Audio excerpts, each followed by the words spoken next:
Hey there, StarCraft fans! It's Falcon Paladin coming at you with yet another edition of StarCraft BroodWar Remastered. Today, it's going to be the weekly Sunday stream held on twitch.tv/FalconPaladin and youtube.com/FalconPaladin every single Sunday.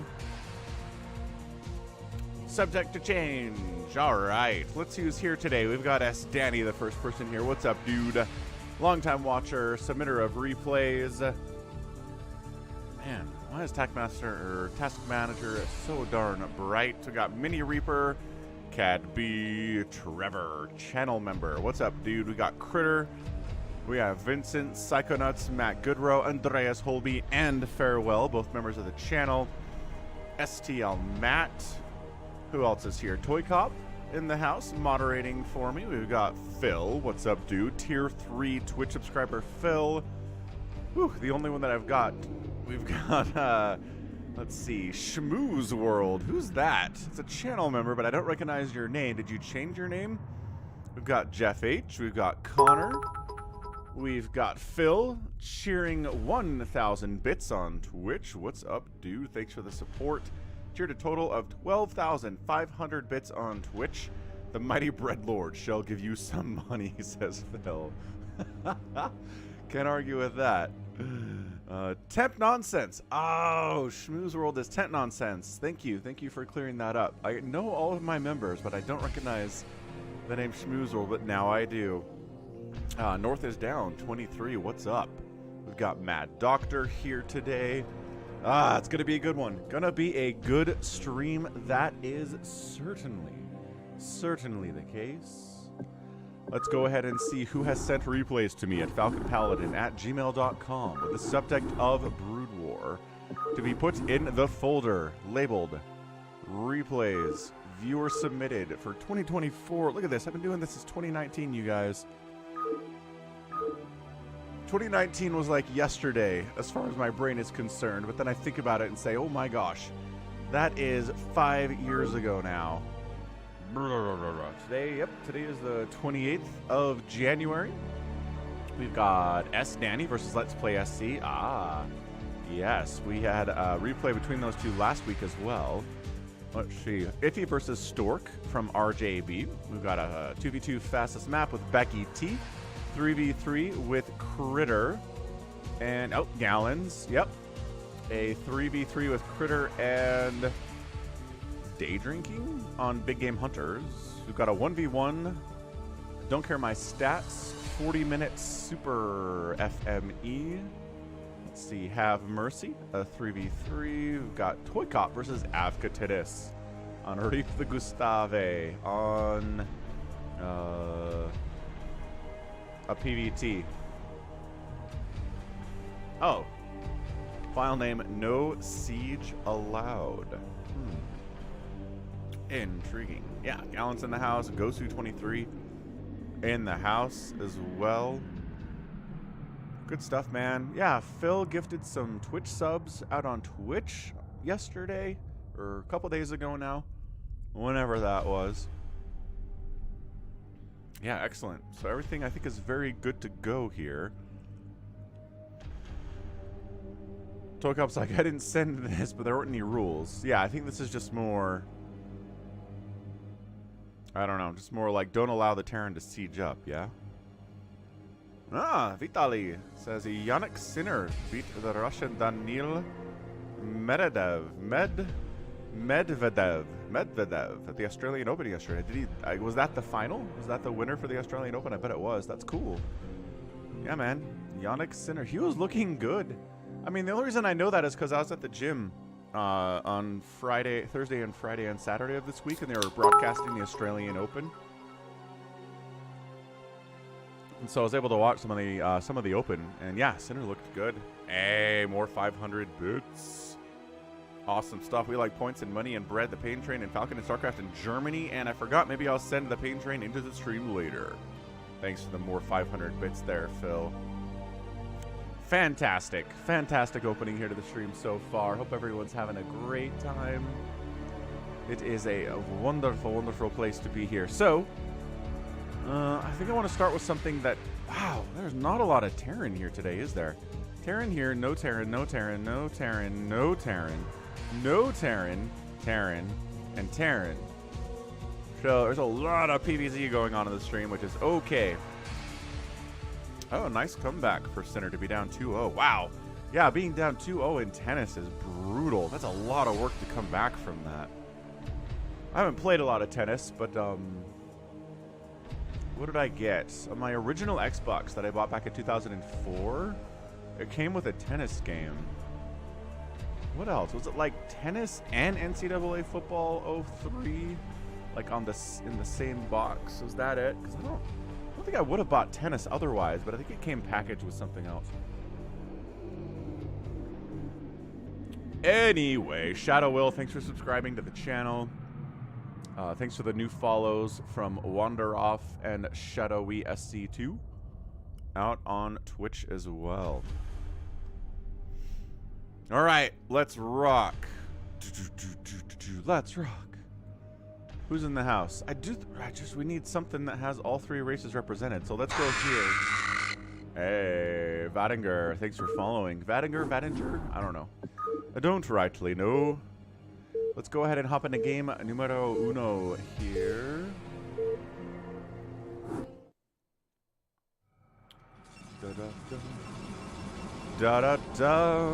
Let's rock. All right, team one is gonna be Southgate Drive. Who's a Protoss player? We've got Jericho. Wow, okay. There's another Protoss and a Terran player.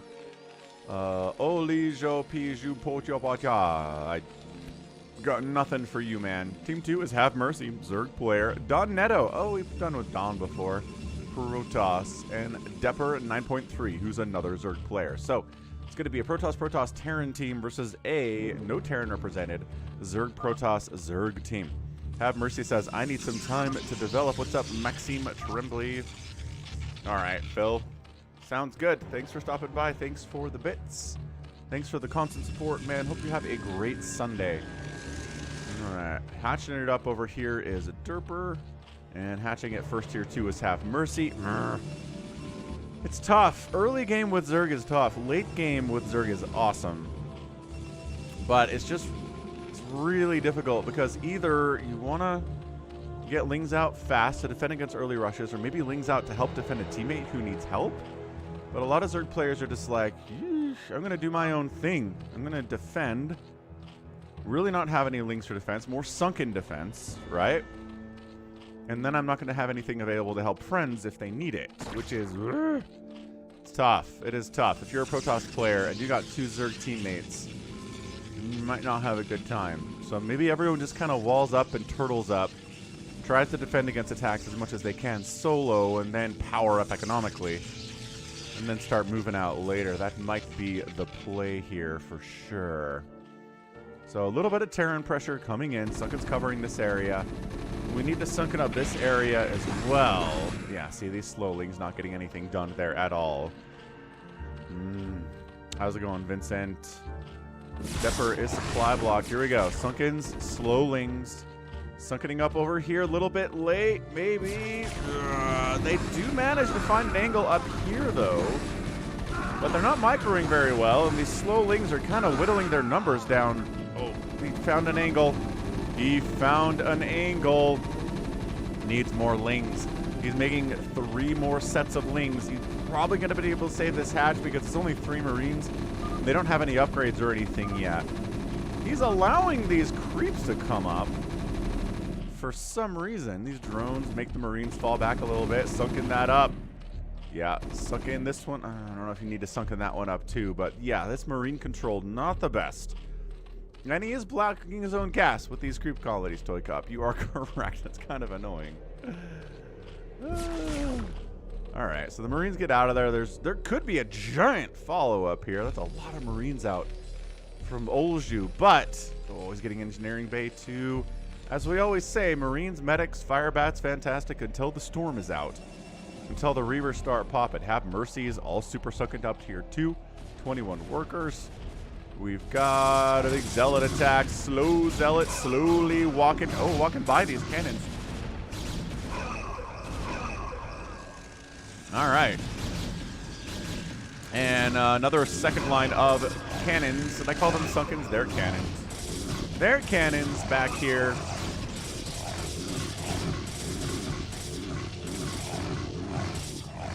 And all the cannons are dead, so this is not looking great for Don Netto at the moment. It's a good point, actually. Double NG Bay, though. You're just gonna go Marines with +1/+1, no stim, no range, no medics? That seems weird, man. I don't know about this from you, Olju. But finally, enough Zealots pop out, enough cannons pop out that Zealot attack does get dealt with quite nicely. That is a ton of Marines down there, isn't it? Certainly is. Cannon, cannon, cannon, cannon. Worried about drops. That's what those cannon placements are. What's up, train spotting? Happy Sunday. BroodWar hatcheries. Finally, a Hydralisk 10 coming in. Sub 6 minutes out of HaveMercY. Engineering Bay, Engineering Bay. Hey, look, it's an academy. He did the thing. Okay, so he did the academy, but he wanted to have 2 engineering bays. I don't know. Get +1. You have enough cash to get at least +1/+1 right now. Ow. Ow. Ow. Cold is the void. How's it going, chat? Ow. Is he working on it now? No. This turn player is not great, I would say. He's not harvesting gas for some reason. I'm not sure what that's all about. He's got 4 refineries. 35. Is he AFK? There we go. Saturate them gas. Get some money so that you can actually upgrade. Is this like the slowest drop of all time? What are you doing, HaveMercY? Are you fake dropping? It's like fake slow dropping over here. Is this mind games? I mean, this is his teammate's base, right? But maybe you're trying to go up here with it. He's just like, there will always be detection in Don Netto's base. He shall never worry. And we've got a bunch of cannons anyway. I'm not sure what I'm really worried about there. But a bunch of Hydras out from HaveMercY. What's the play going to be here for Depair? 9.3. Nothing, man. He's got a Hydra down. He's working on Lurker aspect. But he doesn't have any army to speak of. Marines, medics, turrets. Yeah, Olju, Marines and medics are not turtle units, man. Barracks, barracks, barracks, barracks, and factories. Okay, so he's decided to start doing stuff. Working on 1-1. Working on... I don't know if he's been working on stim, though. I didn't see that come through the production tab, but I wasn't watching it. So, who knows? Hydras, Lings. Yeah, man, you're just parking all of your overlords over here. I guess he doesn't have any anti-air. Like, no spores, and he's worried about Corsairs, so he's just kind of parking the overlords in a place where cannons will defend them. I'm guessing that's the idea. HaveMercY making a push down here on OE. There are Zealots, there are cannons, there are Dragoons. There is no Storm, though. This kind of Hydra push really strong if there's no Storm. Don Netto's bringing his Zealots along. Marines responding from Olju. We've got Southgate Drive bringing his units along as well. So, yeah, this is good a response from the teammates. But pushing down, you're going to run into more cannons, more Dragoons here, but this is not looking particularly pleasant for OE. Southgate is countering. Southgate's countering on HaveMercY. Olju's like, bring it, Lurker eggs. Hey, Shadow Will just joined the Discord server. Welcome to the Discord server, Shadow. Marines are all getting hung up on these Lurker eggs. So this is what the Sunkens are for. Hydra's defensively going to struggle in this situation, but the Sunken support is going to make it so he doesn't die, I assume.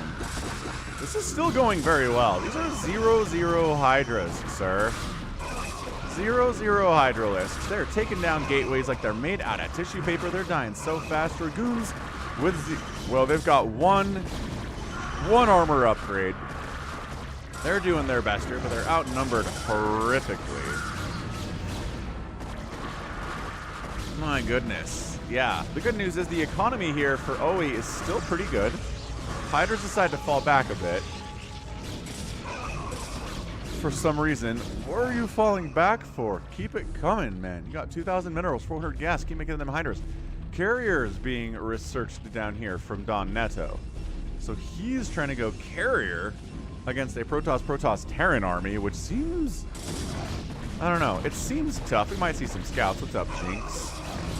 Gallons, I did not see a Nibbler replay this week. No. Maybe he's too excited for the NFC and AFC championship games in the NFL. Nah. He's an NFL guy. Man. Depper 9.3 has joined this party with his 0-0 Hydras. The Lings have +1 armor. Ah, that means the Hydras are 1-1, and it does. HaveMercY's got 1-1 Hydras now. This is usually kind of a stage of the game where you start seeing DTs. Just defensive desperation DTs, right? DDD. Are there enough? God, there's a lot of cannons here, sir. Multitudes of cannons. No kidding, Jinx. Moving is the worst. I think moving is like the worst. I'm never moving again. I'm gonna die at 98 years old in this house. That's the plan. So the come help. Lurker's kind of defending the front door here. All these Marines and tanks for Olju are not coming to assist. Owie. So Owie's getting destroyed. Again, worker count maintains at 95. I didn't realize he had 95 probes. So his economy is fan-friggin-tastic. He just doesn't really have the production to do much. He's got a gateway. And that's about it. Carriers defending against the incoming Dragoon attack. Out of Southgate. Hydras coming in to assist. Zealots trying to deal with the Hydras so they can't jump onto the Dragoons. Yeah, I don't know. My expectations for Stormgate are fairly low, I'm going to be honest. Nothing I've seen from it makes me hype about it at all, but that could be, I mean, it's not done yet. Still got time to improve. I'm rooting for, my goodness. The Lions winning would be really fun. Really exciting. And then, on the other side of it,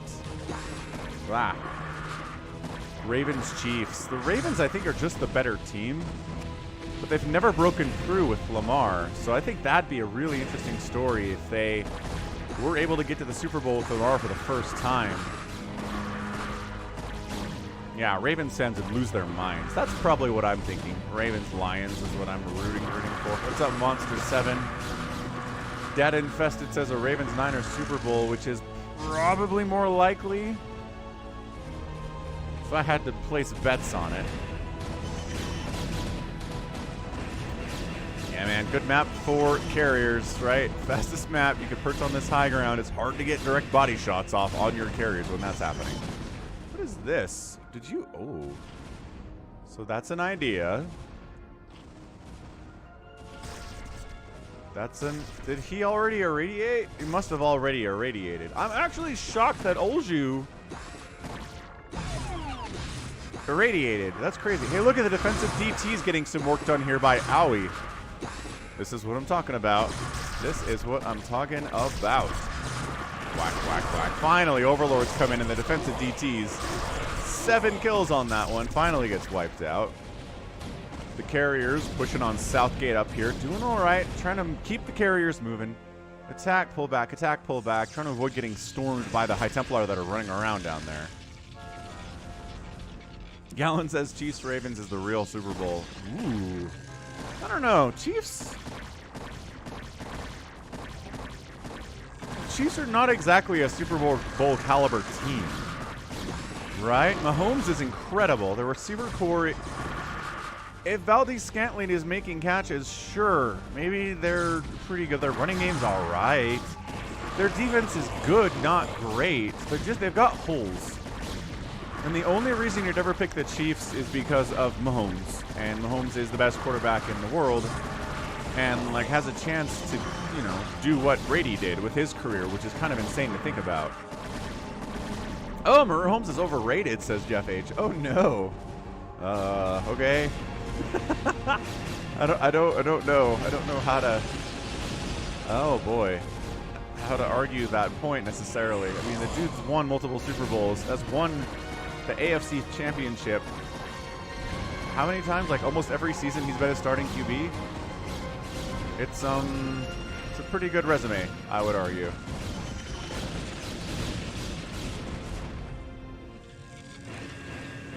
Casters are biased towards the Chiefs. Yeah. Yeah. I mean, there's a... Yeah. If you won a bunch, then... Oh, casters. You mean like me? I don't know. If you won a whole bunch... then the people who are announcing the game are generally going to kind of respect you for it, right? But at the same time, if the Ravens just come out and punch him in the mouth, then the Ravens are going to start getting some talk at that point. So it's just kind of a slow death here from... Oh, we got Guardians on the bottom right. We got Carriers on the top left. Shadowgate's like, this is so annoying. This is so annoying. What are the upgrades on these Carriers? They are no attack upgrades, one shield and one plating. Or two plating, which is intriguing. Big drop. Ginormous tank marine drop here from Olju. Oh boy. What's the worker count at Depper now? 17. Taking some hits. Guardians trying to defend against this. Doing okay. Marine count's not that heavy. The siege tanks siege up. The Hydras have to fight it anyway, though. Guardians helping immensely in this position. All the tanks die, and these dropships are going who knows where. But I think they're all dead. No, we're going to let them go. We're going to let them go. Yeah, Fenrisu, there you go. Yeah, Goff making it to the Super Bowl for the second time would be interesting. Because everyone kind of gave up on Goff, right? If he manages to make it back to the Super Bowl and looks good doing it, it's a bit of a career reclamation for that guy.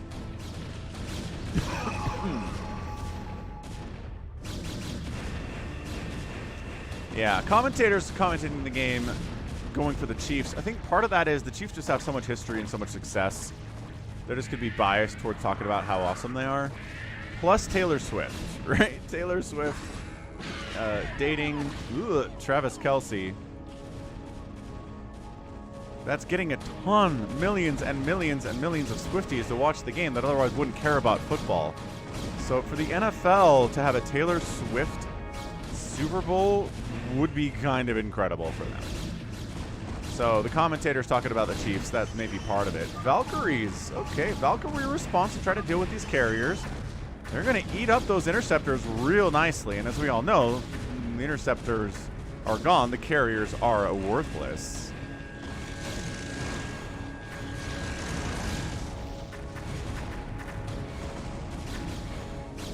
So yeah, the commentators are biased towards the Chiefs. I think those are the two main reasons they would be doing it. But again, I really feel like if the Ravens come out and they score 2 quick touchdowns and the Chiefs can't put anything together, the commentators will start talking about how amazing the Ravens look today. Right? They will switch that script really fast. It's usually how that works. If you earn their respect, they'll change it.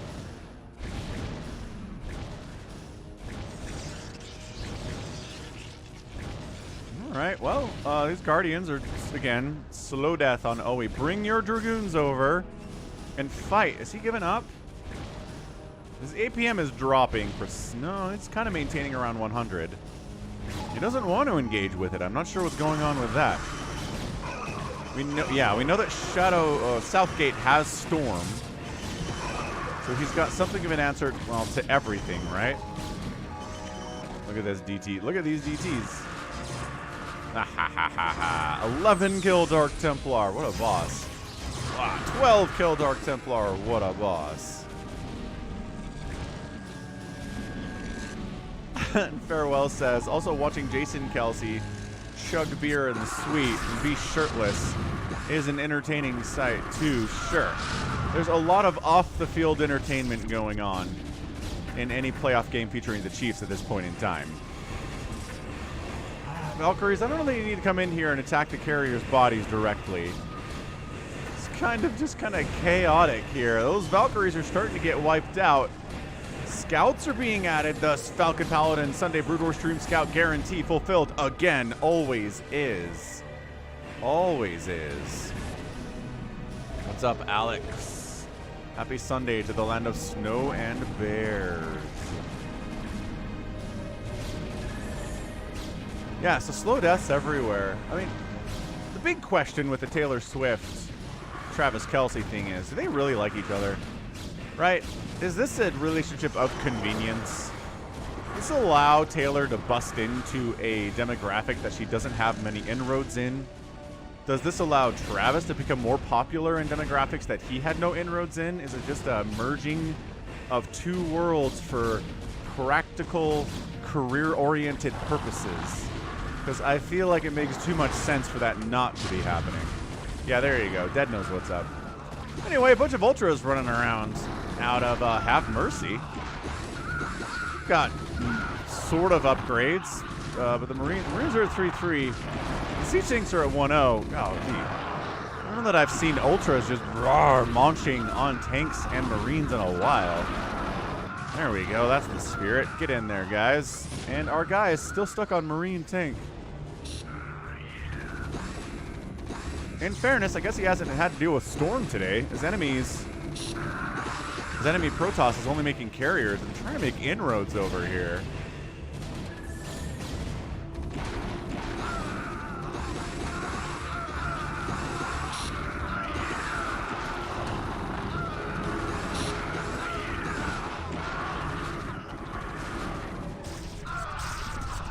Trying to make more drops here inside Zerg base, but he's got lurkers waiting for you now, so maybe be careful with that one. Oh my gosh. Oh, he managed to get rid of all of the enemies inside his base miraculously, and he's making a counterattack on Mercy. Dragoons with 2-1-2 upgrades are going to trade pretty well against Ultras. We've got 5 armor now. But still, Dragoons trade really well anyway. Valks are like, hey, you're going into Ultras? What if I killed all of your overlords? Well, you can't kill all of them because some of them are inside Don Neto's base. I put them there like 20 minutes ago, says HaveMercY. This is where Olju's like, where are your overlords? Where are they? See you later, Psychonauts. HaveMercY. He'd be supply blocked, except he keeps losing all of his Ultralisks. Can't just stand and fight with this guy the entire match. Yeah, you're just not moving out at all. There's the supply block on HaveMercY. All right, Ling Ultra not going to do too poorly against these Dragoons, especially since these Lings do have Adrenal. What's up, RJB? That is a lot of dead overlords, man. Now we made a round of Hydras to deal with the Valkyries, and that's going to be just fine, thanks. Oh, he's got a ton of production down here. Depper's got a new base. There's the Irradiate. Oh, gosh. No! Big hits. Big hits. 24 kills on the Science Vessel. Depper knocked down to 29 drones, and he just made 11 to bring it up to 39. Wait, that's 10. I can do basic maths. Valkyries have been doing pretty well, but again, they just have no sense of self-preservation. 2-1 Adrenalings going to trade out cost-wise against these Dragoons. The question is, do they have enough for it to be cost-efficient? Is this still happening? This battle is raging on forever. Don Neto has not left this area of the map in like 47 minutes. HaveMercY is... I don't know if HaveMercY is... attacking, like, insulting his own teammate in an attempt to get him to come save his butt, which I think he is. He's like, dude, I'm getting wrecked over here. I've got 10,000 minerals, no gas. All I can make are links, which is surprisingly effective against the Dragoon army that is being sent to kill me. Some Zealots would be good. He's just mass Dragoons all day, every day. Production tab is Dragoons all the time. Further upgrades is nice. Yeah, HaveMercy's just frantically pushing. Finally, the carriers of Don Neto arrive. And Ling's plus carriers are going to be enough to wipe out the group here.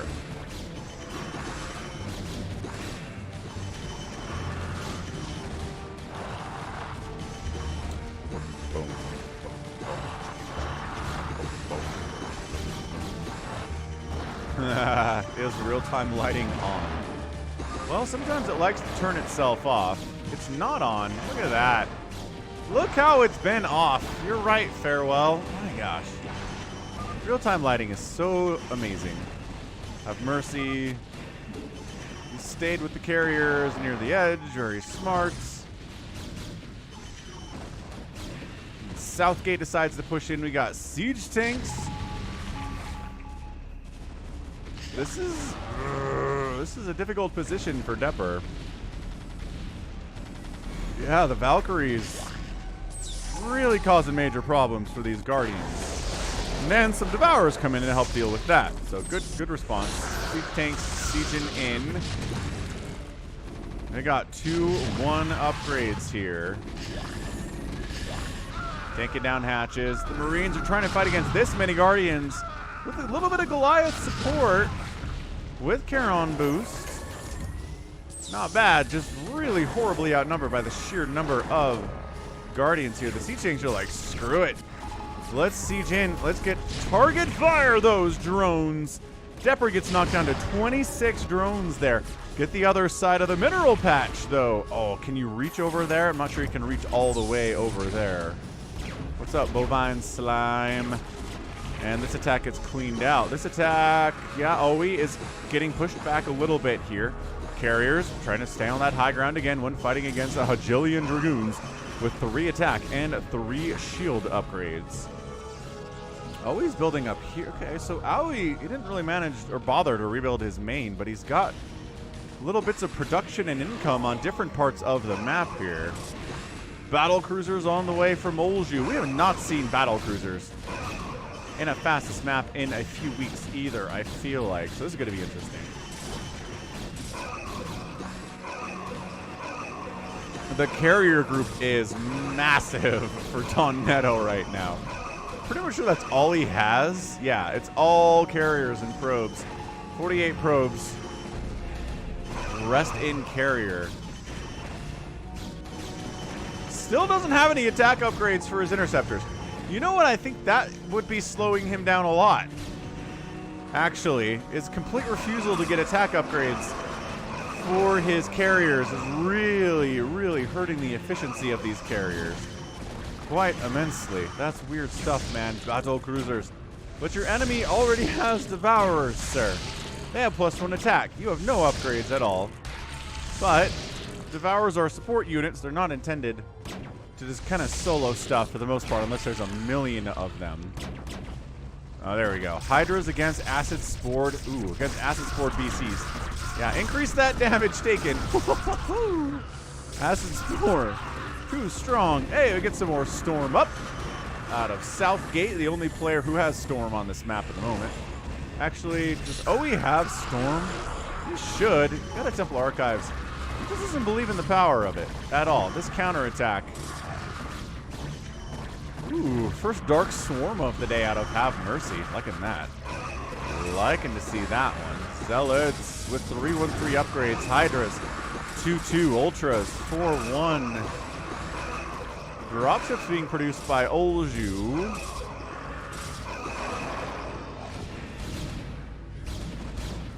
God, look at these Marines. They're like, we still have value at 29 minutes because nobody on the other team made Reavers or High Templar. This is great. There aren't even any lurkers out on the map, I don't think. I wonder if Team HaveMercY recognize... Oh, he does now. Recognizes that there's all these gateways over here.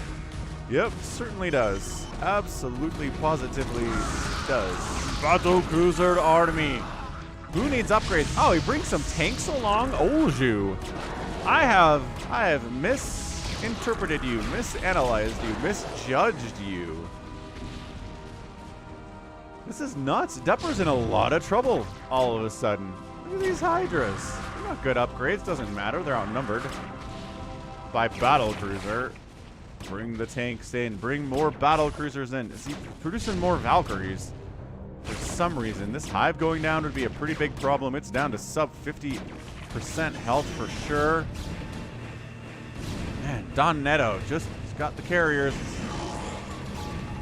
Keep waiting for him to figure out the +1 attack on on those carriers, but no, the hive goes down. Depper's down to 14 drones, and that number's going to be real close to 0 here in a second.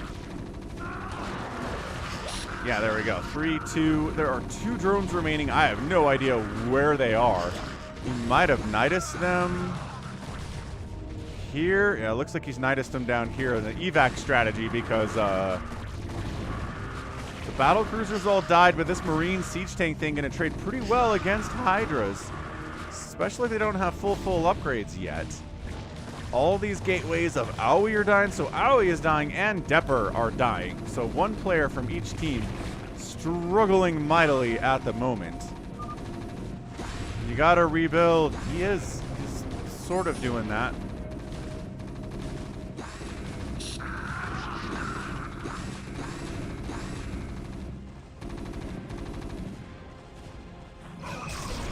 The Valkyries are back. They're trying to attack the bodies of the carriers, which I'm not a huge fan of. But, I don't know. It's worked before. You just have to have more Valkyries with better upgrades. Yeah, I think one of the reasons this game is enduring as much as it is because of the 0 attack carrier. Driving me crazy. Oh, this also is Cavern is bleeding bad. Ooh, the Nidus got killed because the Nidus on the other side was killed. Yeah, so, I mean, there's tech. There is sort of tech here from Depper, but it is not long. Not long before it is dead. And you're right. Oh, he does have this here 12 o'clocker. Got a lot of tech down here, too. Let's wait for this Guardian to wander into cannon range. He's doing a good job not wandering into cannon range. He's only got +1 attack. Man, upgrades could be so much better for everyone in this game. Alright, Valk's just getting one-shotted by the Don Netto carrier group. Hydra's on the here too. Olju getting carrier pushed.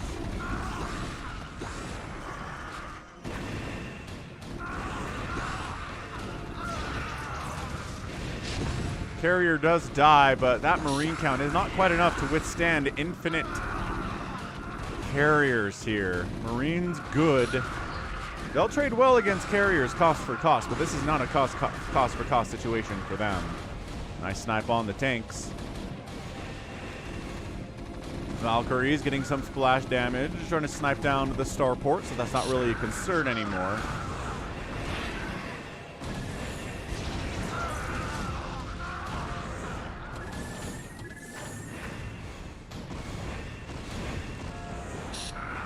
Yeah, just pumping mass Valks right now. 4 Valkyries at a time, more Marines coming in, more ship weapons. 45 Hydras in production from HaveMercY. Ah, the carrier ball of his own here from Aoi up north. These interceptors, they're +1. +1 attack, +1 armor, +1 shields for the carriers of Aoi up north. Yeah, it's weird to say, but I really feel like this game would have been over a long time ago if Don Netto had released an attack upgrades for his carriers. I feel like this game would be over. What's up, Steph? Happy Sunday. This DT is alive. He's got 21 kills, ToyCop.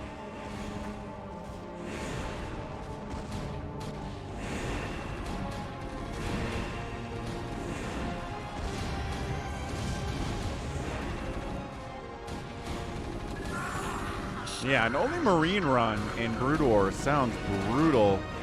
Again, because Reavers and Storm totally exist.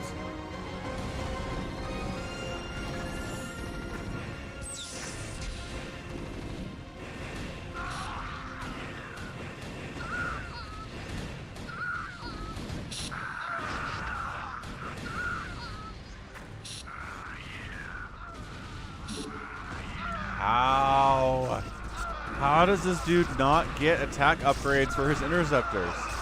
It's like upgrades are for jumps. Southgate's pushing on his gateways. Not that Don Netto's doing anything with these gateways at all.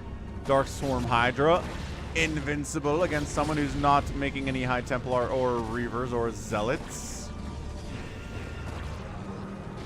Yeah, Lurkers, Guardians, tanks, all sorts of good anti-marine units out there in StarCraft. That is the truth.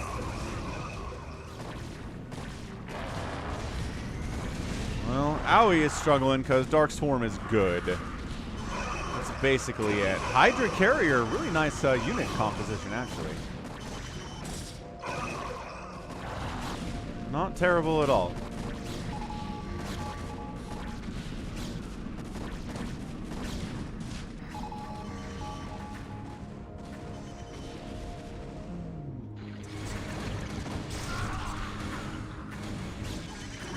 Mini Reaper, yes. This is a long first game of the week here.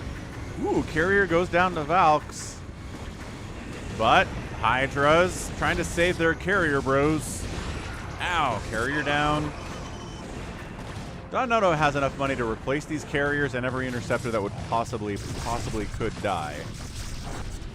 Yeah, Lurker, Hydra, Ultra, Zergling, HaveMercY, really mixing it up here quite a bit. He needs another Dark Swarm for all these cannons, despite the 3-3 on these Hydras. You know, they can't all solo 14 cannons by themselves, even though maybe you think that they should.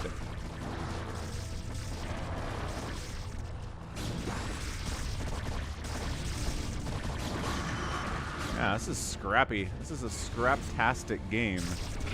Without a doubt. Depper's losing Overlords that have been hiding over here on the right side. He is supply blocked. Trying to build it down here on the south, back up to 32 drones, but supply blocked until he makes some more of them Overlords. Unfortunately.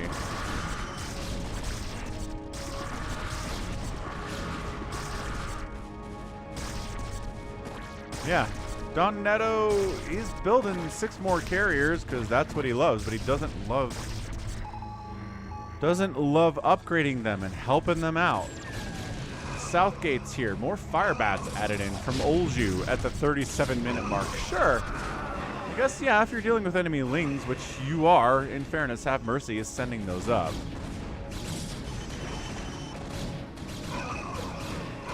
Hey, what's up, Gosu? It is 9 a.m.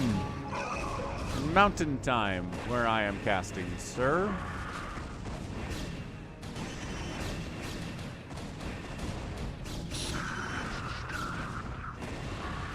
Oh, he's staying alive. 3 probes to his name and 400 minerals is not going to work out for him in the long run. Here comes the old HaveMercY Ultra Hydra Zergling attack. Not enough tanks to really cause too many problems here. The Firebats against Ultras are not going to work. Valkyrie's not useful against this particular Zerg comp. And everything on the ground gets wiped out. The Hydras are trying to deal with the carriers as well as they can. Ultras just want to, you know, have fun. Where are they going? Some of them are heading up into the main base. They're going to run into some siege tanks. I don't think these Ultras have speed. I'm not sure that it really makes a huge difference at this point. All right, DT, it's your time to shine. Let's get more kills. 21 kills. 22 kills. The Irradiate might kill him. No, hang on. He might get too close to an irradiated. He is. He's too close to an irradiated Ultralisk. Don't die to... There you go. 23 kills. Just kills the Ultra. Who's irradiated? 24 kills. That's another Ultralisk. Come on. Kill another one. 25 would be so good. 25. Damn, the Dark Templar. 25 kills. And the last 4 kills have been Ultras. I feel like it up there. Yes. Kind of padding his stats a little bit. Look at this DT, man. He's doing great. Defensive DTs are incredible. At some point, HaveMercY is going to have to realize that he needs to send a couple Overlords up here. This is going to keep happening. 36 kill Dark Templar. 36. Are there Overlords with this group? No. 38. I'm sure there's other stuff happening, but this Dark Templar is awesome. Dude, JohnDoe, seriously, for the love of everything in the whole world, why are you not upgrading your dudes? 40! 41, 42 kills. Hey, Luca.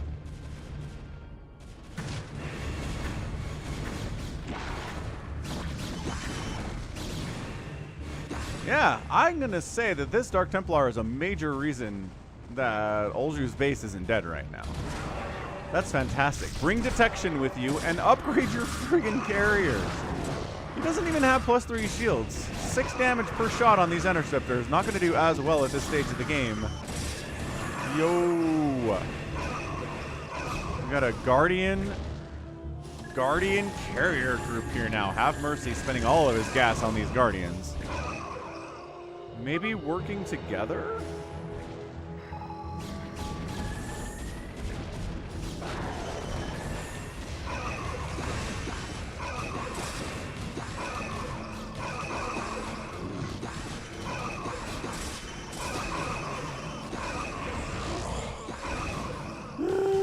Fine. Guardian.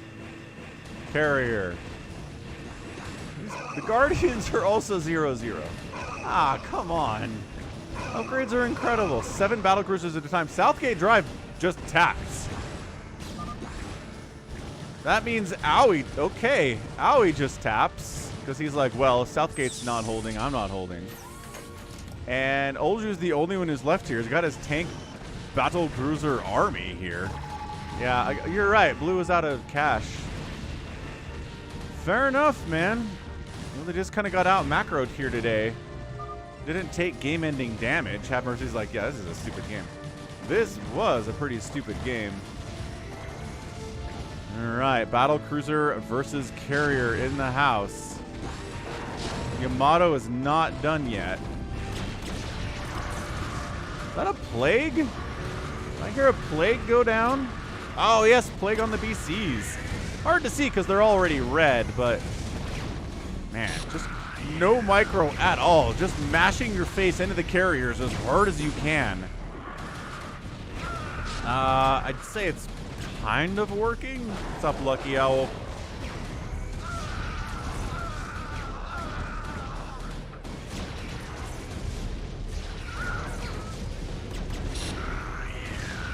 Yeah, it's working, because you know what? These carriers have 3 attack and 2 armor. Dude, Olju's actually sort of holding right now.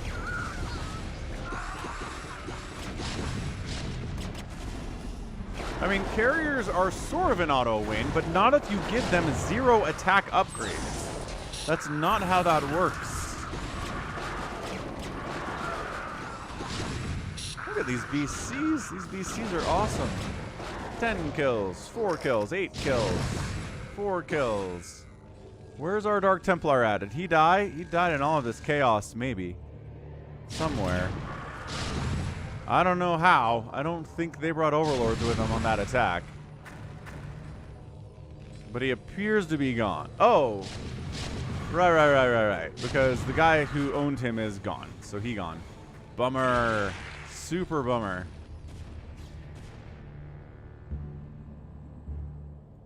Okay, so we're massing up. We're carrying center. Cannoning center. And trying to carry center, yes. How is this game still going? Alright, look.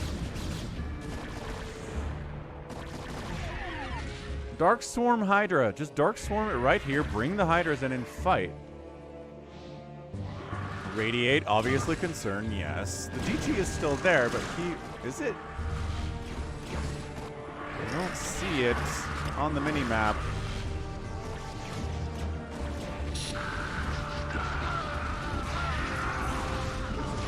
Oh, here he is. 42 kills, you're right. Is he showing up on the mini-map? I'm not sure that he is. We'll see if he wins here or not.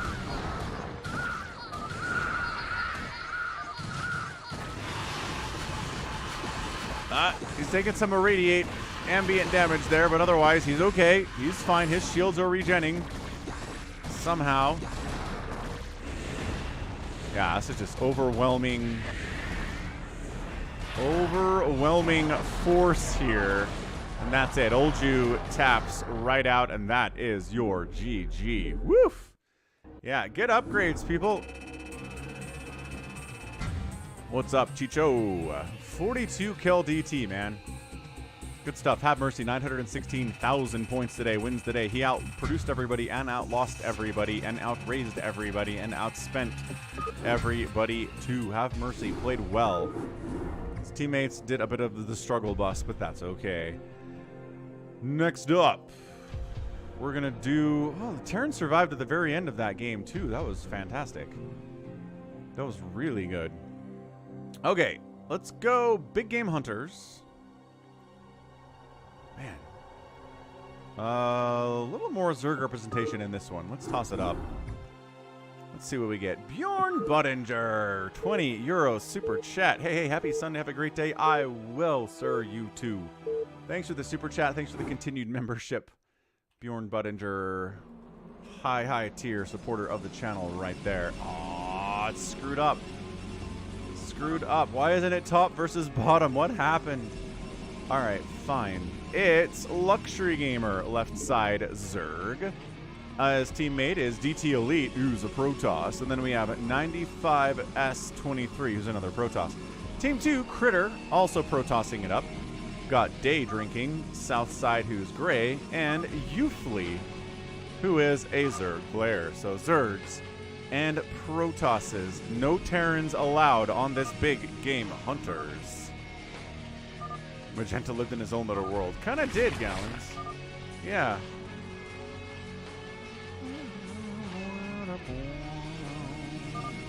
Apparently some people are Canadian, and they are connecting emotionally over that. Hey, what's up? Wood Sword OP. What happened to the beard? It's still here. It's just trimmed.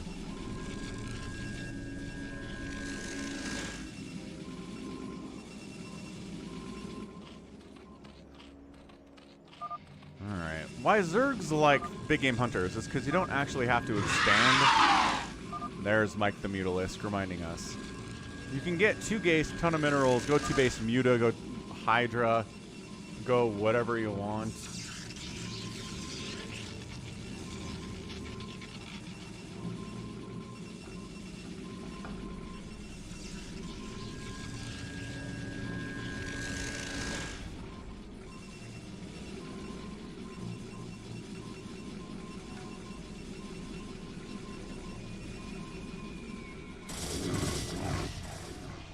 Got a little zealot action heading up top left.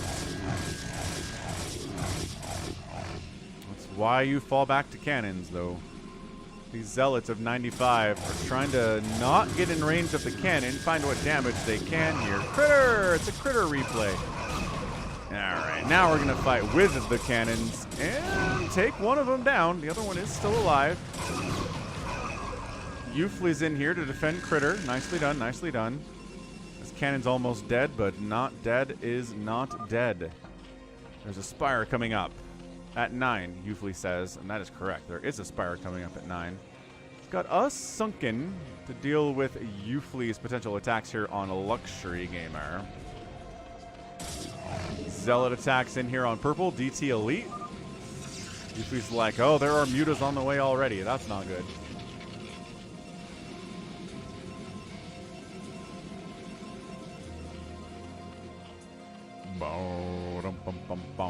Zealots 95 seconds 23 is my brain always wants to say when I look at that thing.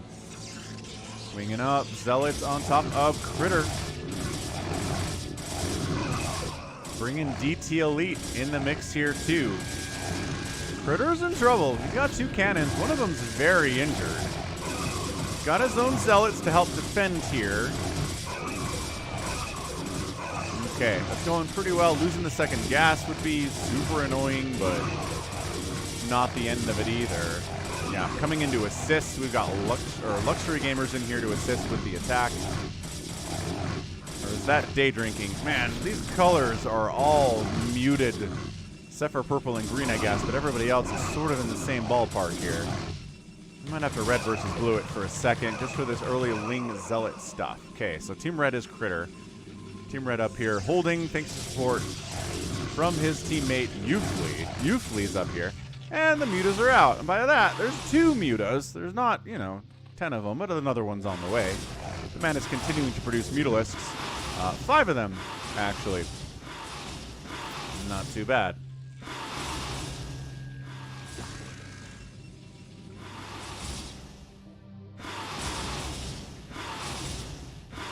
Hey, Bluefin. Zealot, Ling, Mutalisk opening, average 3v3, big game hunters. Kind of is, yeah. Nothing weird about this so far.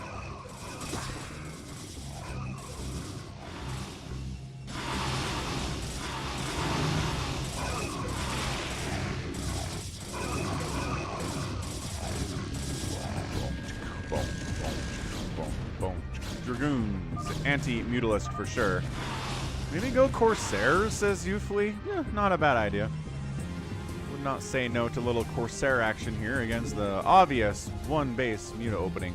By 1 base, it's really 2 base. You have 2 gas, you have a ton of minerals. You don't need anything more than that to go Mutalisks here. He's trying to deal with these Dragoons. Not doing too badly either.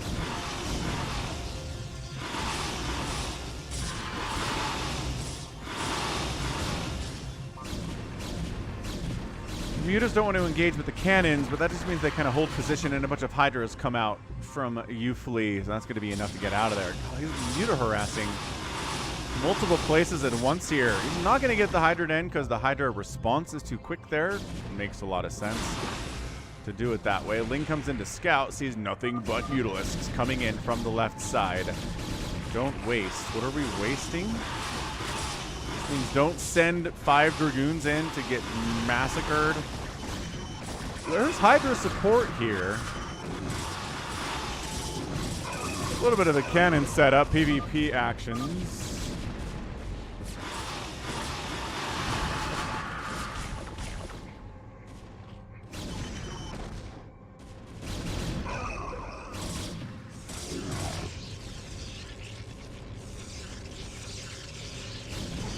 Yeah, Dragoon on Dragoon violence everywhere right now. Zealots added in the mix here too. The Hydras joining this party. Muta's trying to jump on the cannons. Too many Dragoons, too many cannons. A little bit of Dragoon support here too.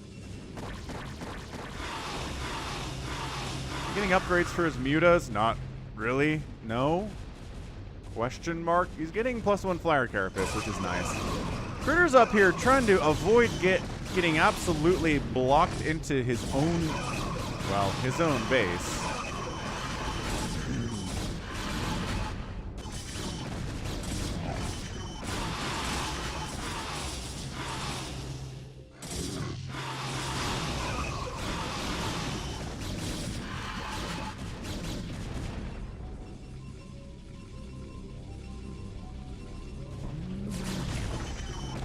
Hydra Dragoon making a push left side against the luxury gamer.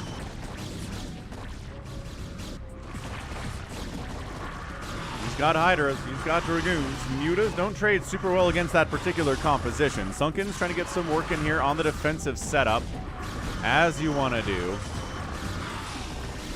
95 seconds coming in to defend luxury gamer. They do manage to clean that out, at least temporarily. Oh, that color is so hard to see. DT's being introduced by DT Elite. He's warned us. He warned us with his name what he was doing. He's going to make DTs at some point. Yeah, Critter, not wrong. This is good teamwork. We've got a lot of defense going on. No one's dead in the first 12 minutes, which is always pleasant in a 3v3. Iffy's like, dude, somebody make Corsairs. And Critter's like, I don't make Corsairs. Not really my thing. Maybe day drinking can help with that.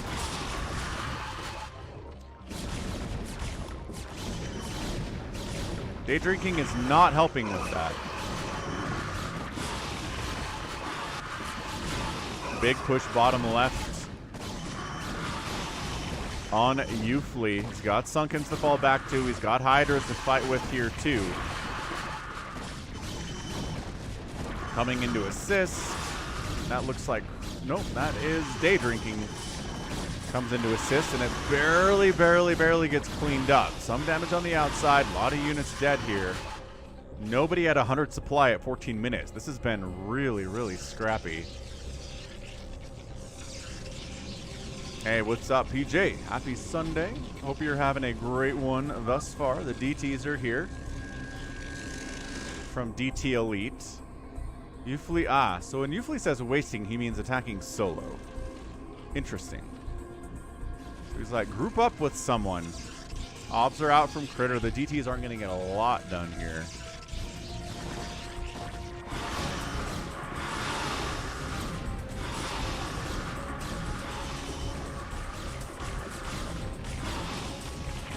Critter says, those are too hard to micro. I'm going to make Reavers instead. Reaver micro can be tricky, but also maybe not as much. Losing a Reaver, but killing a ton of Zealots in the meantime. Losing both Reavers, unfortunately. Muta's good answer to Reaver for obvious reasons, and we're doing another solo attack. Uffly's not happy about this, but Day Drinking's making a push on Luxury Gamer. It just has so many Mutas with +2 Carapace. Now Critter's under attack. His front door's been totally breached. His cannons are gone. You can fall back to these cannons he's got, but the upgrades are actually nothing. There are no upgrades in here for DT Elite, so Cannon's going to do better than they should here at 16 minutes. And communication is important, Critter. Agreed.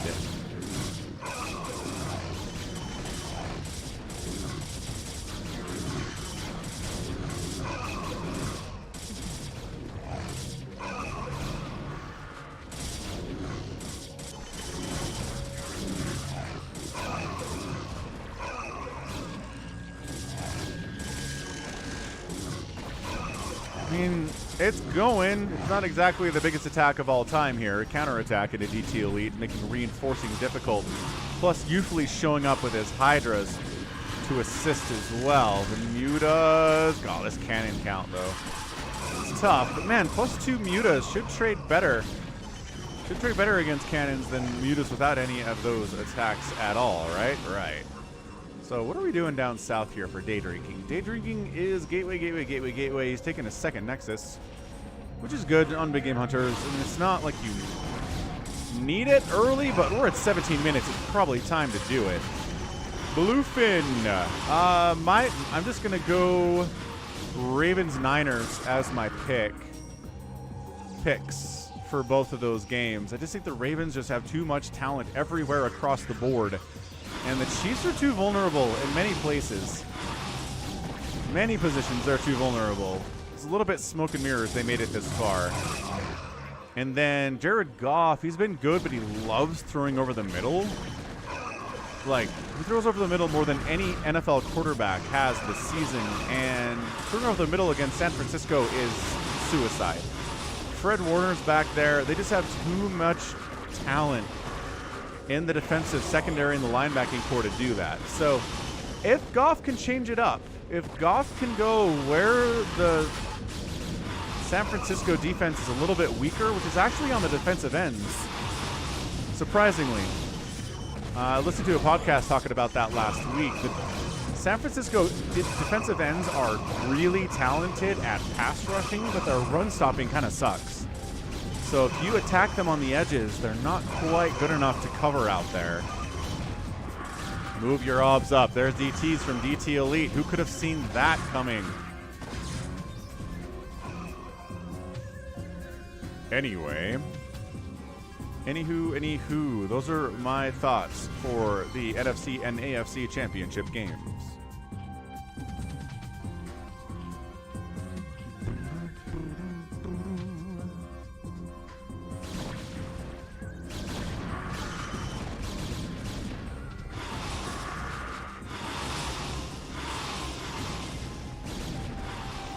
Yeah, I mean, this is really funny because Luxury Gamer's like, I can just keep making Mutas forever. None of these idiot Protoss are making Corsairs today. This is great. Usually by this point in the game, I'm getting wrecked by 20 Corsairs, but not today.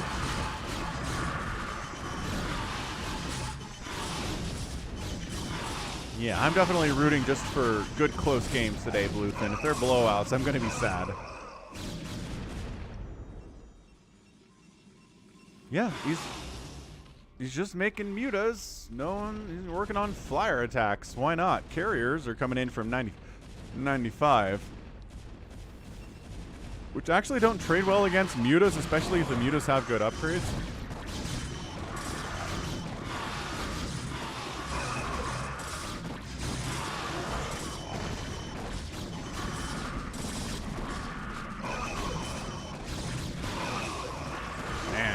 DT's in here getting some work done, but Overlord provides a little bit of support and says no.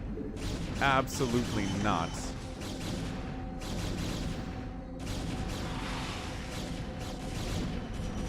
Yeah, this year's second base of day drinking. Not long for this world, but not the end of the world either, as we've established. Uflee's got a second base now. Second base is now running as 2 for Luxury Gamer. And somebody's over here. Sure, GT Elite decided to kind of ninja over on the right side for some reason. Critter, I was going to say, did he give up on Reavers? No, he's got them. They're just not part of this battle. Well, the battle is coming to them. So Reaver hits on big clumps of Zealots. Really strong. Really, you know, good against big clumps of anything, really. Ow, Dragoon's taking massive hits. Nobody targeting those Reavers at all. I think a push in here with some Reaver support behind that Dragoon line could be pretty strong, and there we go. Critter moving on in. What's up? What was that? Happy Sunday. Reavers falling back. A little bit afraid to just kind of move in there. That Reaver shot. No damage. Looked like one of those Reaver shots that was no damage. There we go. That's a good one.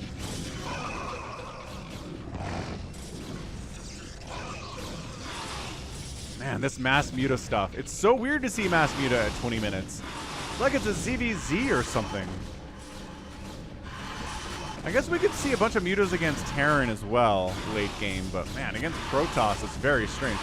And he's fighting these Dragoons. They've got +2, +1, +1 upgrades. They're taking casualties here pretty immensely, but they're giving as good as they're getting, which is really surprising to see at this stage of the game. Critter says, chokes are hard to break. Little cannons up here, I like that quite a bit.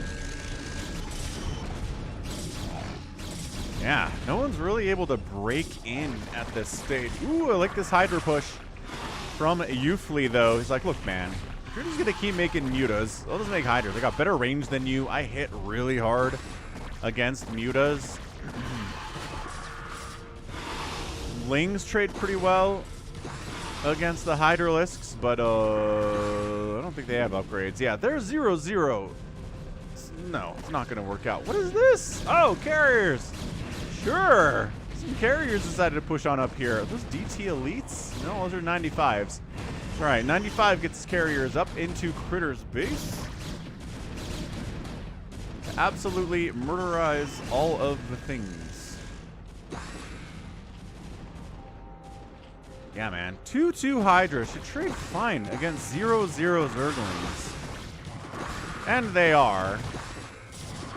You just got to kite back. You don't need to retreat from that position. Critter decides to, well, I don't know if he got attacked or if he did the attacking here. Either way, he's not winning that choke. This choke, still just a total battle here. Really, what's hurting the most is Dragoon pathing at this position. These guys bouncing around like idiots. They're not getting up here where they need to go. I think they're probably just told to A-move.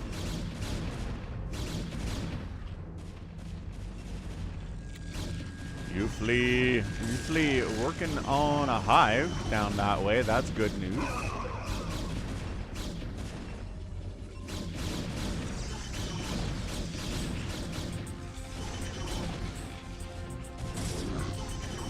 And just these guys bouncing. It's just buying enough time for the defense up top right here from 95 to actually get reinforcements up to help out. There's a ton of PvP.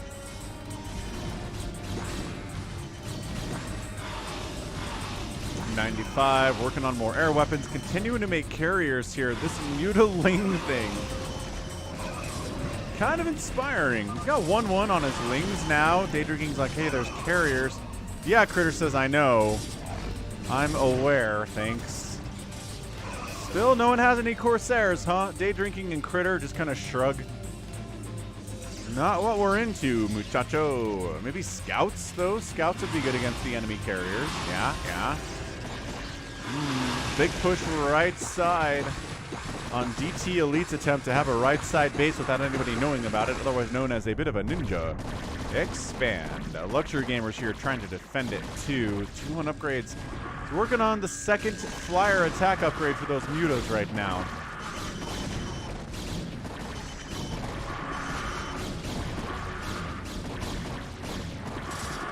Yeah, Day Drinking at 70 APM, Critters at 50 APM. Micro, probably, you're right, probably not the overall overarching strength of the Protoss players on this team.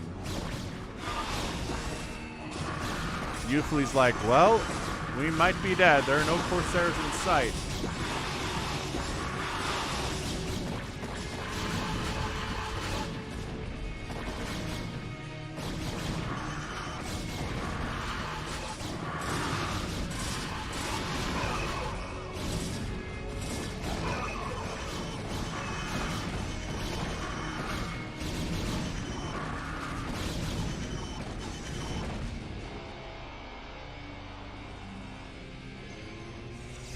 Two upgrades on Day Drinking's Dragoons. They really want to get rid of this little setup on the bottom right. Double Arbiter Tribunal. Could be researching Recall and Stasis at the same time, but they're not doing that.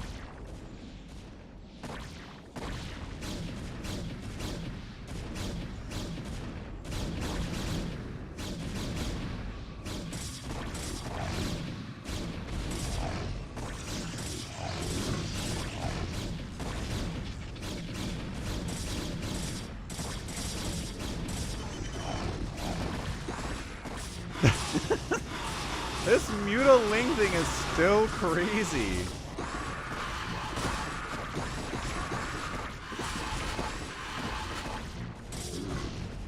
No, Arbiter Tribunals, why? Why must you die? Carrier harass on Critter still going on the top. Yes, Mad Doctor, I still am. Simultaneous streams on Twitch and YouTube today. Both Arbiter Tribunals get focused down and killed. The Ling Muta army is here to stay.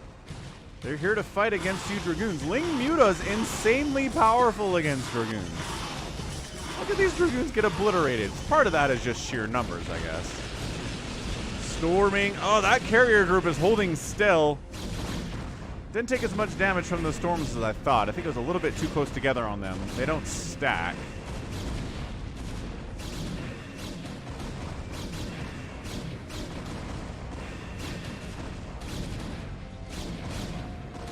Carriers parking over the probes, being like, hey, if you want to storm me, you're going to storm your own probes too. They're just taking Dragoon hits. Oh, they targeted down the Nexus, and the Nexus is gone. Critter loses it. Euphly says, well, this game is over. Euphly always thinks it's over when carriers show up. It's a recall down south, though. Hey, that's pretty fun. The Muta's all game. There's no Corsairs. Yes, we're aware, Euphly. We are aware. There have been no Corsairs today. Neither Day Drinking nor Critter have been interested in doing that.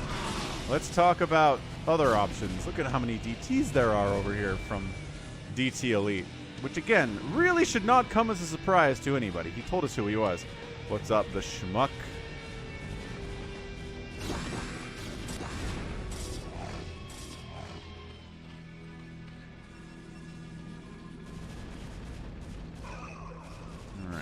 Carriers got wiped out or pulled back.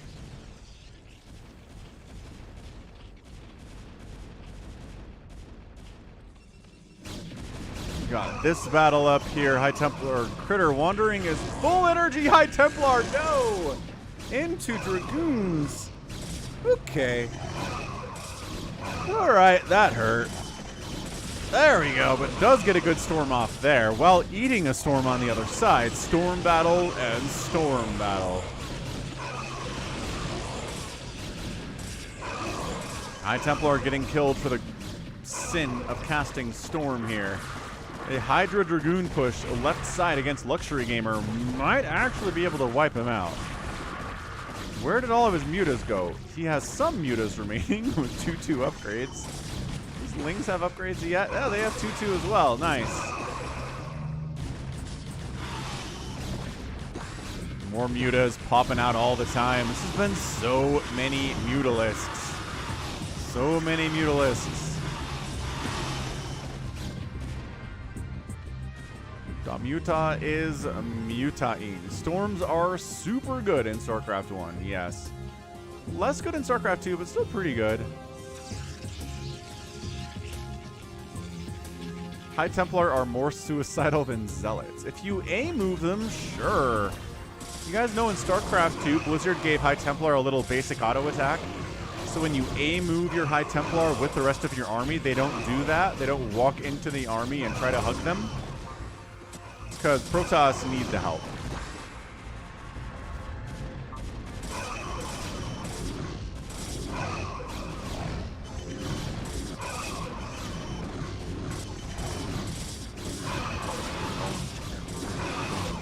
Yeah, usually tossing up some Plague would be nice. Plague would be nice. Dark Swarm against those mutas would be pretty nice too. Usually's going mutas of his own, and he's getting flyer attacks too. Alright. If you can't beat him, join him. I guess that's what Usually's going for. He's just way behind on upgrades with 0-0 over here. 0-0.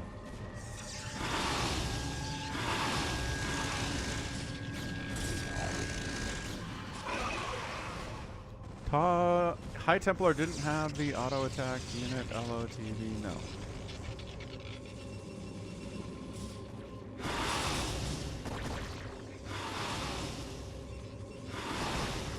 Nice, Lucky Owl. Yeah, this has just been abject chaos all over the map today.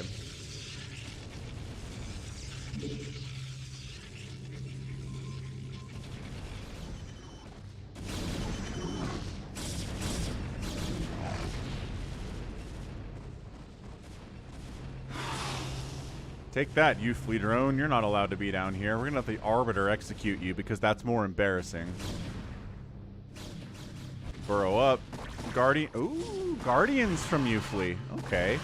Hydra Guardian. Always a potent combination. One of my favorites. You don't see it a lot in professional StarCraft. Can be pretty good. Nice stasis on those carriers. Man.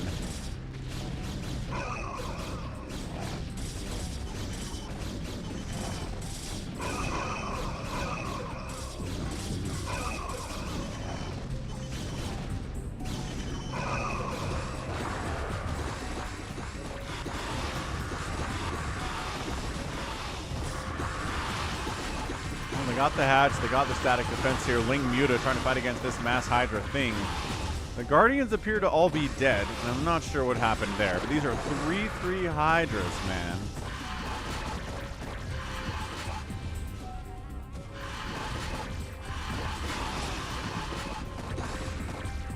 Yeah, this might be the end of it for Luxury Gamer.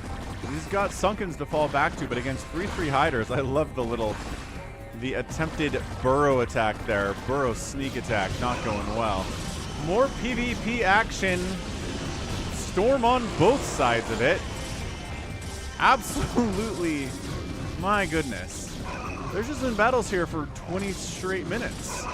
Nobody's really made any major inroads at all. This is inroad, though. This is Uffley saying, what up, Ling Muta? I'm gonna take you down, dude. Some Plague would be sick, some Dark Swarm would be sick, but spellcasting maybe a little bit beyond Uffley today. That's okay. It's fine. Jump on those Sunkens. Lings, tank the damage with your little bodies. Uffley running out of steam, bringing his own mutas in to fight. The Hydras dying. Reinforcements, though, always have reinforcements coming in.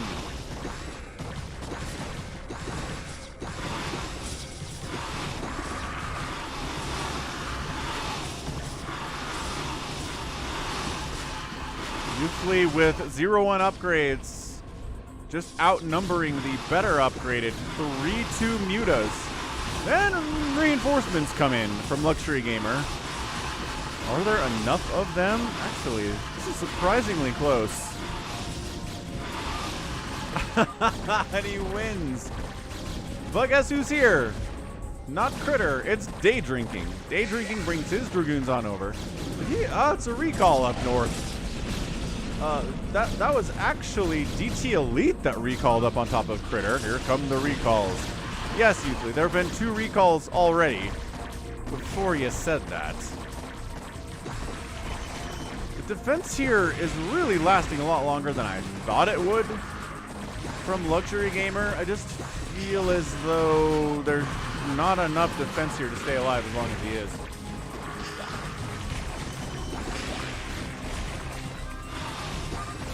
And that's it. Luxury Gamer tapped.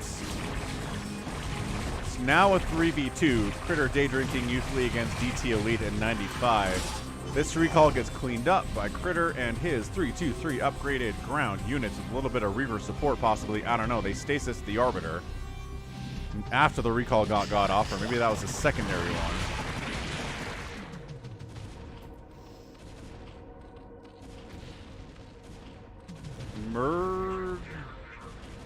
Murdadozer?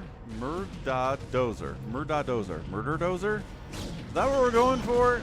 Either way, yeah. Fly the Arbiter, recall, and then fly down this way and recall and help defend that base, maybe. I don't know. Don't rightly know. DT Elite, 120 APM, maxed out supply, 95S, 145 supply, 90 APM. Correlation is not causation. What's up, Sean Berry? Happy Sunday. To New Jersey. Now that the Zerg player is dead, Youthly turns his attention to this whole right side little setup that DT Elite has had for a long time. He did bring an Overlord with him. He knows how much this dude loves his DTs. So 1 Overlord should be sufficient to keep things going. Also, going to make some Guardians down south and try to push that economy while the front door is under attack. It's another recall, this time on the natural base of Day Drinking. Not a lot to defend this. This has been abject chaos, man. There's multiple attacks everywhere all the time. PvP there, PvZ here, more PvP here. Zerg added into the mix to try to fight as well, but there's no detection, so the Lings are just kind of running in and finding stuff they can kill. Guardians making the move, sort of. Come on. These guys are looking. They're looking at the thing, but they're not attacking it because they weren't told to move over there yet.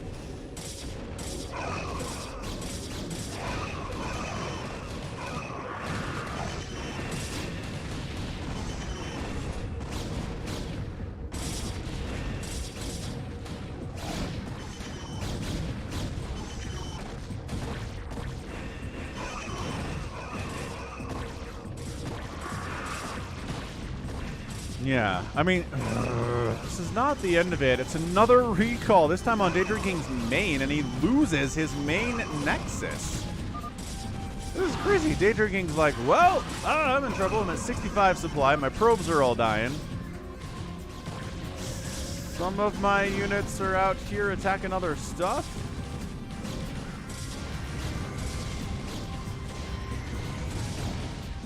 Stasis so powerful. So DT Elite loses his right side base, but Day Drinking just lost his main and his second. You can't be happy about that.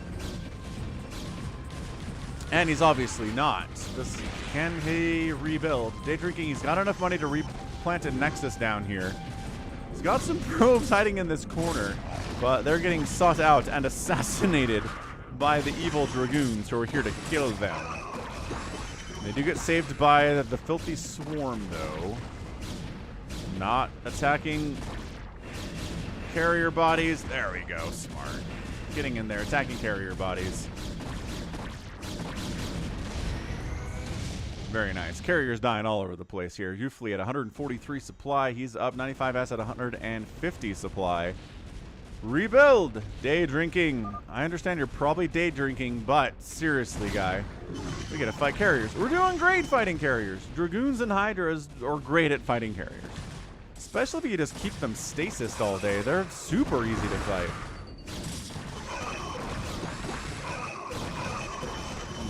fact. Guardians can be good.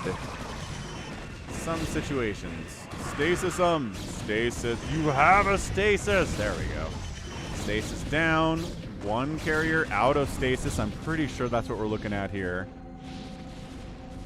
No, are they all stasis?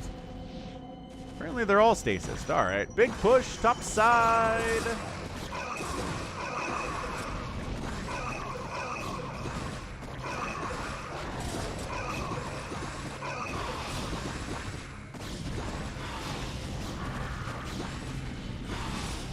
Guardians sieging from distance. Hydra is protecting them to some extent. Muta's jumping on that remaining carrier.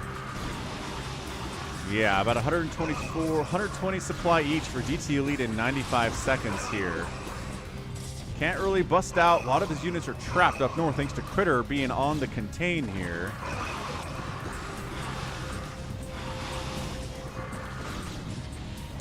Three Hydras. The Lings are at 1-3. The Mutas and Guardians are at 2 armor, 1 attack.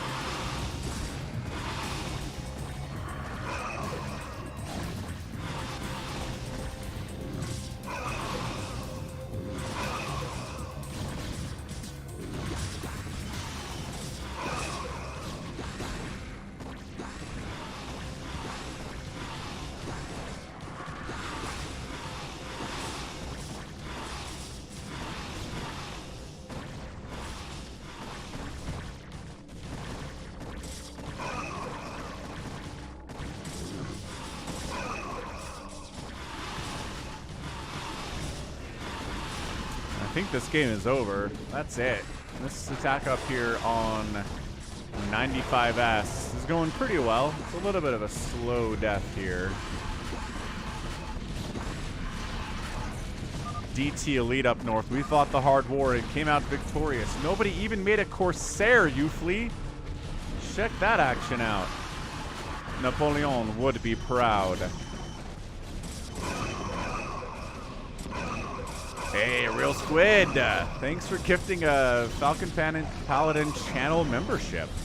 Oh, to Critter. How nice. Welcome to your channel membership, Critter. Man, Real Squid. Awesome, dude. Overmind level supporter on the channel and does super chats and gifts memberships. Triple threat. Real Squid up here. Are you seriously going to be this stubborn, DT Elite?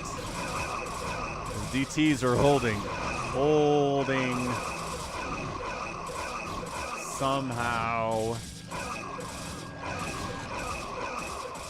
Magically. Dude, seriously, though. What, you're going to sit here and win by defending on this map? What's up, Yoshiro? On this map. On Big Game Hunters, you're going to defend it until you win. No, it's like infinite resources out there, man. Stasis up. There we go. 95 decides. The Zerg shows up, and that's when he taps out. He's like, I could defend against Protoss forever, but when Zerg shows up, that's it. Oh, no, that's 95 who left. 95 just left now? Dude, DT Elite is still in.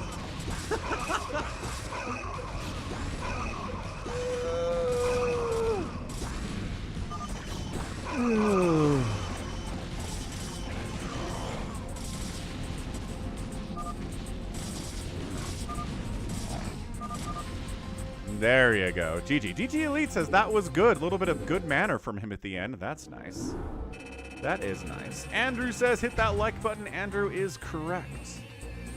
All right, end of the day, 428,000 points from DT Elite. He won points-wise, but that's not everything, is it?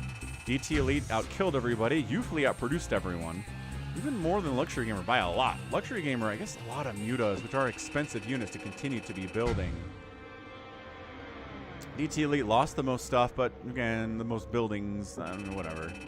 That doesn't really matter. DT Elite outspent everyone. Number 2 was Critter. Yeah, Critter's at number 2, outspending. Nicely done. So Critter did that while kind of being middling in the produced, killed, and lost. So good macro. Just the ability to spend it, maybe struggling a bit. All right, good stuff. You're welcome, Critter. Thanks for sending in a really fun Big Game Hunters replay. All right, next up, let's go Iffy versus Stork. I don't know who this Iffy guy is that well, but it's an RJB replay. And he sent me a couple Iffy replays this last week. I was like, dude, these are good.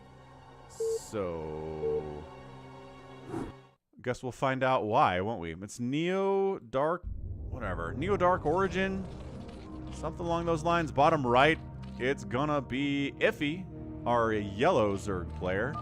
And in the top left, it is Stork, our yellow Protoss. No, I'm a liar.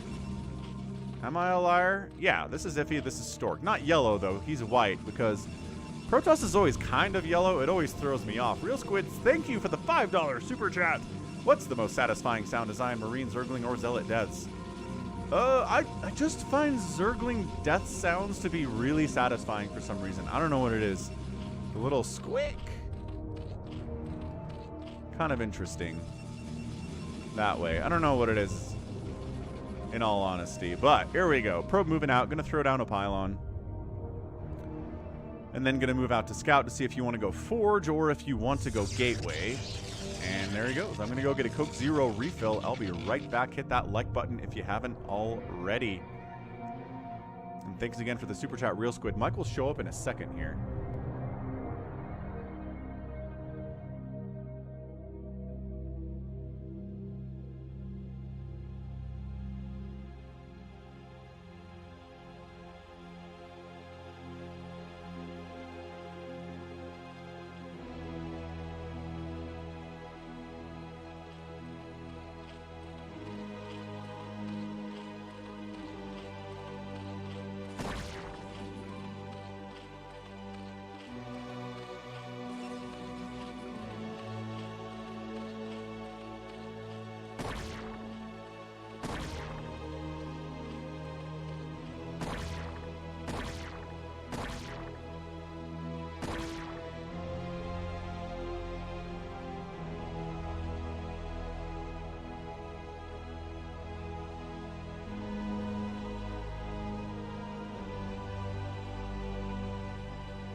So Probe Scouts in sees the hatch first.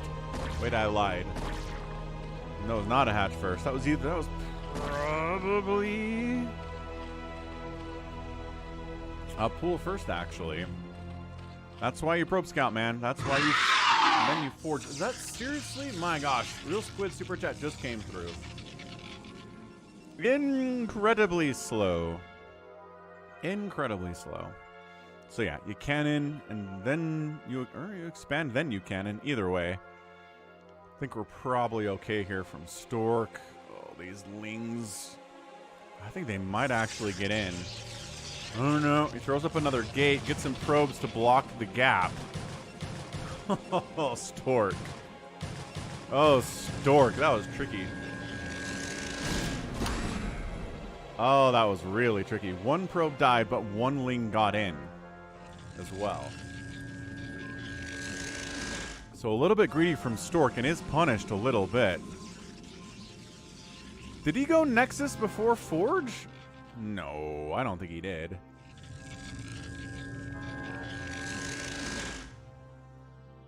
Well, whatever. A ling got in. Totally sucks. Gonna scout. Not gonna see anything too crazy. Third hatch. Just about done here from Iffy. And first Hunter Gas going to the lair, as is tradition. As is all of the traditions.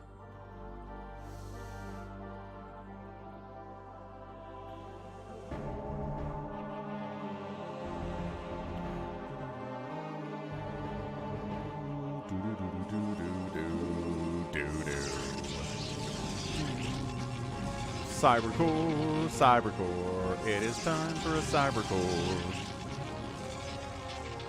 Zealot pressuring.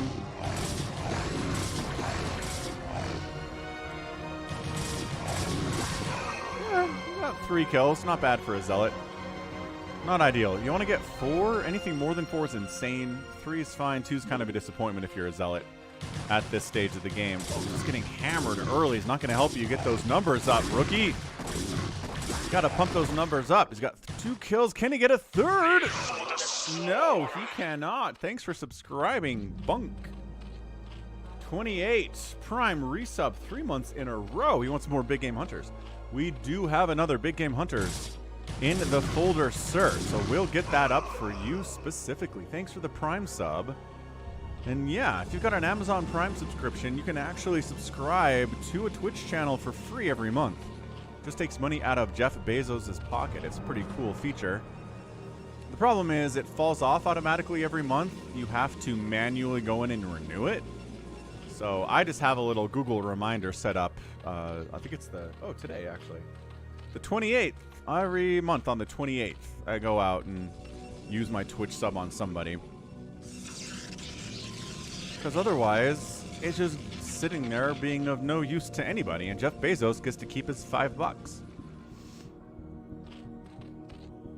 Mini Reaper's like, what up? We're getting +1 air. The Corsairs, somewhere, Ufly is happy.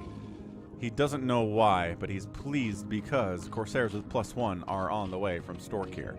Macro hatch, okay, macro hatch, okay. Falcon likes a macro hatch. That's 2 macro hatches at 6 minutes. The 5 mutas coming in. You know how I feel about Mutalisks against +1 Corsairs. Not my favorite thing, but can be pretty effective nevertheless. You can win with it.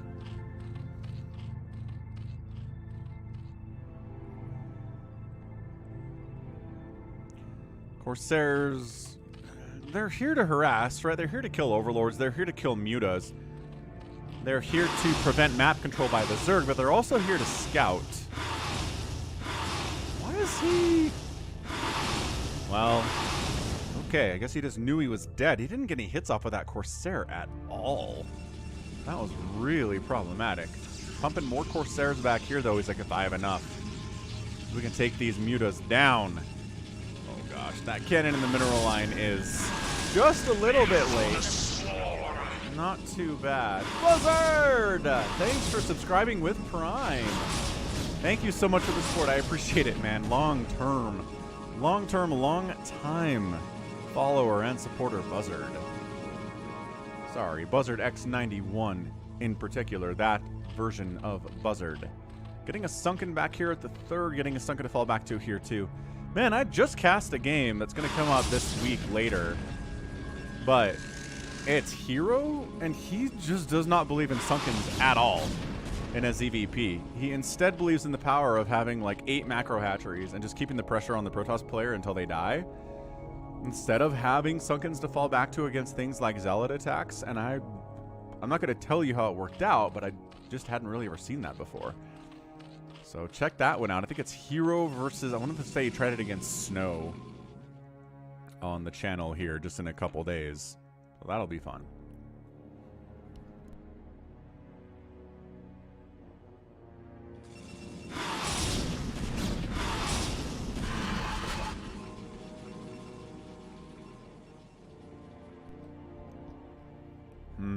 Muta's trying to find damage. Does he feel like he's got air control here? He's got a ton of Scourge. So he sort of has air control, that's for sure. The Corsairs.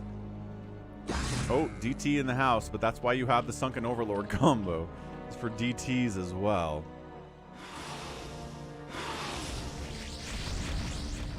Mutas, taking hits. Not what you want to see. Mutas do not want to take hits from Corsairs. The splash damage is damaging. Crazy damaging. And yeah, we've got bingo cards out there too. So if you want something to do while you're watching the stream, you can fill out your bingo card. Oh, DT. Dan's in here for stuff like Falcon can't find the dot. Oh my gosh. No! No! Oh, why? He just wiped out this entire mineral line. He's killing larva.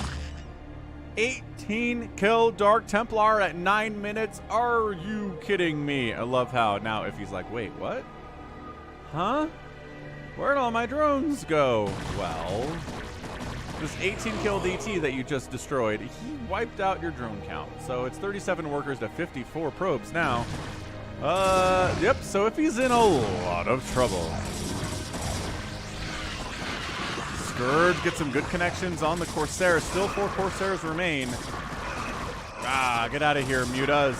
These zealots want to attack on their own, and actually the hiders can rebuff the zealots quite nicely, it turns out. So never mind. So if he's not dead, he gets his 4th base. Holds on to that at the very least. High Templar joining the party. Singularity Charge getting a research next. He's worried about lurkers, and he should be because there are lurkers morphing in right now. Where are they? There they are. Morphing. Mighty Morphin Hydralisk lurkers. Alright, man. Just Hydra defending against speed lots with +1 attack. High Templar support gets a storm on the lurk. The mutas are all dead. There we go. Corsair's doing what they were designed to do. Yeah. And this 4th base is toast. Maybe a little bit greedy. Trying to get this 4th base as fast as he did. But in fairness, the 3rd Nexus is on the way from Stork right now, so who's greedy here? This lurker, man. Providing a lot of value. High Templar try to come down this right side, get absolutely sniped.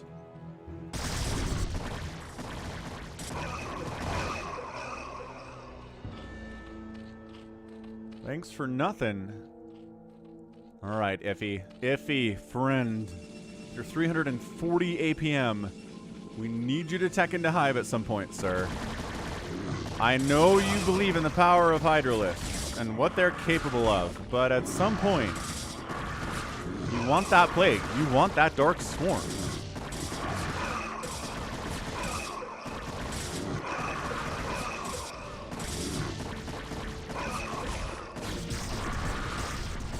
Hydras do get a cancel on the 3rd base of Stork, so he needed that. If he was going to lose his 4th, he could not let a 3rd base come up from the Protoss, and he didn't. So that was good. Artosis says 70 supply is the key defensive supply for Zerg. Well, is it 78 supply? We should be able to defend here. Scourge not making connections. The 4 remaining Corsairs with their +1 attack. 3 kills, 3 kills, 3 kills, and 6 kills on those dudes. And Corsairs aren't killing Lings, man. Corsairs are killing Scourge and Mutalisks. Very gas-heavy units for the Zerg. So any kills they get, it's good stuff. 4th base being replanted. 3rd Nexus being re-warped in.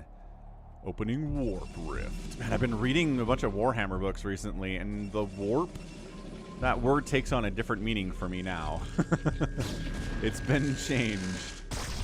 Horus Heresy stuff. Any of you guys are Warhammer fans? We've talked about it on stream before. Yeah, but look, I don't know. It drives me nuts because Protoss never skips. Right? Protoss is never like, well, all I need are Zealots and Dragoons to win here. Who needs High Templar? Not me. This is easy. But so many Zergs are like, all I need is Hydra Lurker. Who needs Spellcasters? You guys. You do. You need Spellcasters. The longer the game goes on against an elite Protoss player that Stork is, you need Plague. You need Dark Swarm. He's finally going up to Hive, but is he going to have enough time? These Dragoons are so happy that the Hive is nowhere near done yet. They are doing backflips. They'll trade against Lurkers all day until the Dark Swarm pops out, and then they lose their effectiveness. Look at this. 4th base going down. Iffy making a counterattack on this 3rd base of Storks at the same time. If I started watching if the Emperor had a text-to-speech device yet. No Mini Reaper. Nope. I don't know what that is. Is it a YouTube series? Sounds like it might be a YouTube channel of some kind. Ah, he sniped the okay, he does poke the Nexus and get it before he retreats out of there. That was very close to not getting that Nexus. These Corsairs are just hunting Overlords. Both players are supply blocked. Not into next week, but they're definitely both supply blocked. 4 kills, 4 kills, 10 kills, 3 kills. Still on 3, eh?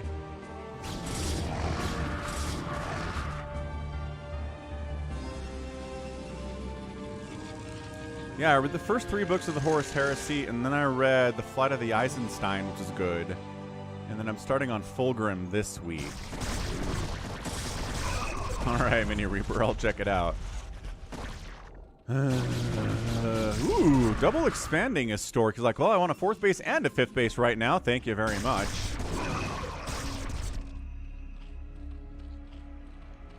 So, dude, you have a hive. Build the Defiler Mound. Get Adrenal. There you go. Do something with your hive tech. If you're driving me crazy here.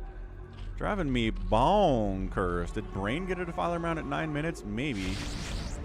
That's a pretty fast Defiler Mound. He's the fastest map player, so it makes sense. It would make sense for him to do that. Of course, these remaining 4 Corsairs are doing a pretty good job of staying alive. Oh, yeah, did I call it a 4th and a 5th? It's a 3rd and a 4th. I don't know what I was thinking. Also, Ninja expanding top right.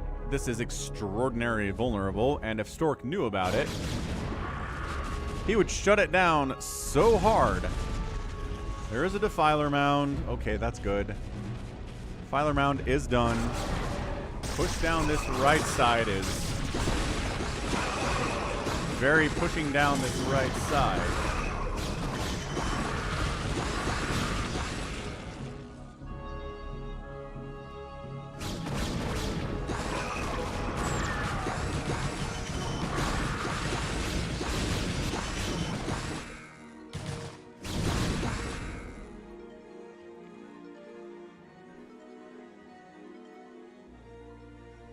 I don't know. I feel like I've just seen too many games like this where the Protoss ends up winning because Consume and Plague are too late. Although the 4th base going down totally sucks. These are Adrenalings with 0 attack and +1 Carapace. Ninja Expand gets scouted, but it is Nightist and therefore instantly defendable as... Wow. As Stork is like, hold on a second, you can't have that. And then Iffy says, haha, teleportation technology.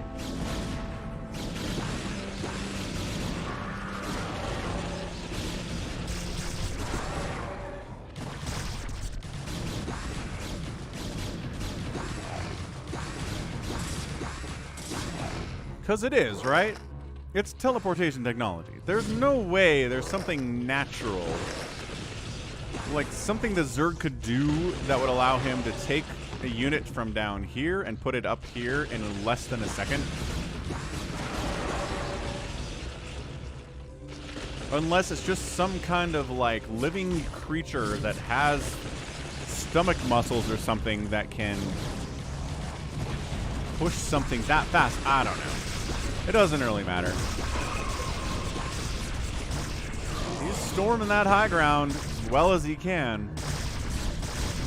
There are still 6 lurkers up here. So Stork falls back. If he makes a push to retake down the 4th base of Stork with his Adrenalings and his Hydras and his lurks.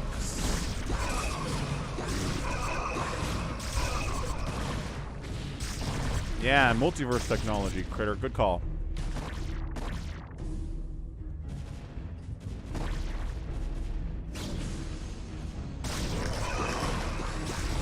Big push across the bridge, but hey, we got the Dark Swarm. There we go.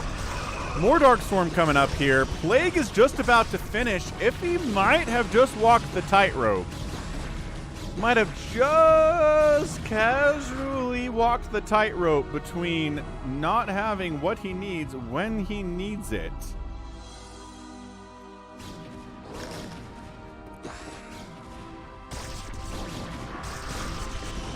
And now he has what he needs. This is it. Dark Swarm is done. Plague is done.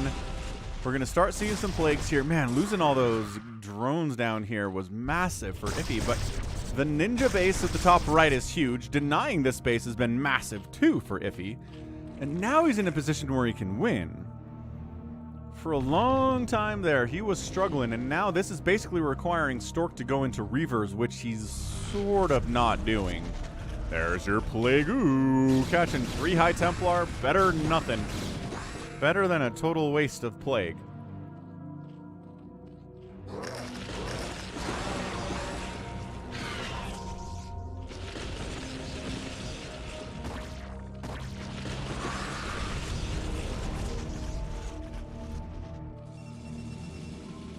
I like Plagued Archons. They just come out, Plague. Nice Obs snipe. There's a secondary backup Obs, though. So it doesn't matter as much. Oh, this sneak along the back way is brutal. So Nidus is up to the top right. Gets into the main base of Stork, because this map is dumb that way. Lurkers in. Eats some storms in the process. Dark Swarm comes up. Lurkers burrow, immediately get stormed as soon as they burrow inside this Dark Swarm. Stork is not letting this happen without a fight. But the position is tough. It's tough to break up a ramp on a Dark Swarm Zerg position, even if that high ground is in your own base. Zealots, we must send Zealots in. We must send Zealots in to clear this out, and they're doing a pretty good job with it. That's a great storm placement. Okay, so Stork clears this out. This Defiler needs to run. He's not running, so he's going to die. Blah. Iffy on the offensive. He's down about 20 supply, 30 supply, but he's up in worker count. He's almost at 60 now. Okay, Plague up the ramp. Cannons eating it.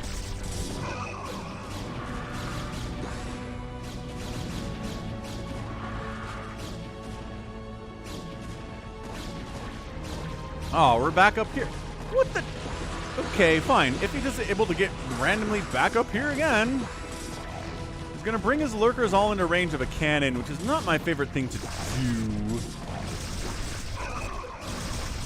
But I suppose if you've got +2 attack, you can take that cannon down fairly quickly. There we go. Burrow zone into a choke. Zealots. 1, 2. Once again, Stork clearing. Okay, beautiful clear outs there. Archon dead. Thanks for taking damage before he summoned. Man, what's up? Hey, just one man dog. Welcome back. Haven't seen you in a while. Happy Sunday. Stork says, well, maybe that means the 4th base is unprotected. And you know what? He's not wrong. It is. But he still has to deal with this garbage. 2-2 Adrenalings inside the house. 2-2 Hydra supporting him again. Zealots are going to do very well. Get up the ramp. Oh, Nidus. Nidus instant reinforcement. So frustrating. It was wide open, but Nidus means nothing is ever wide open. Storms up the ramp. This sunken dying would be a big deal for future attacks here. You're right. If he is only mining from this base effectively, he needs to defend it with his life. Oh, no, he has this one too. He's still mining. There are still Lings and Hydras and Lurkers free inside. These DTs are putting some serious work in. Nice. And an Obs, too. Beautifully done by Stork. Oh, yeah. This game is fantastic. Tell us more about this Iffy guy, RJB.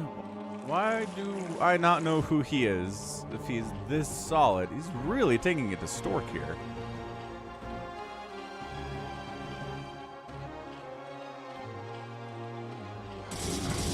Hey, what's up, Jack's Jet Lag? Welcome to the stream. No, and Iffy taps out. Oh, he's got DTs absolutely ravaging his 4th base. There's no detection up here, and then the attack into the, we'll call this a 5th, I guess. 5th base. Wow, Stork. That was great. The defense of his main base up here was elite. That was fantastic. Iffy almost qualified for ASL a couple of times. Took a break, came back in July. So he's an almost ASL qualifier. Fair enough. Fair enough. Now we know who Iffy is and what he's capable of. Yeah, taking Stork to the wire, honestly. It came down to this defense. This attack was really strong, but the storms were good. The zealots that he needed to deal with this, the DTs he needed to deal with this. He got the ingredients for that soup and souped it right up. Nicely done. That was close. That was a very, very close, scrappy game. So, GG. We got 208,000 points here from Iffy. He won the point total, but lost the game, outproducing 6-2. So that's a 3-to-1 ratio. But got out killed on closer to a 4-to-1 ratio. That's your math for today. Structures raised was a 26-3 in favor of the Zerg, and he did outspend Stork, but only by about 5,000 resources. It's just more about the death of his newest sources of income that forced him to tap out. How's it going, Venantron? Yes, I'm glad you enjoyed that game. All right, we're going to go ToyCop versus Avcatinus here on Reap the Gustave. This is part of a Discord tournament that is being held by Falcon Paladin members in the Discord server. How's it going, JohnDoe? Welcome to the stream. I'll probably get a Falcon Unrest today, so... South side, yellow Protoss. It is ToyCop. Top right side, it's Avcatinus, our white Terran. I feel like we haven't seen Avcatinus on the channel in a while. Hasn't submitted us a replay in a few weeks, but he's participating in the Falcon Paladin Community BroodWar tournament in Discord, and this is one of those games he played against ToyCop. So, we'll see how it goes here. PVT Action. We know that ToyCop is a monster. We know Avcatinus is a monster.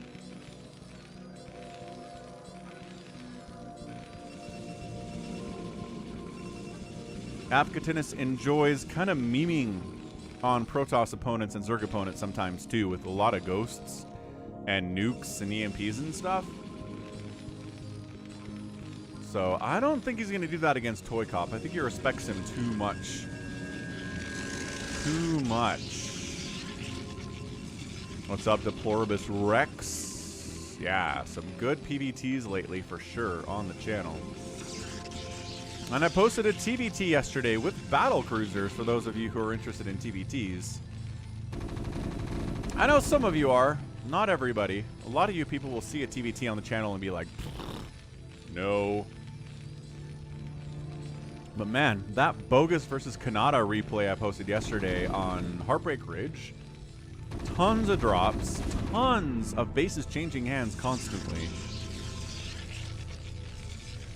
He's a crazy one. It's not just two players sitting behind tank lines, like yelling insults at each other for 45 minutes.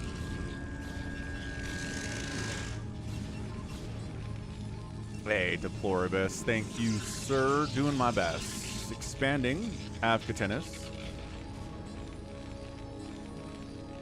Getting an early starport up here. Dragoon's out. Dragoons could probably shut this down. He's worried about getting attacked, and Avcatinus is defending his high ground as well. Yeah, C-Mini Reaper, you'd think so. You would think so. But, I tell ya,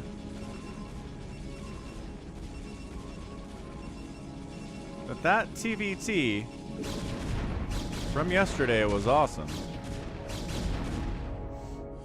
Here, I'm gonna link it. Bunker holding steady as usual. Awesome TVT of fun.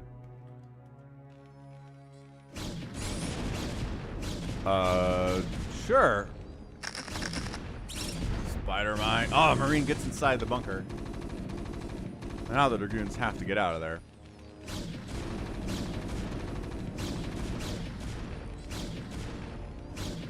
Siege mode is on the way. Is there a something in here? I saw maybe a something in there. Nope. Not a something in there.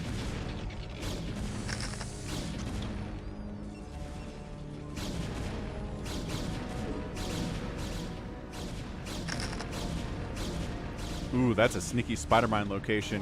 I think this Dragoon's gonna run into this. Wait, but bait it into the spot. Okay. He actually tries to break out of here. Bring in SCVs, bring in Marines, bring in spider mines. Oh, what a snipe on that spider mine, though. This. Oh, another one comes in. Ooh, so close. So close. Bunker has one Marine in it. Man, you could probably just run by with this.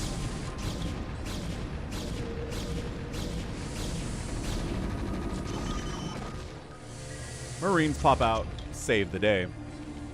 Jack says, how many SCVs do I need on my mineral line in big game hunters? I guess it depends on what you're trying to do. You can, I mean, I really think you can put 40 to 50 workers, maybe not that many, but like mass saturation on a big game hunter's base. But if you're trying to be aggressive, that's too many workers, right? It's going to hurt you.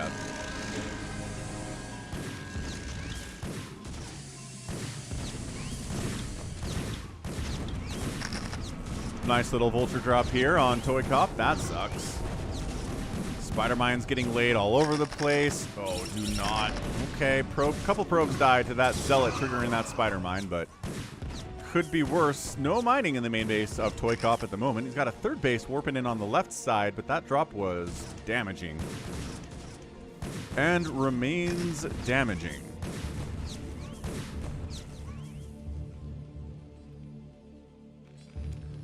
Man, this looks eminently bustable, man. You got 4 Zealots and 4 Dragoons. Get in there. Break that thing. Okay, now there's Vultures. Bring the Dragoons anyway. Yeah, the Vulture... No, don't bother firing on the missile turrets here. Get the Vultures. Okay, now we're doing the run-by. So Bunker gets sniped on the run-by. Oh, boy. Vultures come in. SCVs performing a citizen's arrest on these guys. Spider Mines triggering. Chad Taryn, thanks for the resub on Twitch for 3 months. Appreciate it, sir. 3-kill Dragoon, 2-kill Dragoon. This is going actually pretty well for ToyCop. Might be making up for the fact that he lost all that mining time down here, which that's been fixed. So citizen's arrest is complete. SCVs have killed the Dragoons who got deep into their natural base. The chaos is real. Is he still trying? He was still trying to vulture drop down here, but lost the dropship. And that's it, man. Live interaction while watching the stream on TV. Yeah, the internet is a cool place sometimes, isn't it? Isn't it?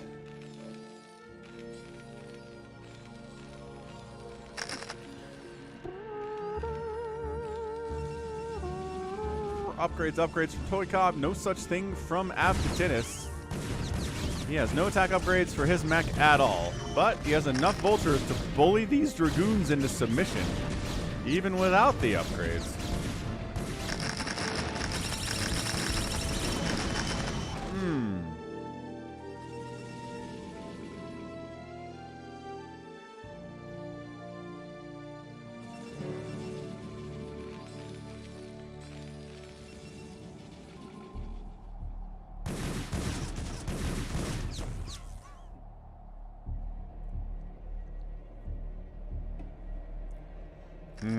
I mean, Noah drunk, yeah. The ladder is a difficult place for new players to really succeed.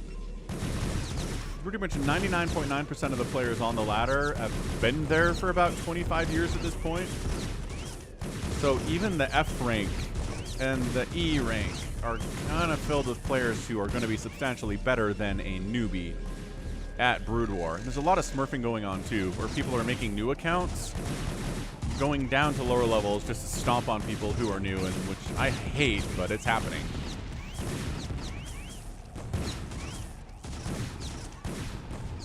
Chad Taryn says I should set up 7 bits text-to-speech. You know, maybe I should. Seems like maybe there's some potential for that. Vultures, maybe escape, maybe more spider mines thrown down. Oh gosh, this absolute surround.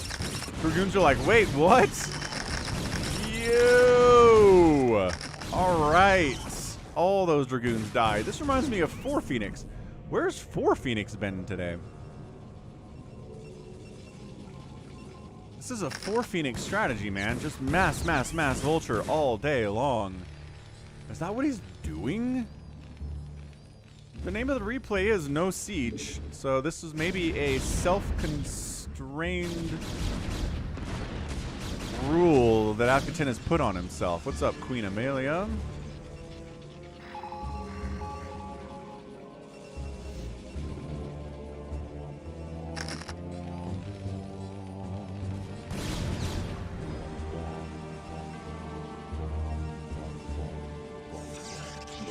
58 to 44 workers in favor of Avcatinus. He's 3 basing it. I'm fairly sure ToyCop doesn't know about this 3rd base, which is an issue.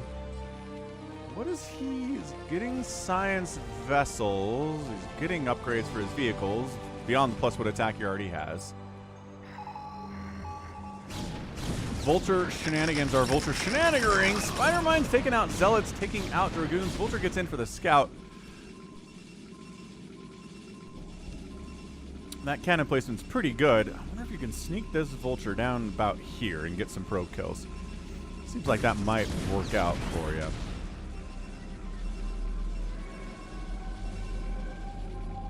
Storm's on the way from ToyCop. He's not going to skip any steps. ToyCop has decided that he's not going to have any self-imposed constraints upon his gameplay. It might be Goliaths, it might be Vultures, but it's not going to be siege tanks here. Optical Flare getting researched from Avcatinus because, yeah, he likes to play non-standard, as somebody said in the chat about 10 minutes ago.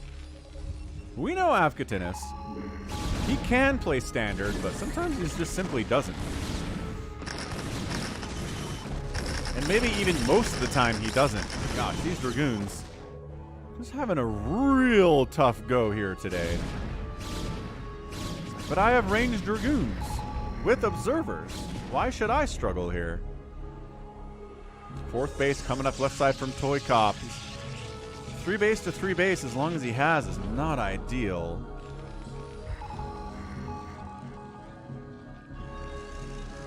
Vultures making a move. Spider-Mine's laid, just trying to delay, and then enough cannons to make those Vultures think twice about coming in there. Sure, yeah, Ghost coming in, there we go. Ocular implants are on the way. And yeah, just a stand and fight against these Dragoons is not going to go well for you, Vultures. Either you're laying Spider-Mines, or you're bullying much smaller groups of Dragoons. If you're standing and fighting against Dragoons, you're doing this wrong. Bunch of SCVs mined out the main base here. Got to move them somewhere else. I guess we're going to expand here to a 4th. And we do get nukes. What in the name of Ferdigus McDoodson? Sure, let's nuke it. Ah, this newest base. This 4th base of ToyCop. Ow.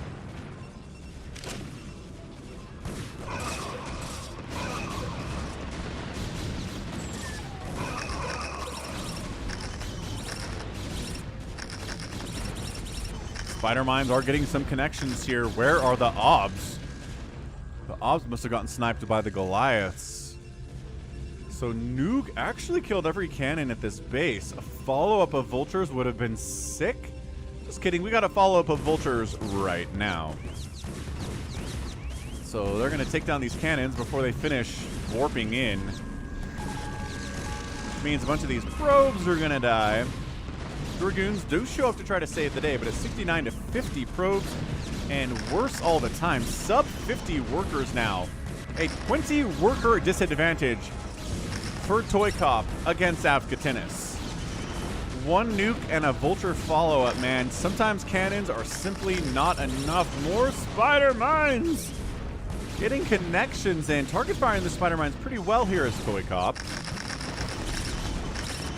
But, oh my gosh, they just keep coming. I cannot believe he shut that down. Alright, ToyCop might just be dead. If he loses his 4th, his 5th base, this is his only saving grace right now. If he can get that 5th base up without Avcatinus recognizing that it's there, why not expand here? I don't know, that seems like a pretty viable option.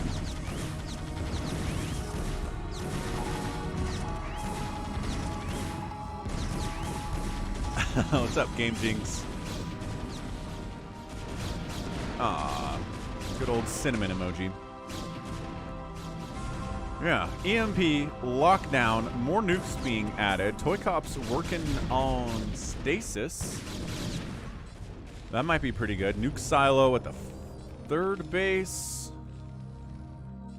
Nuke silo at the 4th base too, and a 5th base coming up from Avcatinus at about the 12 o'clock position. 186 to 120 supply. Avcatinus is in a extremely extremely good position here. This base, once again, hugely important for ToyCop to try to stay in this game and possibly win it. Ghost energy upgrade. Medic energy upgrade coming in. Is he trying to, like, blind the obs? Is that going to be the play here? It almost seems easier just to kill it, but whatever. These probes transfer through an active war zone, and none of them actually die. Every Dragoon is falling. Zealots try to join this party. Not really a Zealot kind of party, guys. But I see you. Okay. Yep. There it is. Nuclear launch detected. That's right. Nuclear launch detected. Ow. Ow. And extra ow. 55 probes. How many now, friends? 35! 35 probes remain. Nexus down. Every probe died except for this one who somehow evac'd. Somehow miraculously evac'd. True fact, Mini Reaper, if you blind an obs but don't kill it, it supplies almost no value to the Protoss. Dead supply is dead supply. We've had a couple discussions about dead supply today, haven't we? Yo, finding the nuke dot. 2 nukes on the way. Still working on those upgrades for science vessels and medic. No, ghosts and medics. ToyCop gets his 4th base back. His 3rd base is re-warping in, and his 5th base still remains hidden. I'm fairly sure Avcatinus doesn't know about this. I really wish it would show you what buildings each player are aware of, or is aware of. It's not how it works with the BroodWar, though. Sneaking up the left side. Well, he knows about it now. If he didn't know about it before, Obs is following it. That's funny. Stasis on the science vessel's okay, but man, this one's not going to get off.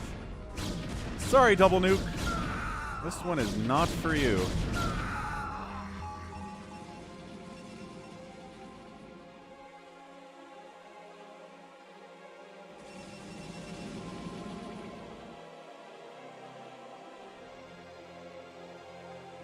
$169 to $79 supply, 71 to 40 workers in favor of Avcatinus. Hasn't lost a base yet. ToyCop's lost a lot of bases and a lot of workers. Economically, not a good place for him.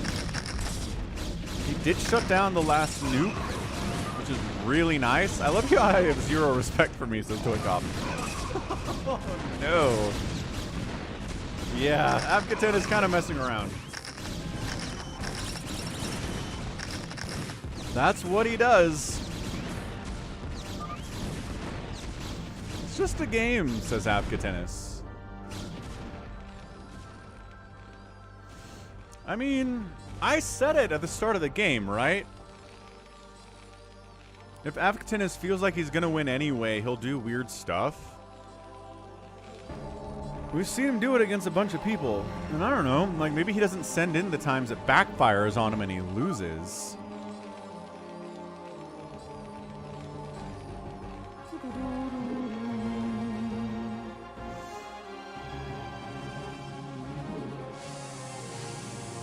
Double nuke again. Avcatinus says, but I have more fun this way. Nukes are more fun than siege tanks. I would say that's a fact. I'm taking this very seriously, said Avcatinus. I've got all of 86 APM right now. I mean, ToyCop's at 100 APM as well. He's kind of slowed down. ToyCop 52 to 34 probes. Yeah, ToyCop's just down in every sense of the word right now. Down bad in base count, worker count, army supply. He's up in upgrades. No, maybe he's not. Ow. 3-1-2 versus 3-3 isn't exactly up in upgrades, I suppose.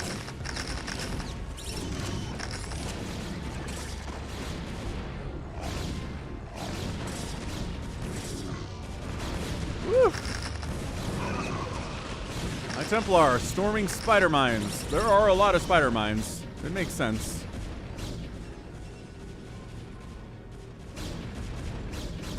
Oh, he gets a nuke silo. That's got to feel good after the nukes that have really ruined ToyCop's day today.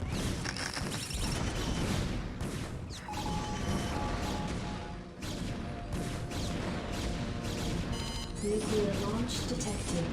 Nuke launch detected. High grounding it.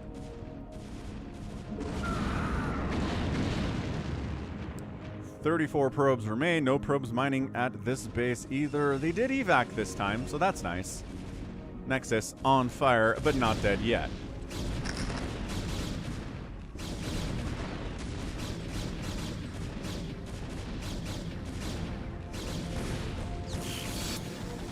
Defensive Matrix, the Vulture in the house. Ooh, lockdown on an Arbiter. That's a nice play. You don't see lockdown on Arbiters very much in StarCraft, do ya? Gets wiped out by a Goliath, a 3-3 Goliath on the other side of it.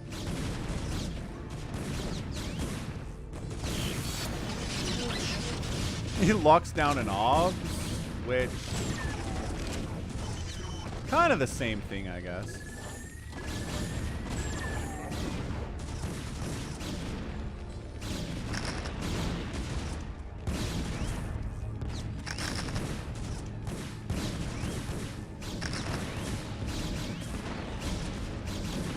Yeah, 148 to 75 supply. ToyCop is resilient. We always give ToyCop that. He's a great player, and he does not give up. He will keep fighting to the bitter, bitter end. And I'm sure that's won him some games that other people would have quit in. So he's expanding again. 35 probes, running Dragoons. That's pretty much it. That's pretty much what we're looking at here, right? Dragoons and OBS, Dragoons and OBS, Dragoons and OBS.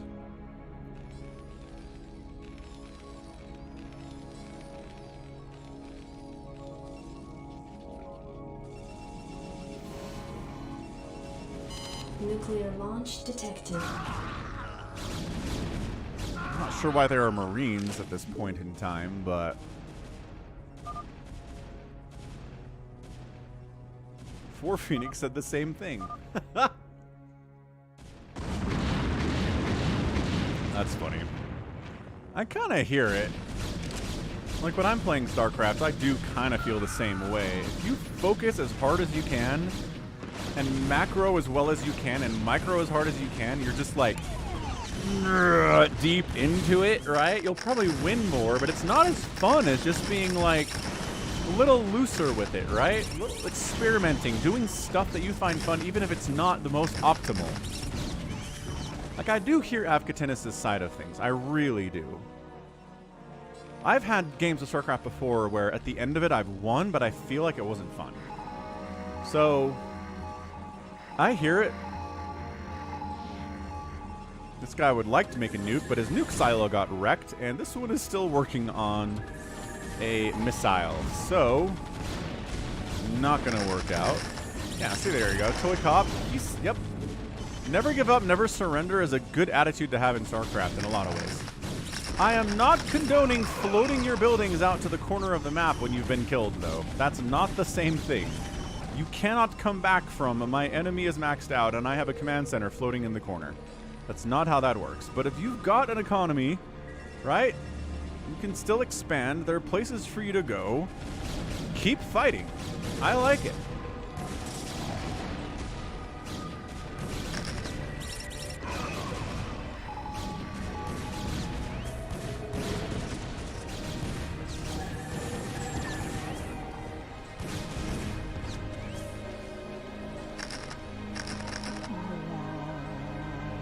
I don't know, would further upgrades on these Dragoons help?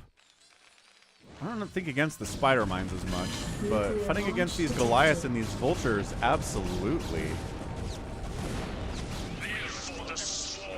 Hey, hey, hey. Thanks for subbing. Owner, welcome to the channel. Nexus down, Zealot down, 3 probes down, 41 probes remaining.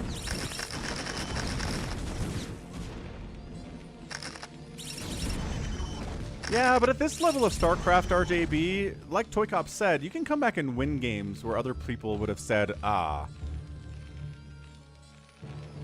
I am probably defeated. It's hard to tell in a game like this that you're just toast, right? At the pro level, they both have the game sense to tell when they're toast. So, yeah, fighting beyond that point doesn't make any sense. But at this level of StarCraft, being able to determine that is more difficult. I'm not sure if he used optical flare today. I haven't been checking. What did he use it on? Look at this ghost. Ah! Microing the ghost against the zealot. No, get out of range. All I had to do was get out of range of the obs.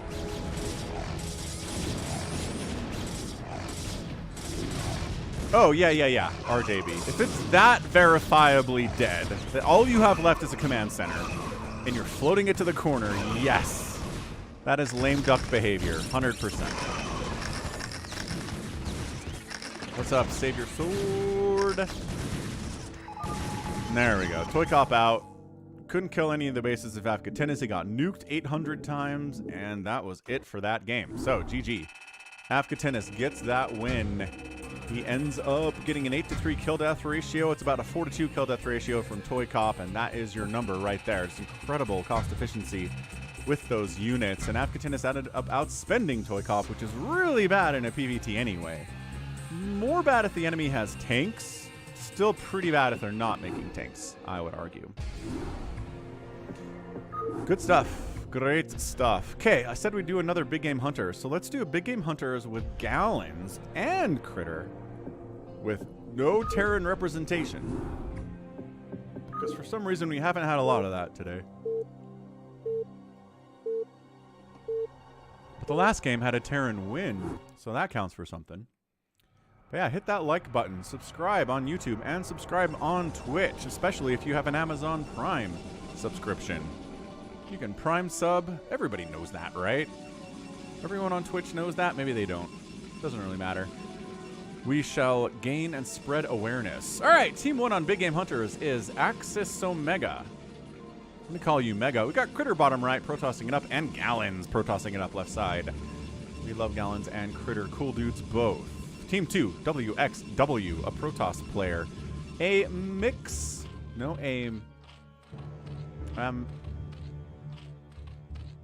Amic a mixtape.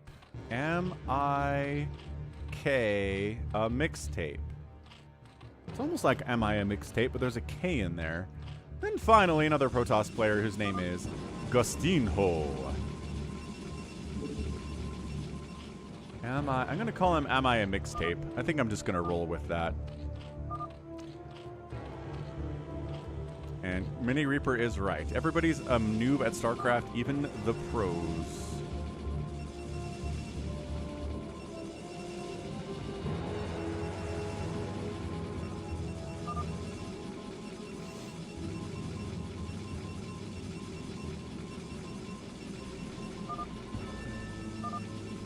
Critter's like, I didn't scout. Quickly, get out there and scout.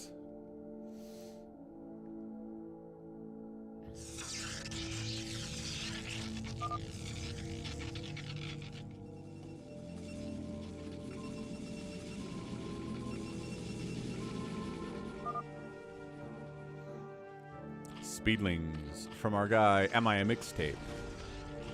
So here's a question. The mixtape was a big deal in a very small period of human history, back when cassette tapes were invented, and to a lesser extent, CDs were invented. Mixed CDs, I got a mixed CD from a girl in like 2004. So mixtapes a big deal through the 80s and 90s. CDs come in, we started to be able to burn our own CDs, and mixed CDs started happening. Easier to make a mixed CD than a mixed tape for reasons that I'm not going to get into, but do kids these days send each other like Spotify playlists as the analog to a mixtape from 1987? That's what I'd like to know. Do we have anyone ever heard of that happening? Or is there a different version of a mixtape in 2024? Mysterious questions for all.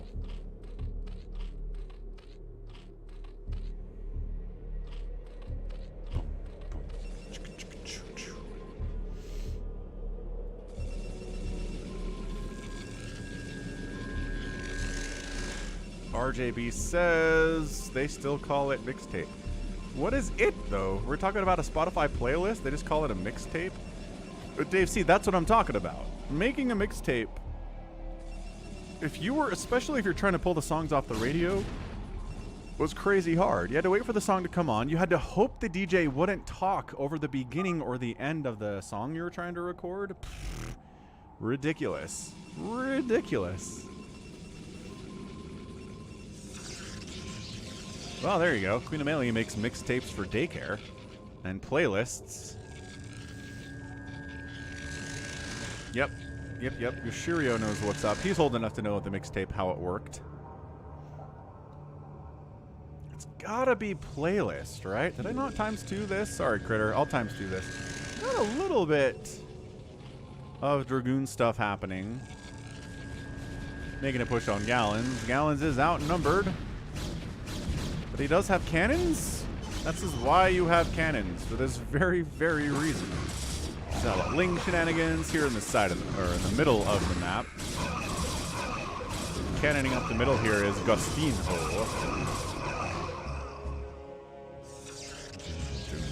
Yeah, Queen Amelia says, they don't call anything a mixtape. But do kids send each other like a spot? It's gotta be a Spotify playlist at this point. Right? I don't know what else you would do. Maybe a YouTube playlist of songs. You could do that too. Does that even happen anymore? I'm gonna ask my 15-year-old. He might know. He's right at the age for mixtapes. But some concepts are just gone, man. I asked my kids last year sometime if there are any bullies at their school, and they were both like, no. But, okay, maybe bullying is dead in some places.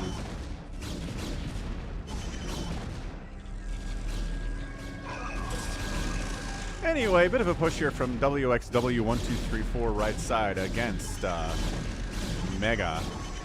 But defender's advantage kicking in here. Enough Dragoons to defend. Ling's coming in, gonna cause some problems for sure.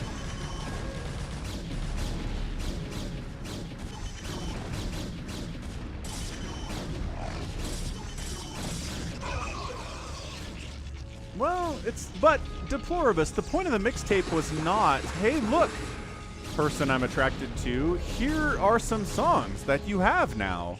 It's, I chose these songs. I selected the order of these songs to communicate how I feel about you. That's what a mixtape is supposed to be. It's not just, hey, you have access to this song now, cool, although that's definitely part of it. Gallons is bringing a reroll along on this attack, which is nice.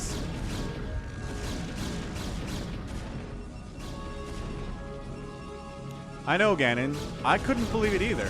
They were sort of confused by the concept. I don't know. It is a charter school they go to, and I think maybe that has something to do with it, but still. Everyone seems pretty chill, which is nuts. I don't know. My middle child is going to go to an actual public middle school next year, so maybe there will be some bullying there as this shuttle barely makes it away with its life. These Lings are providing some nice value. Teamwork sizes. Teamwork way.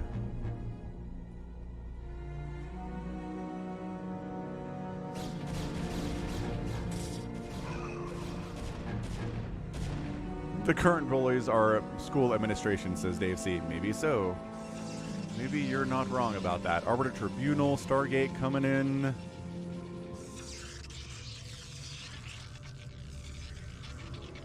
Yeah, man. When they said speedlings, they were not wrong. From Am I a Mixtape? It's got mutas, though, too. Hey, we get more mutalisks in a Big Game Hunters today. It's exciting.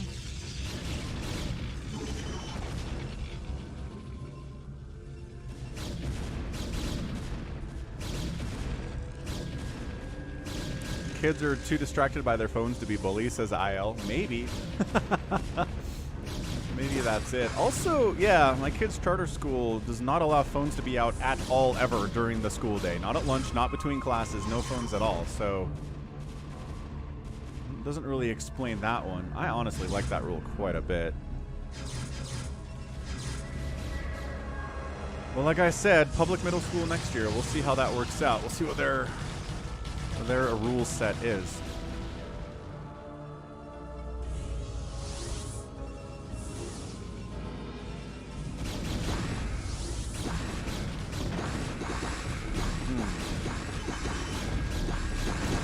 I was gonna say nice Reaver hit on that Reaver, but I think I don't. Oh, there's 2 Reavers though. Maybe the other one got all these Ling kills. DTs, cannons, dragoons holding center here. Look at this. This cannoning up in the middle by Agostino is pretty fun.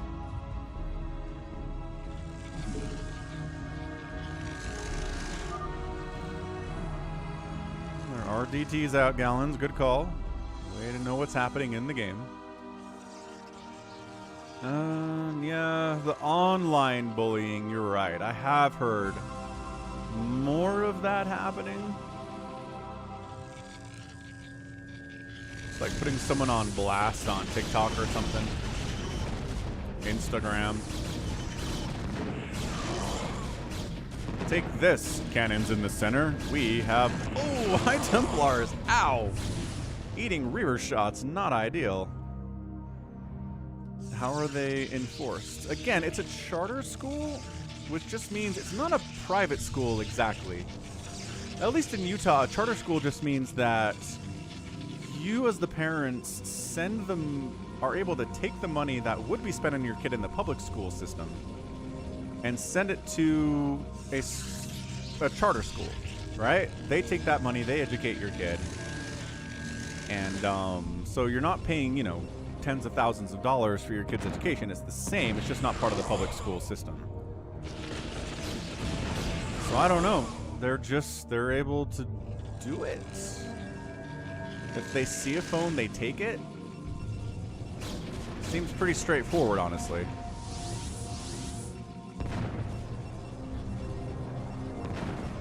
What's up, Ivan Velov? Happy Sunday to you. Good. Look at this. Look at this Reaver micro out of WXW.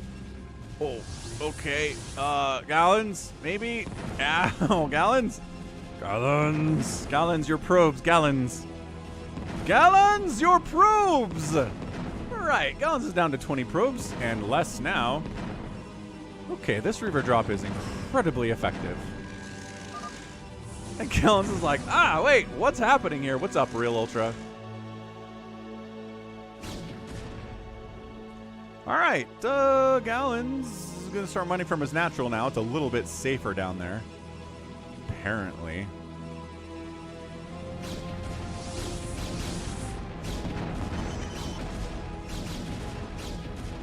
Reaver dropping down here too, though. This is not safe either. Oh! He tried to come back for more. Greedy. Should have just run. Did not effectively run. This giant mutaflock of a mixtape is concerning me. Mutas are not intended to hang out. Mutas are intended to be out and about, harassing, killing stuff, maybe helping defend something, but they're not meant to just sit up here and hang. Although, maybe we're going for a surprise Muta bomb. Yeah, how's it going, Lex? I think Lex has a follow-up on this thought. Wait. My children are trained by an unconventional family deity, which exists only in our minds, K through 8. I don't... What? Surprise Muta bomb! Ha ha! Storm them. Storm the Mutas. Oh, gosh. 9 kills on that. Oh, 10 kills on that High Templar. Woo! 2 storms, man. And maybe the Mutas aren't doing as well as they wanted to. They got a +1 attack. Maybe Flyer Carapace would have been better. Critter says the Zerg was bad. I mean, his macro isn't horrendous. He's spending his cash pretty well. 1, 2, 3, 4, trying to finish off Gallons after murdering his economy. Can't say that's a bad idea. Push it in front. What's up, Nintendo? Is it deity or deity? I've heard it pronounced both ways in the last couple days. I think I want to say it deity. But also deity kind of sounds right to me too, so I don't know. Pronunciation, eh? Storm, storm, storm, storm, storm, storm. It is time for a storm. Hey!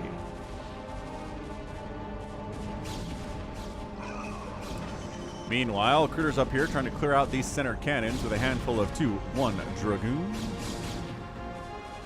Yeah, Dragoons do take storms impressively well for, you know, what takes storms well? Carriers do, Dragoons do.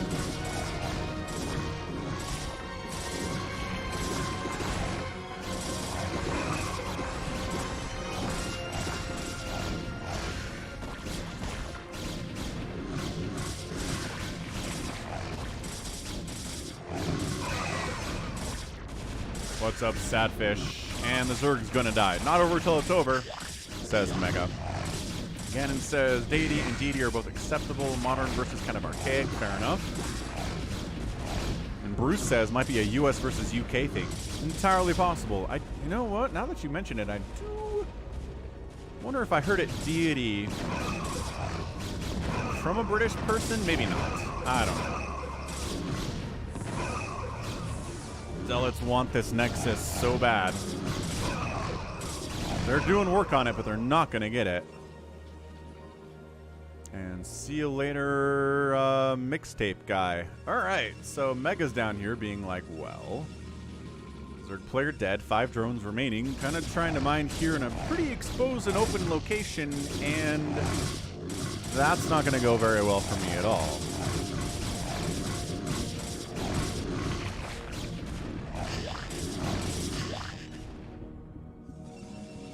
Gonna evac his drones, throw up another hatch here inside WXW's base.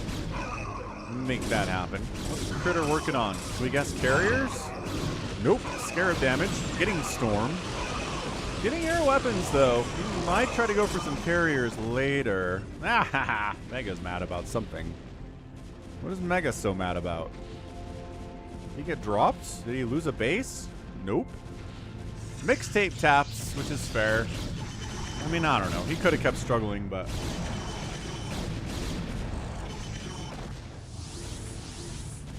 I'm not going to get after him for leaving at that stage of the game.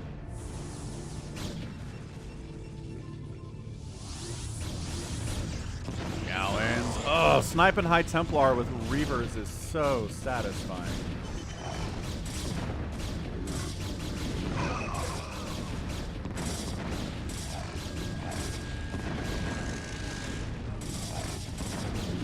Beautiful stuff. On the other side, we've got Mega trying to assist in taking out this center area too. WXW coming in with Archons and High Templar and Dragoons trying to save the day here with Gustino's High Templar. But seriously, guys, maybe not enough energy for storms. This one, he had enough energy for a storm. He's dead now, though. He got stormed. What's up, Gita? C-3PO pronounces it deity in Return of the Jedi. Star Wars should be our pronunciation guide. I'm with you. I'm going to keep pronouncing it deity.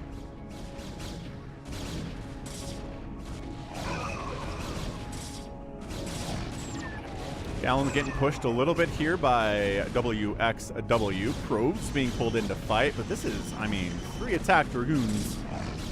Probe's going to have a bit of a hard time with that. Center cannoning remains to some extent, but the push here of Mega pretty effective. We've got these are Critter Zealots. Gallons is like, my Reaver shenanigans. Oh, he lost his shuttle too.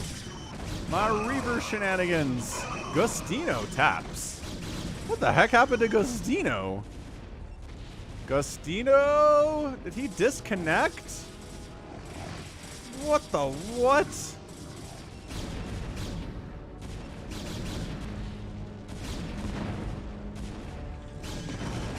Okay. Did he get dropped? Did something really bad happen to him? I mean, maybe he didn't feel like playing 2v3, but that seems like a really bad time to disconnect.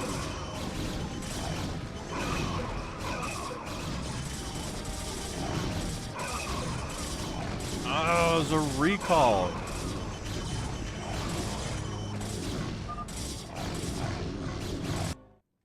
I missed a recall right on top of Gustino, and then he taps. Man, it's weird to GG right after a recall. Was it like a... Did I already miss it at this point? There's some dead stuff here. His probe count seems okay. 37 workers is manageable at this stage of the game.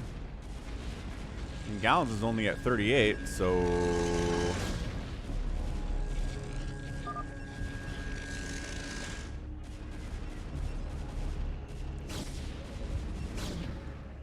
Yada, yada, yada.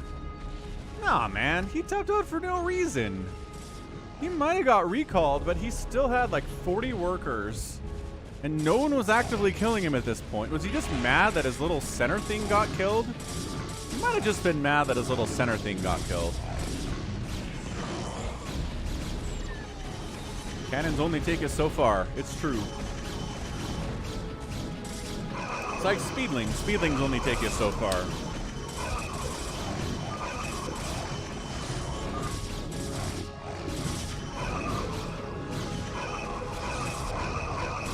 Alright. Gallons get saved by Gallons get saved by Critter. And yeah, WXW taps out. GG. GG, Gallons and Critter. Friends forever. And Twitch died again. Come back, Twitch. Why do you keep dying?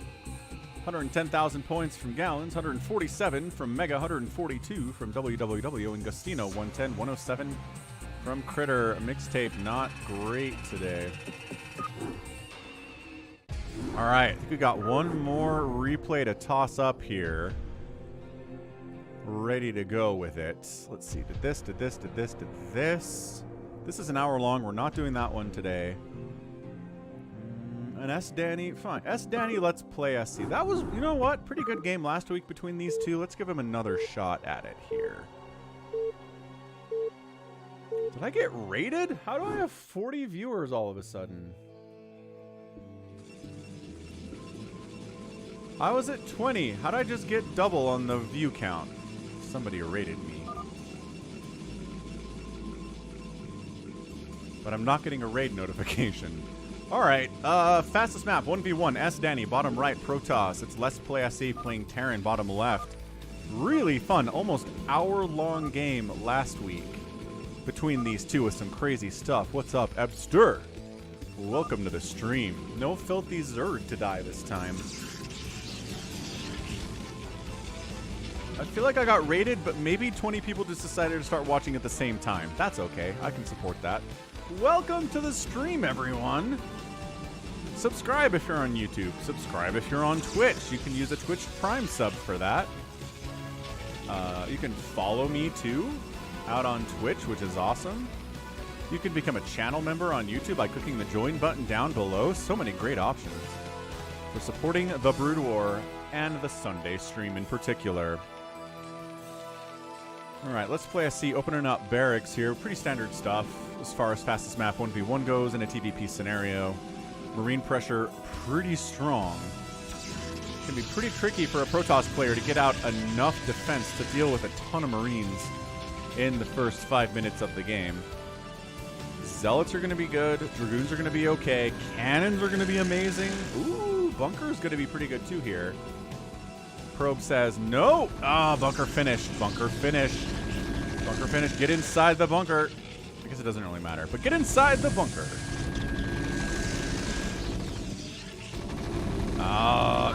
No. Okay, found a position to kill these. Oh gosh, these cannons are dying. Secondary bunker. Ha ha ha ha ha. Repair the bunker. Ooh. Nice micro here from Let's Play, keeping that SCB alive, keeping the repair happening. This bunker pressure is real out of LetsPlaySC. Let's go. Oh, cannon up, bunker gonna die. No, I'm not sure if it's even worth repairing that thing. Oh, got a probe and a zealot out of it though. And that zealot dies too. That was not really cost efficient out of SDanny on that one. Marines just covering. What did I say? Early Marine pressure totally sucks.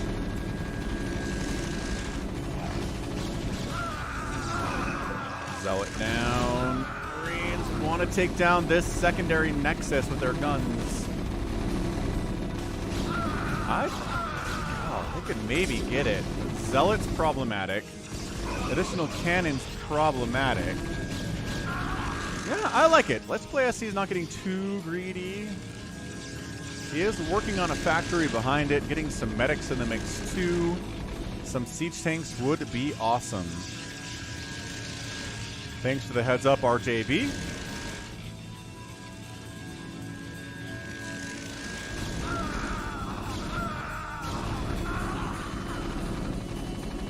He really wants these angles, doesn't he? He's like, well, what if I kill your tertiary nexus? How would that work? Or hey, just this pylon. Oh my gosh, tanks showing up would be problematic. Is he making tanks? Is he making tanks? Is he making tanks? He's getting a machine shop. He's working on it. Bunker down. Fall back to secondary bunker. Got a turret up in case DTs arrive. But we are in DT tech. That's a possibility. So that's a smart missile turret to throw up there for sure. Andreas Johansson, welcome to the stream.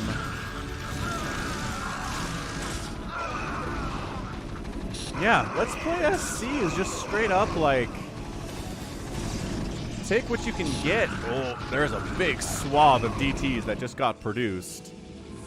The turret got sniped. The secondary backup turret does exist. Alexander! Oh, it's Disco Potato. What's up, Disco Potato? Welcome back to the stream. Happy to have you here this Sunday. We're just watching some incredible Terran containing the fastest map here against SDanny. 8 p.m. 250 for Let's Play, 140 for SDanny. Are we finally getting some tanks? Tank on the way. Siege mode being researched? Yes, it's done. Oh man, siege tanks have arrived. Game changing. We are sneaking a DT drop out. Okay, so there is a turret up and there is a bunker here, but you got to actually put stuff in the bunker though. Oh, LetsPlaySC's supply blocked. And so is SDanny, actually. Dude, DT is getting wiped out there. The lack of cost efficiency here is problematic for sure.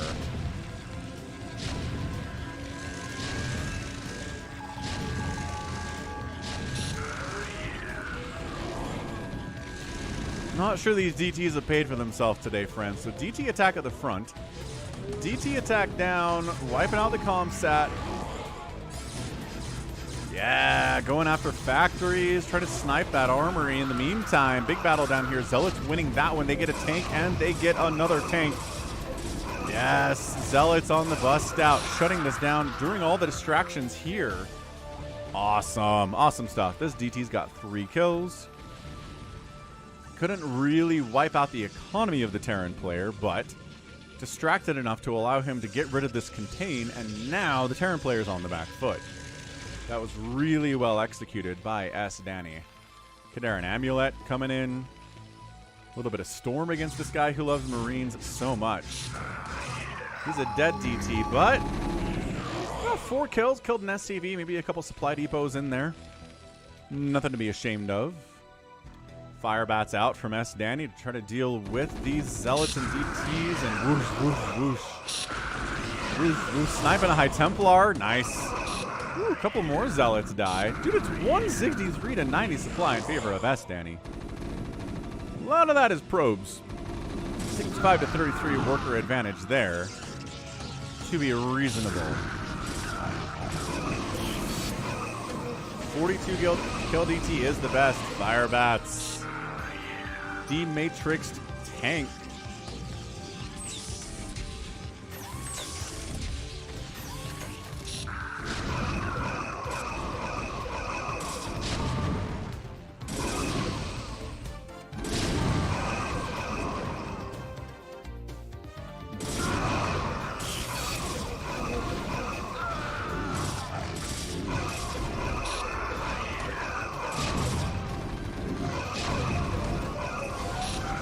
What's up, Richard? SDanny is floating a ton of cash. Hey, got some scouts out. The Falcon Paladin Sunday BroodWar stream scout guarantee is fulfilled again. Hey guys, defend your tanks from... There we go. Get out of here, dummies. One scout gets sniped hard. This game is crazy. Good storm. Great storm. If you can get one storm off in your life, make sure it's that one, I guess. Okay. Scouts, maybe not the greatest idea at this stage of the game. There's a group of zealots here, maybe trying to sneak a counterattack in. I would definitely approve of that maneuver. Adu Toridas. What's up, Jericho? Welcome back. Happy Sunday to you. These tanks slowly creeping up. You can kill the zealots before they close the distance on your tanks. You kind of got this thing won. Fire bats. No, don't let your little guys get dragged into Cannon Town there. They defend the tanks. That's what they do. Stop it. Stop wandering into tank. Oh my gosh. LetsPlaySC would have this game won if he stopped running Marines into cannons for no reason. Oh, it's a great storm. That's a great storm, too. Then he has fewer Marines to defend against the counterattack. Yeah. Okay, so once again, SDanny breaks the contain, gets rid of the tanks, forces a retreat, and he's up 168 to 60 supply. Again, a lot of that is workers. SDanny needs to fire up like 8 more gateways here. Or if he's trying to go carriers, maybe 8 more Stargates. Either way, he needs to spend the cash. Yeah, no, Jericho, we are here. We are here. And yeah, Gallons, this does look kind of the same as last week's. Last week's was like an hour long, though. And I don't think we got carriers last week from SDanny, did we? Fairly sure we didn't.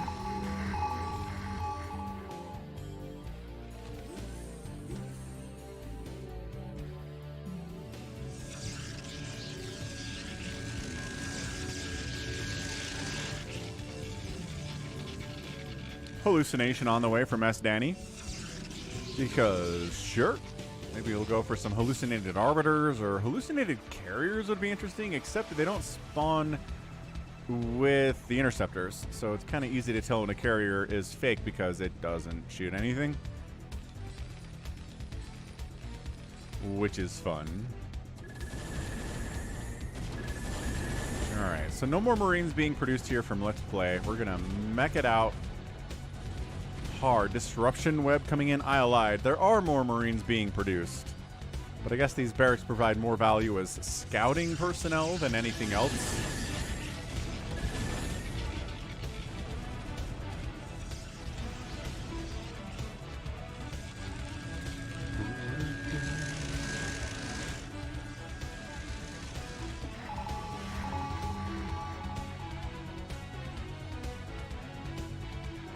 Yeah, there we go. Firing up 7 gateways at a time up here. Additional Stargates being produced. Carriers coming in. SDanny is maxed. But coming into this choke would seem like a pretty bad idea.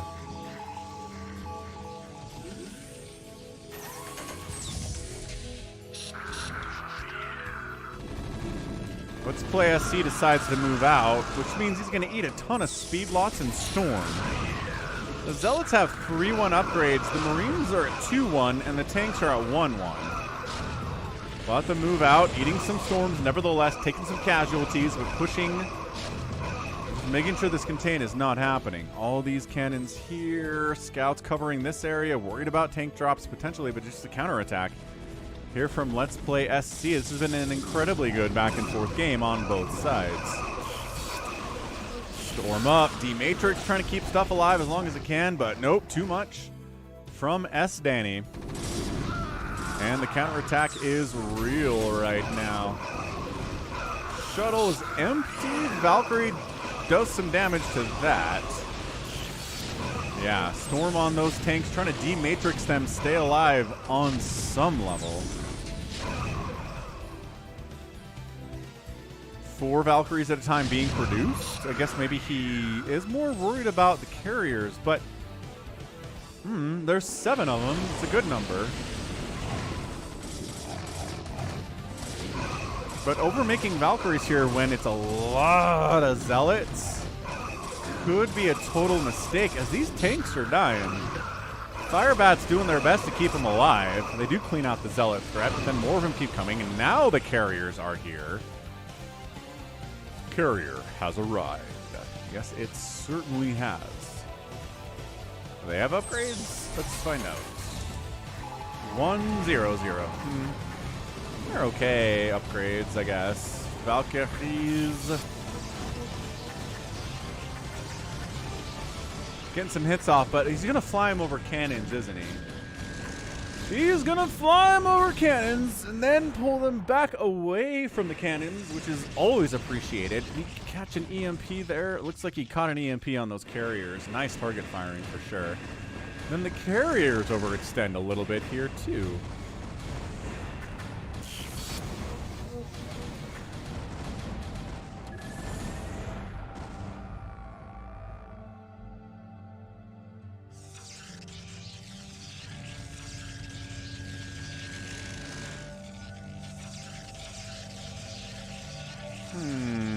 Shield batteries in the house. 17 shield batteries in a hot minute.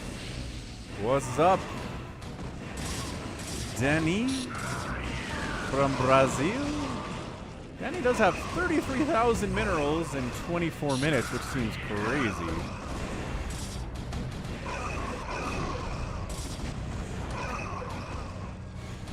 Carriers eating Valkyrie hits all the live long day, but if the Valkyries die, no more of those. Alright, so now it's Zealot High Templar Carrier. The Goliaths are in the house. They've got Charon boost. They're doing their very best. Jinx, it's a 1v1 fastest map. Siege mode up. Zealots don't care about your siege mode. 200 to 120 supply here. LetsPlaySC is caught up in economy. But I don't think he has the cash to just keep producing as much as SDanny is here. Zealots, High Templar.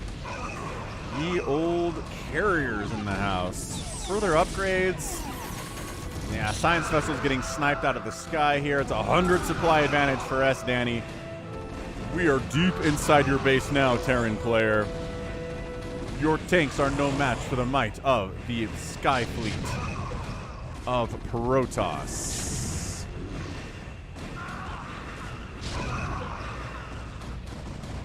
Denis Villeneuve? Maybe. Might be the one of the better directors in the world right now, Denis Villeneuve.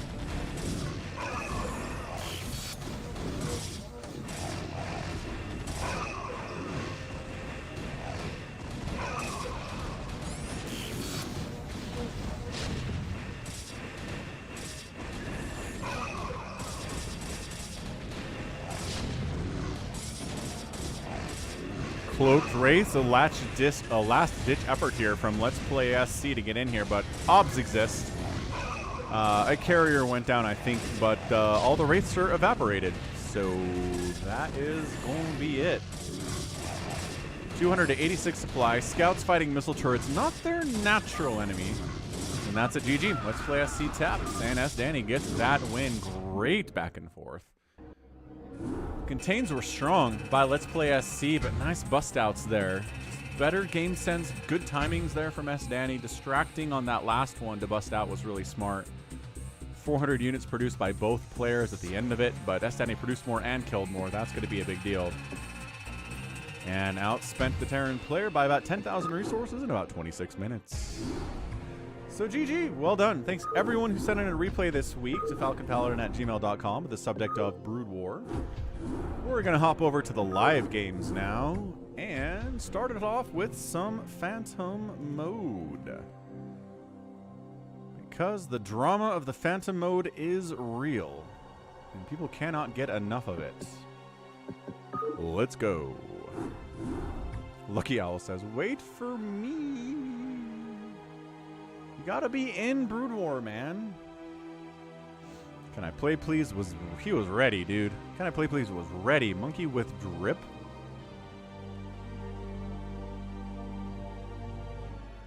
Boo 32A, ToyCop, Hamster, Lucky Owl. Monkey with drip is Realultra. RJB is RAR J Bowo.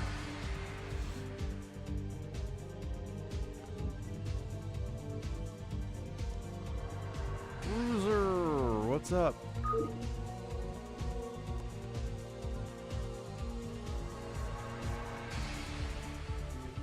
Jtox is in.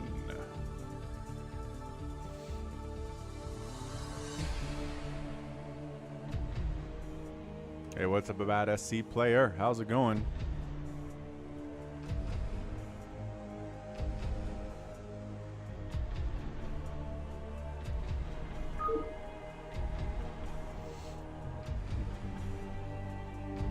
Jack, we've got RJB is in the Netherlands, and CanIplayplz is in Europe too. We've got plenty of dudes from Europe that play with us, and it's fine. They don't lag out on us.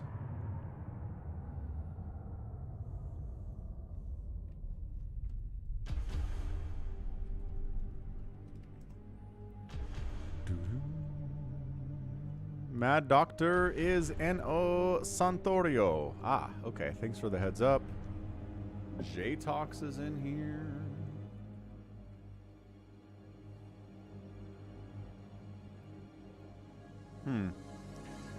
Better when the colors were auto-assigned. BroodWar's in the Netherlands as well. See, there you go. And ToyCop is in Finland. That is a good point. All right, let's rock.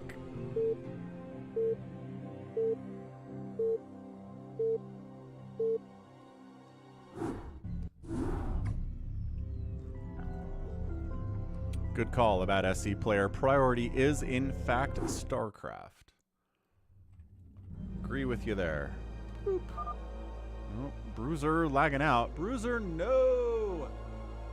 BroodWar, BroodWar's alive. Technically, we got ToyCop, Realultra, RJB, Lucky Owl, BroodWar, Hamster, 32A, and CanIplayplz. Legend CanIplayplz in the house. I mean, everyone here is a legend. You all know RJB too, but.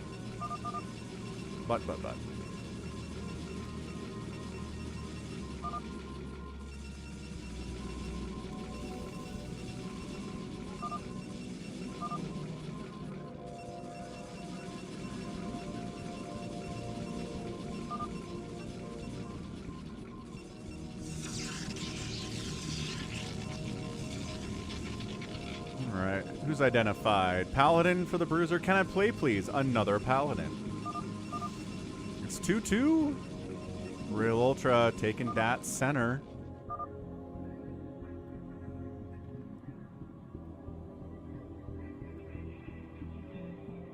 And we got our names in the top left. Excellent. Excellent, excellent. Jericho! Ah, sorry, man. I did not see that you wanted an op spot until we started this up. Bad SC player accusing RJB of being Phantom. If there's a Paladin, there's always two Phantoms. So it's going to be CanIplayplz and BroodWar Paladins. At least that's what they're saying. And then two Phantoms out there, too. Paladin's going to help everybody else kill the Phantoms. They get a little extra money for it, not as much as the Phantoms do. CanIplayplz accuses Yellow of straight up being Phantom. Ah, no, ToyCop. ToyCop early Phantom accusation, who's going 3 gates, sub 2 minutes, which does seem aggressive. ToyCop, if he is the Phantom,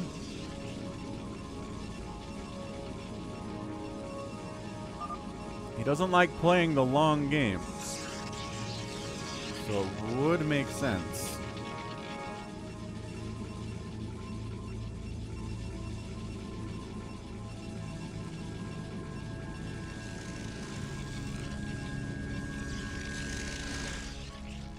Let's see if, well, okay, so CanIplayplz starts cannoning in ToyCop, or at least as well as he can here. RJB bunkering in ToyCop too. Is ToyCop, yeah, Cybercore without any gas. All right, ToyCop's a Phantom, ToyCop's gonna die. ToyCop doesn't really like to play the long game here. I've not seen the Blade Runners. JohnDoe. No.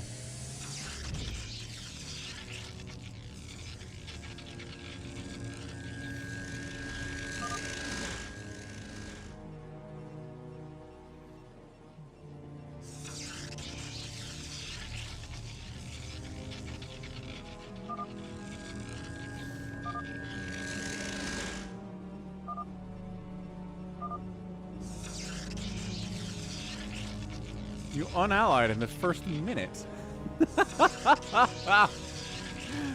ToyCop is mad because he unallied everybody in the first minute.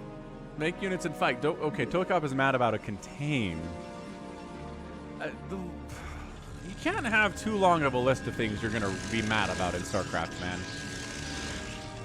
Get mad people don't take you seriously, and then when they take you seriously and contain you, you get mad.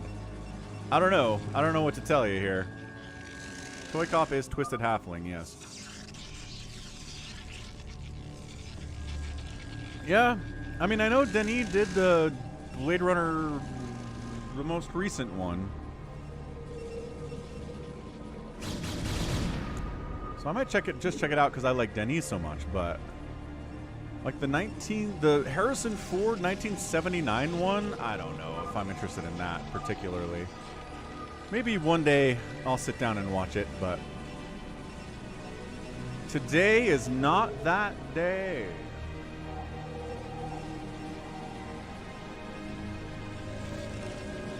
So who do we think the other Phantom is? Nobody seems too sus at the moment. Nobody's going crazy with power.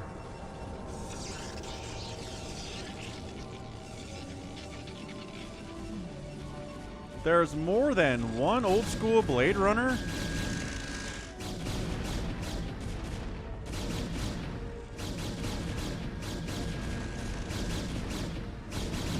I thought there's the Harrison Ford Blade Runner, and then there's 2049 with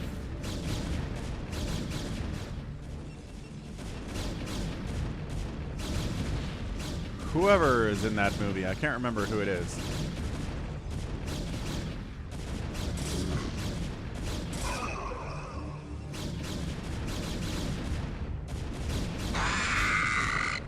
Hey, Levin Neville, thanks for following. Welcome to the stream. Ryan Gosling, thank you. Wow. Brain fart there. Ryan Gosling is the Harrison Ford in that movie. Alright, Reaver's on the contain. Black, don't be greedy. Realultra go and play StarCraft like he wants to play StarCraft. Siege is up. Reaver breakout is going to be a little bit less effective. Oh, lost the shuttle with the Reavers in it. Yeah. And then he says, F it, let's go. It does not go well for him. He does not break out of the contain. And I think he might just GG here.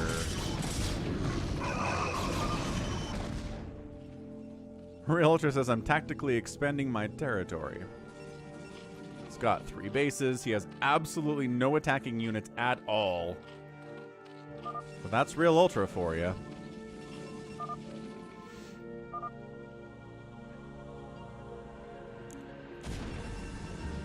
Wraith scouting in, harassing a little bit.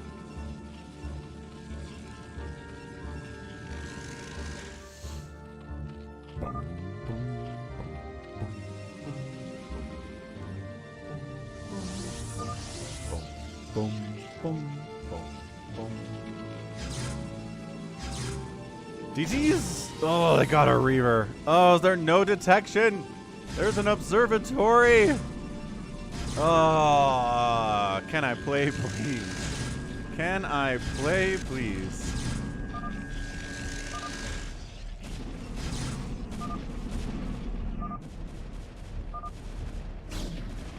What is... Oh. Realultra trying to take this base. And they're like, nope. Well, the DTs go down, but that's a 13-kill Dark Templar, ladies and gentlemen. ToyCop, I think, has 2 probes remaining. He still has the passive income that he gets as Phantom, but it's going to be tough to win from this position, I can tell you that much.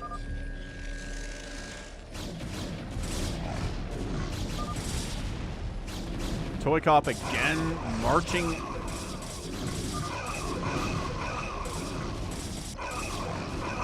Trying to wipe out this contain. Can't quite get there, though. Siege tank gets sniped. Dragoons pull back. varying states of almost dead. Rude. Thanks for the €3 super chat, sir. I appreciate it. Thank you. Oh, Spider-Mine dropping in here too. RJB. And Jericho gifting 5 Falcon Paladin channel memberships to PJILRJB, Gatto, Tenchero, and Mark Wells. Thank you, Jericho. Welcome. Welcome to the channel, all 5 of you who are gifted memberships. ToyCop fighting to the end. Ultralisk doing Ultralisk things.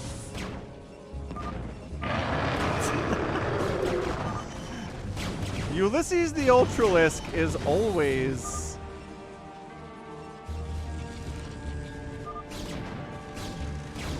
Always. 32A making a move. 32A making a move on Hamster. Dude, 32A Phantom, big deal. If 32A can distract everybody enough to let ToyCop not die, that would actually be huge.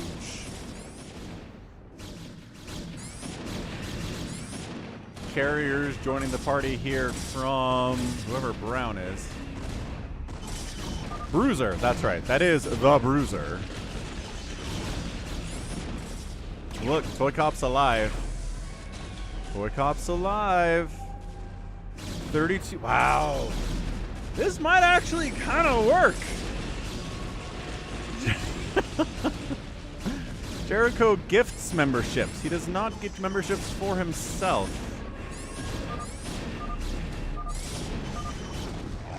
Yeah, Andreas, I would say I've never heard of Masters of the Air, so I don't think it'd be as good as Band of Brothers in the Pacific. There's our super chat from Rude. Mike, you are so late to the party every time. I don't know what the difference is. Can I play please? Reaver drops 32A along with Lucky Owl. So 32A under assault. ToyCop reestablishing, rebuilding here. This hamster thing is still pretty bad. Lucky Owl says, I need detection. Because apparently there are DTs. Yep, DT's ruining his stuff too. This is chaos.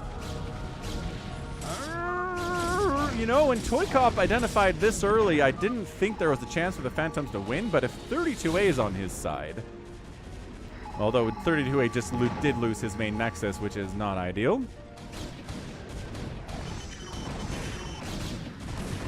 BroodWar trying to save Hamster here as much as he can. Hamster's defending with his own vultures. Storming the carriers is good. Realultra is sad because he who had 0 units. My empire is falling. 11 kill DT. Get it. Get the Nexus DT. Oh, did we skip detection, boys? Might have skipped a detection, boys. Woo! 12 kill DT, and that's a dead Nexus, friends. See ya later, alligator. ToyCop's back on the market, everyone. Ooh, man. I mean, damage minimal, losing an entire Nexus. Oh, Andreas! No, I did not. The tab is still up. I opened a tab during the stream last week, and I was like, oh. But then I didn't actually do it. I should have a little bit of time this week to do it, though. I'll give it a try. It does sound really fun. The Warcraft 2 campaign and the Warcraft 3 client. 32A continuing to push in here on Hamster. Hamster might just be dead. Realultra also might just be dead. Realultra's mad because he didn't make any units and now he's dying.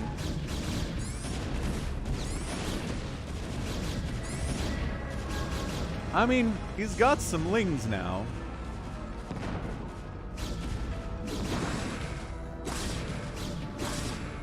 He had some lings.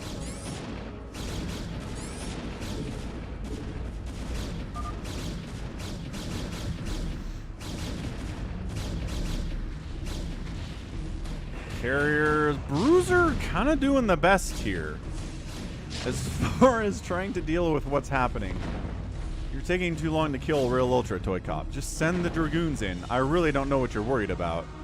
He didn't have anything at all. ToyCop taking this base would be nice for him. CanIplayplz is fine. RJB's fine too. He's kind of wraithballing a little bit here. If we could snipe that ops, that might work out for him.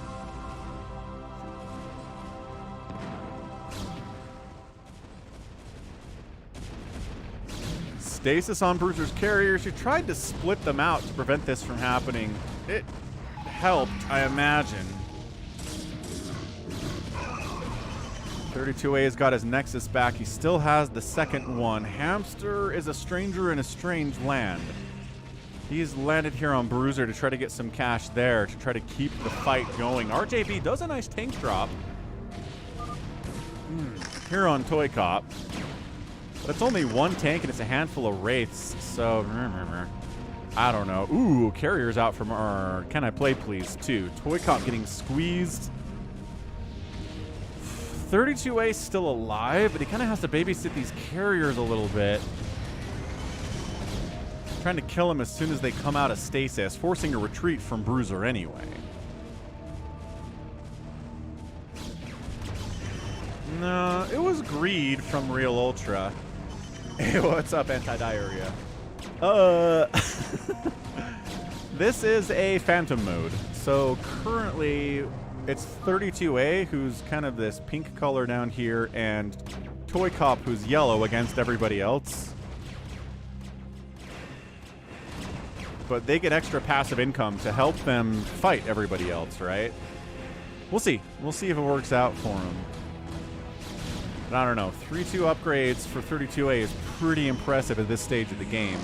ToyCop's alive. He's got a pretty decent supply army here. 111 upgrades. His probe count kind of got reset to 0. He's back on that one. Who is Teal? Teal is RJB, who's getting pushed by 32A currently. Yeah, anti-diarrhea. Fun game the other day. Certainly. Certainly, yes. Caught you in the 3v3s in StarCraft 2. Here on the Twitch. Yeah, it's always fun out in the 3v3s. The Dragoons are going to fight well, but his own SimCity is working against him here. Yeah, these carriers are getting some nice hiding spots. I'm going to try to storm them, weaken them up.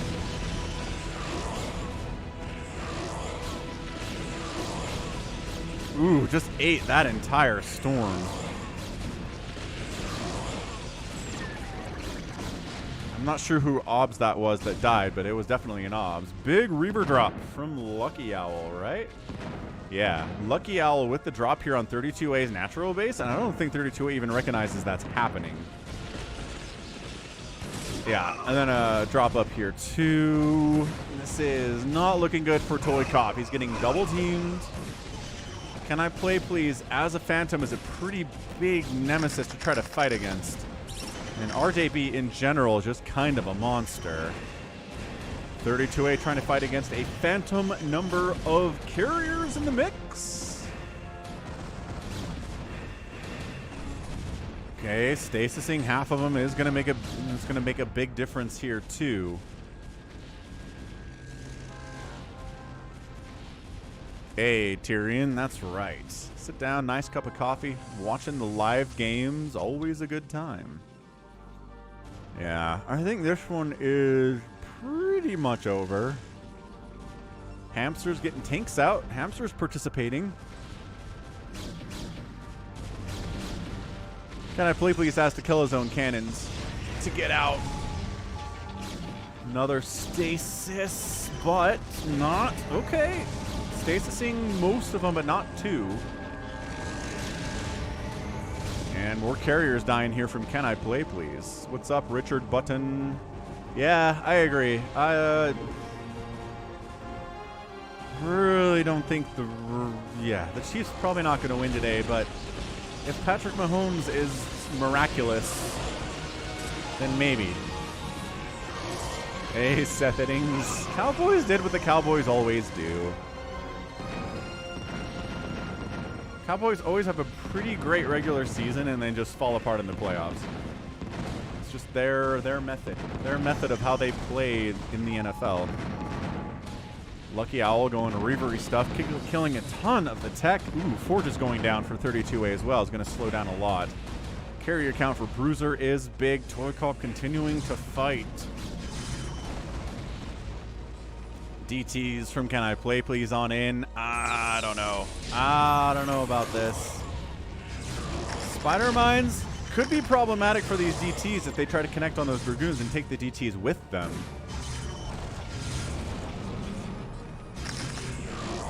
Yeah, this might be it for ToyCop. Where are his obs? I don't know if he has any obs. Oh, he's got an obs. He has an obs, friends. He's got 2 obs, actually. So Cybercore gets sniped. Okay, that means no more Dragoon production for you, ToyCop. Welcome back from lunch, SaviorSword. What'd you have for lunch today? Carriers of the BroodWar fighting. 32A went into carriers while I wasn't paying attention. So he's got 5 of them, and there are 6 here from BroodWar.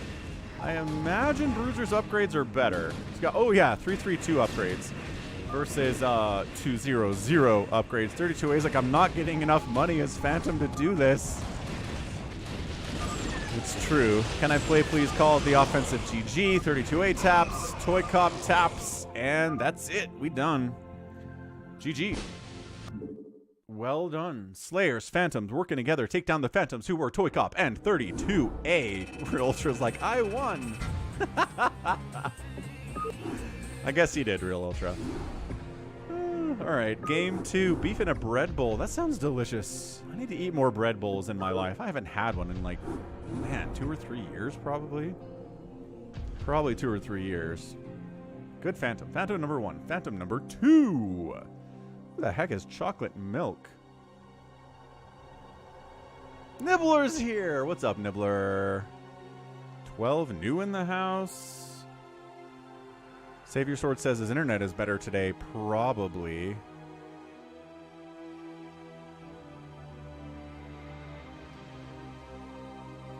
Who are you?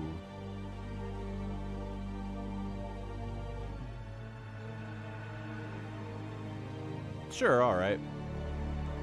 Alright, so we're gonna replace CanIplayplz with Mad Doctor. And we're gonna replace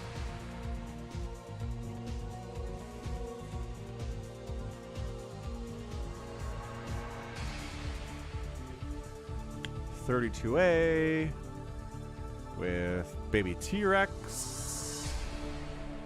Oh, and Saratorio can't play. Okay. Never mind then. Only obsing. What's up, Bruce?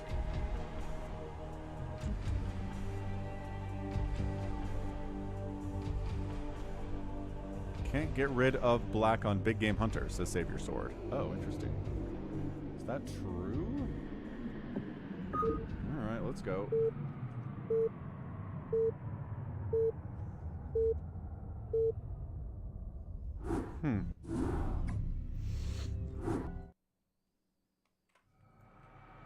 Oh.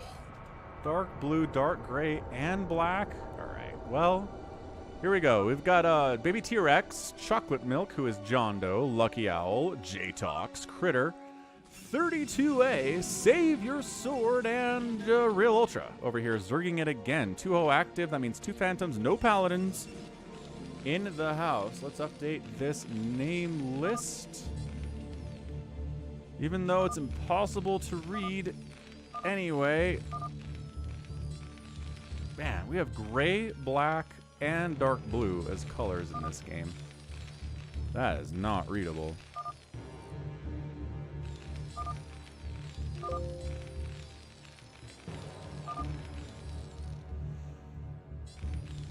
Somebody chose 2 phantoms, no paladins. 0 paladins. Yeah, Rude. We'll do another phantom mode after this one. We will. And yeah, the Bills and the Cowboys kind of have similar trajectories over the last decade, right? Really solid teams. They do very well in the regular season, and then the playoffs come and they're just like, bleh. Bleh.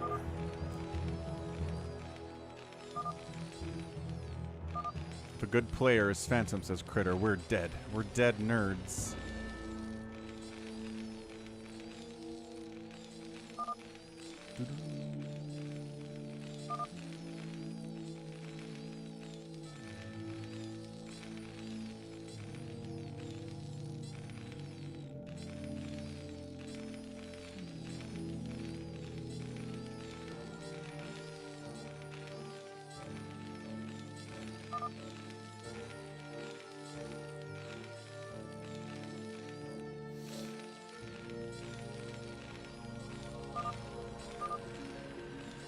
All right, I'm going to step away for a minute. We'll let these guys chitter-chatter about what's going on here.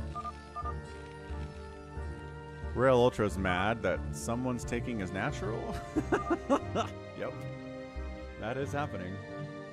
32A is taking his natural for some reason, so we'll see how that works out, but I'll be right back.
Hey, what's up, Jurage? That's right, still online on the stream.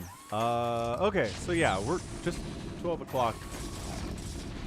JohnDoe identifying as the Phantom early. This has just been an early Phantom identification style day, isn't it?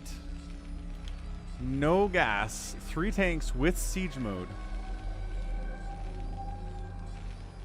And bunkers. What the heck is going on here? JohnDoe just not... He's in the ToyCop. He's in the ToyCop book. ToyCop does that. RJB will do that too. He'll hide his Phantom sometimes though, but RJB or JohnDoe won't. ToyCop won't. Avcatinus generally won't either. If he was here, he says he just gets bored. Looks like there's a 32A Realultra rivalry going on right now. They're sort of killing each other a little bit. Realultra's making a giant Overlord army with 3 armor for funsies. Starport up from JohnDoe. It's like, well, this front door is not really breakable at the moment, but if we reaver drop this guy... Oh, a siege tank across the rivering. Always sucks.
Hey, Happy New Year, Calvin Foob. Yeah, Jtox firing up 4 starports on 1 base is pretty sus. I'm not going to say for sure it means he's a Phantom, but I would probably go after him too. 32A unallied and unvisioned me. 32A is just killing Realultra. Critter appreciates this. I think he's okay with it. Jtox.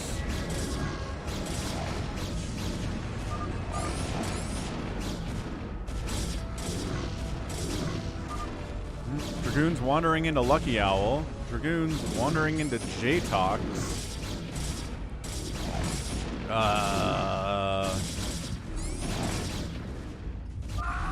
Jtox taps.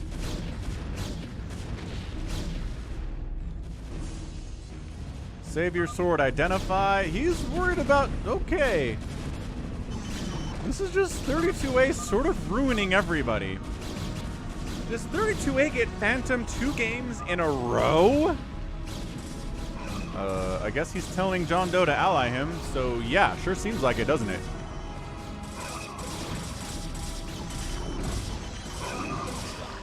No paladins, says Critter. We're gonna die without paladins. Maybe. But never give up, never surrender.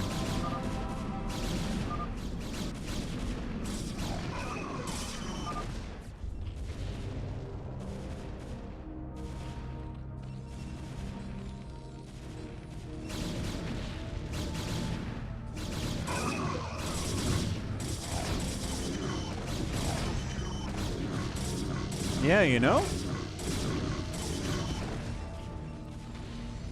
Not a bad Phantom strategy if JohnDoe identifies early, turtles up, makes everybody focus on him. And then 32A just makes 1,000,000 Dragoons, simultaneously hits 3 people at the same time. And Realultra is off in the corner making Overlords.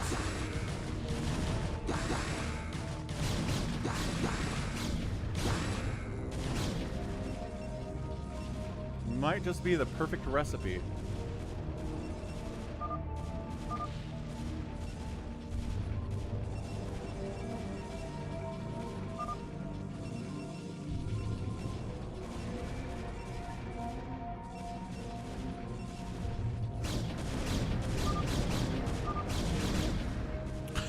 Is like, look, you idiot.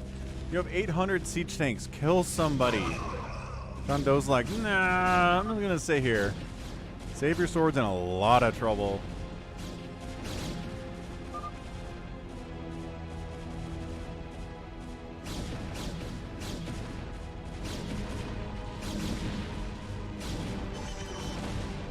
Yeah, making a move here.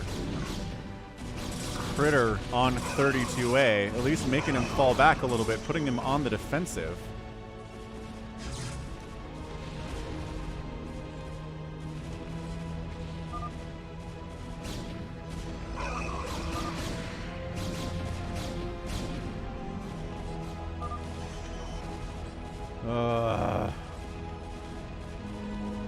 Does he have a science facility?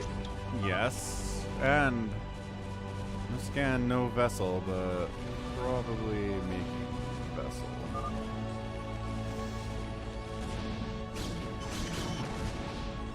Critter's not able to take 32A out, but bought some time.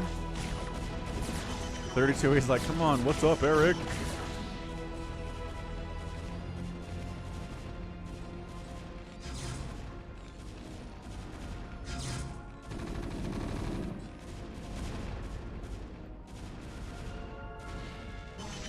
Big engagement in the center here. Oh, Realultra's participating by making Sunkens at least.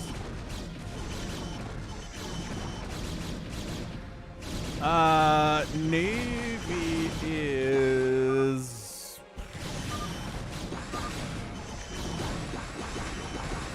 That's Baby T-Rex up there. Lucky Owl at his new home gets tank dropped into oblivion. Not having a good time there either. Trying to make some raids for some reason. Science Vessel is out from JohnDoe. So now he can actually move out. Maybe try to make a move on Baby T-Rex top left here.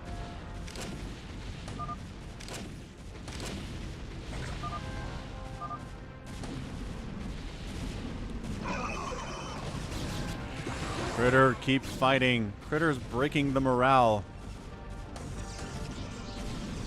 But it's not looking good. Baby T-Rex might die. SaviorSword is dead. Lucky Owl's floating down to try to stay alive here. 32A huge. Critter taps. Lucky Owl taps. And I think we get a phantom win here. 32A and JohnDoe. It's pretty much just Baby T-Rex and Realultra against them now. Realultra says it's a doomed cause.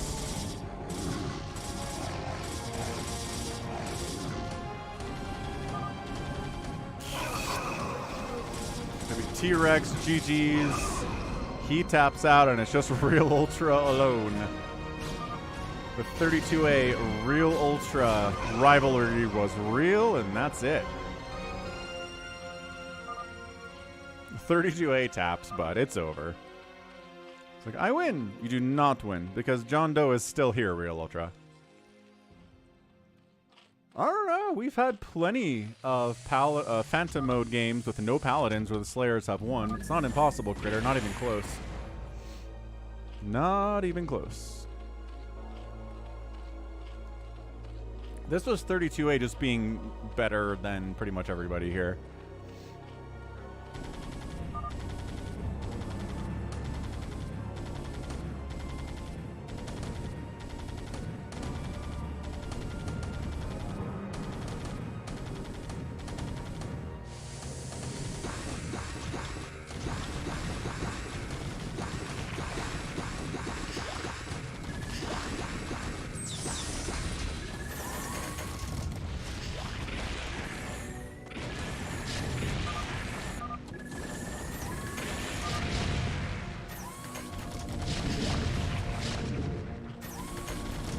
All right, GG. So that's a Phantom win. Can I play, please? Oh, not sorry. 32A. Goodness. And JohnDoe working together.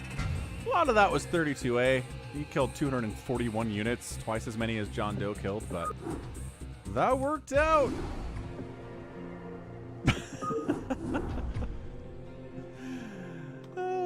Number 3.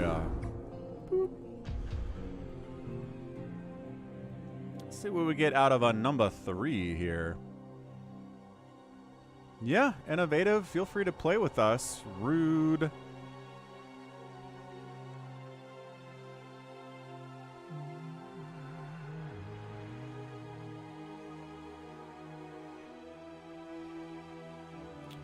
What do we need in here? Jtox lived for like 4 seconds last game, so We're gonna replace with Lucky Owl, who's been on both of these games.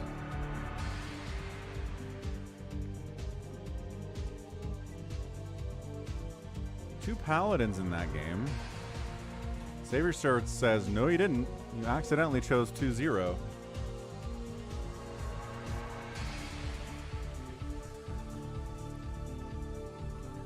Alright, no Realultra this game.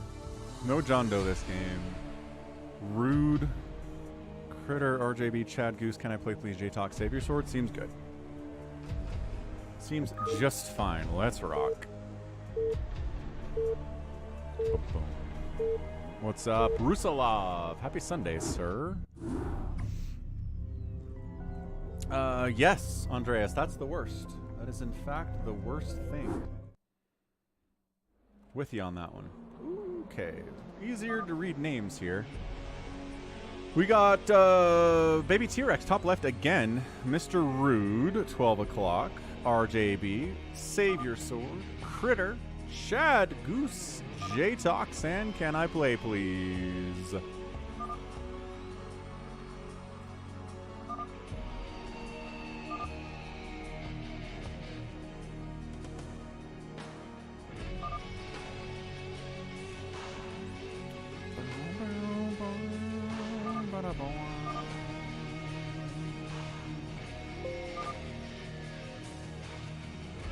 New names in the house.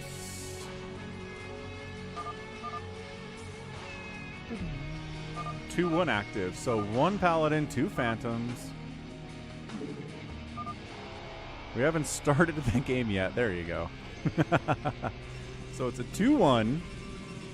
Finally the game starts. Yeah, no, chocolate milk was just in an obs slot, Tyrion. Not a big deal. Protoss seems like the preferred race. Kinda. Can I Play Please says he's the paladin. Everybody else identifying as a slayer here. So Can I Play Please paladin is good. 2 paladins, or 2 phantoms can still be pretty strong, but they are outnumbered pretty heavily, especially if you identify early. So, already gonna get some early identification. We'll probably do some UMS today, SaviorSword. Not quite sure what, though.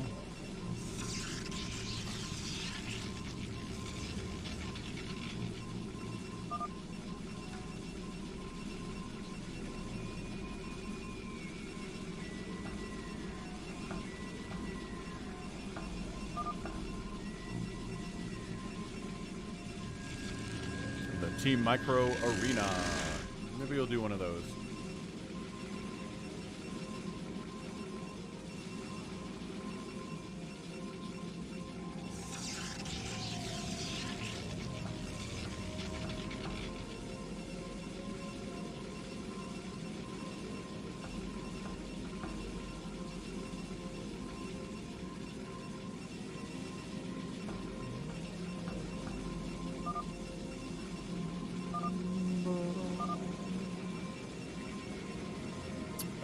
Equal sign or plus, Eric. If you're in a game, in a live game, you can do that to pull it back. Pull up the message list. Hamster! Protoss players are too busy going to the beach and hanging out with their friends.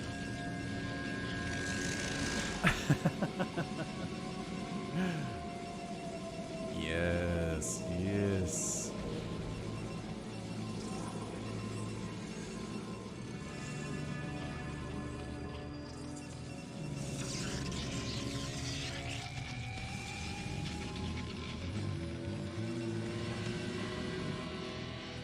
Who do we think the phantoms are? Can I Play Please immediately identifies Jtox as being phantom.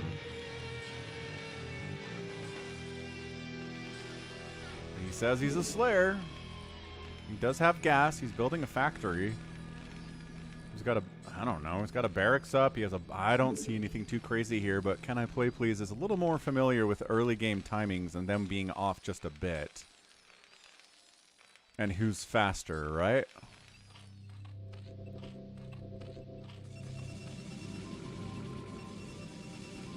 just 2-gate up top left tier 2. From BabyTrex. 2-gate opening scary. Especially in a Phantom mode. It means either you're worried about being attacked early, which, depending on who the Phantom is, that could happen, but more than likely you want to be aggressive with it.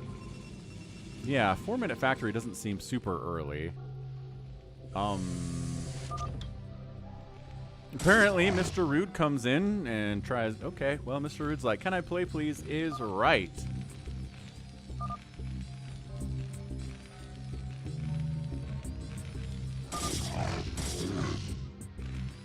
It's definitely Rude, says Realultra. He's got 4 zealots already. I mean, he just 2-gated. He's going for a 3rd gateway.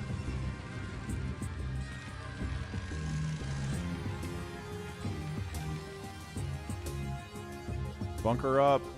There's probably more zealots coming. Hey, a settler! Thanks for becoming a channel member. Welcome. At the Zergling level, very cool stuff. Welcome aboard, a settler. Appreciate it. I've seen you out on the Twitch as well, so thanks for coming to the YouTube and membering up.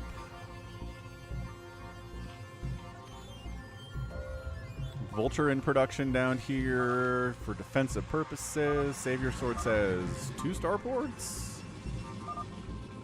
Ah! Who's going 2 starports? Oh.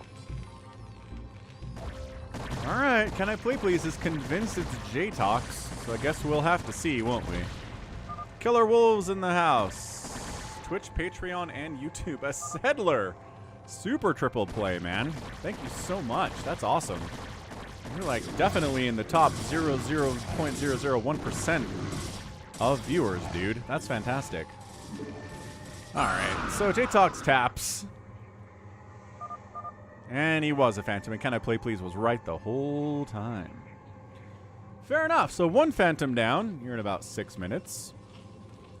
Identifying Phantoms is a huge part of winning in Phantom mode as well.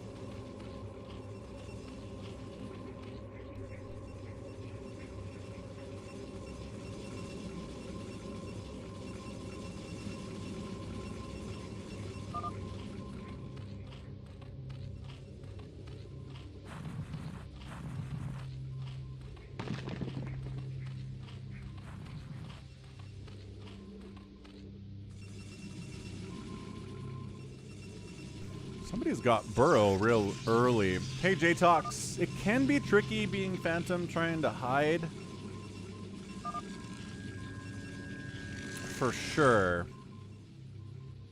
Especially from people that are watching super closely, but yeah, it's tough. It is tough to be Phantom sometimes.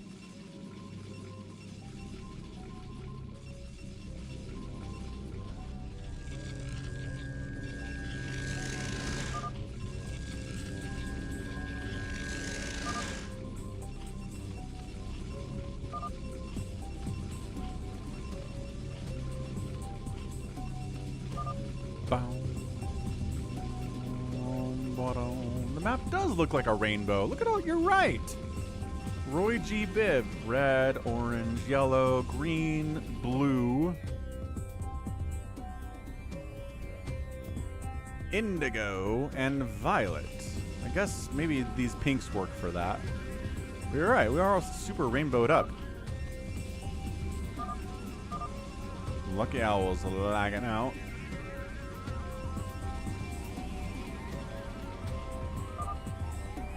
Lucky Owl taps so as not to lag out anymore.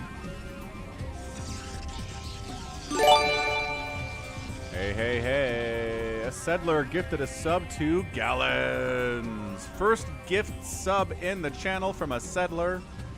Thanks for the gifted sub to Gallons out on Twitch. A settler, man, quadruple play there. RJB's got some mutas out.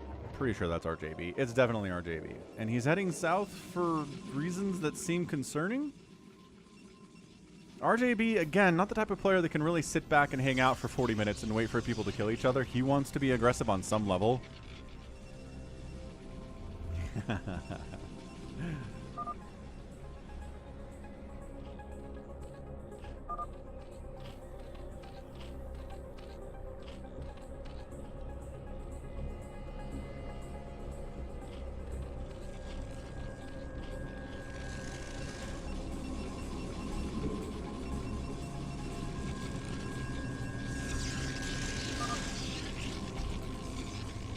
Can I help you, RJB? Why you saying my name? Why you get your name out of my mouth? It's you, says RJB. CanIplayplz doesn't think it's SaviorSword, but RJB kind of does. The triple forge always freaks people out, but he always does it. SaviorSword always goes triple forge.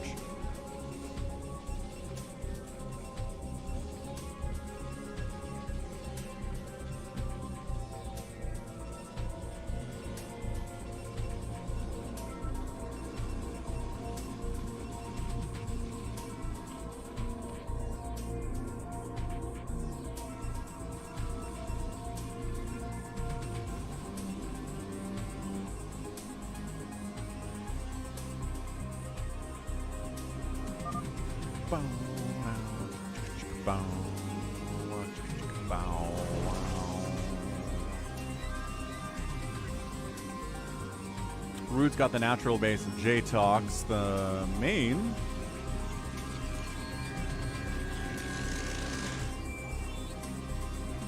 Being taken by SaviorSword for a third base for him.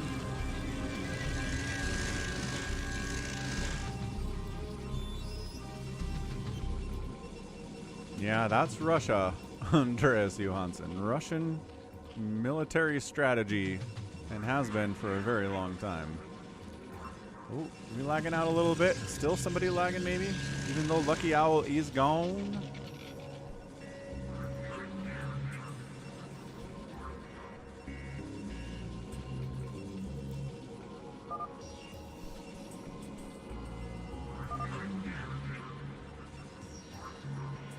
It's rude with 5 Archons.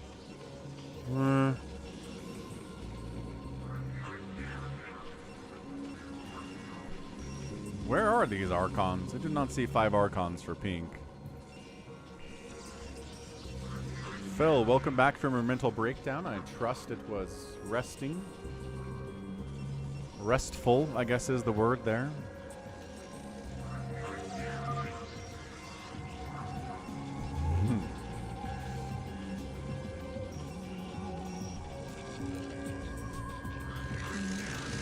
Oh, this pink. Not the other pink, this pink.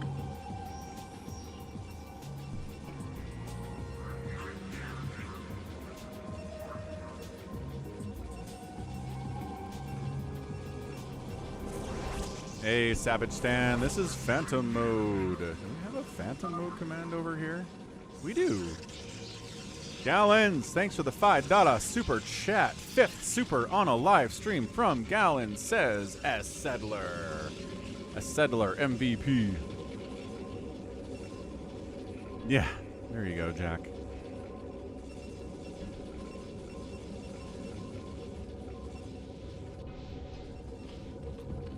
RJB going mass Muta with Hive Tech.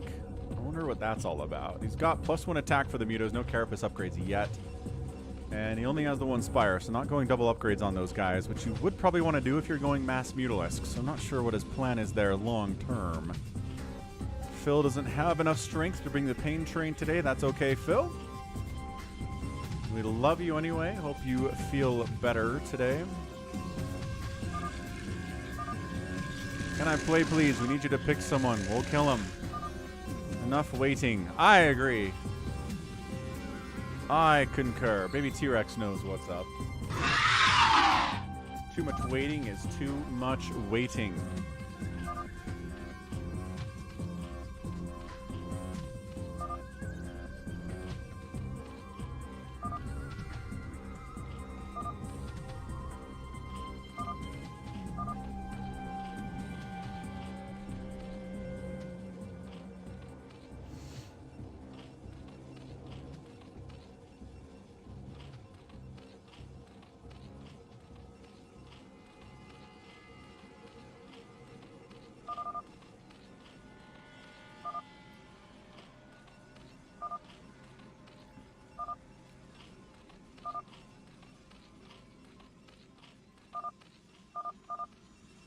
SaviorSword. How is it me?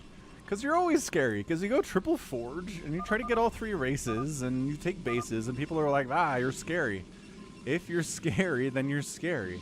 ToyCop gets accused because he's scary too. Ah, Settler likes Twitch more than YouTube. All right, we're going against SaviorSword. Savior's mad at RJB, but here comes CanIplayplz. He's attacking him first. Mass Hydra, but the DTs are in here. The Storm is in here. Either 11 is clean or 11 is bad, RJB. You know that.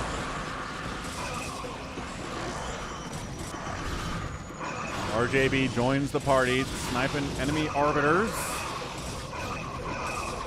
Stasis creating a bit of a roadblock here, but not enough. Maybe T-Rex able to slip through with his skinny zealots. And SaviorSword is gonna die. We're sending units down here to the bottom left of SaviorSword as well. SaviorSword is upset at the accusation, which, sure, fair enough.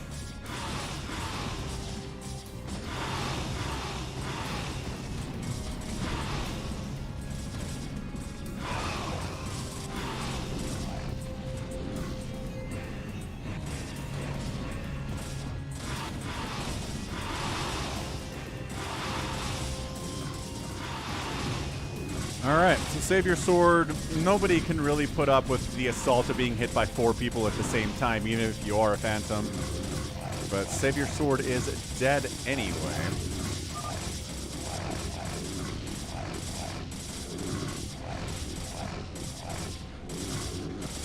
It was the triple upgrades again, says SaviorSword. It's always the triple upgrades, man. It scares people, makes them nervous.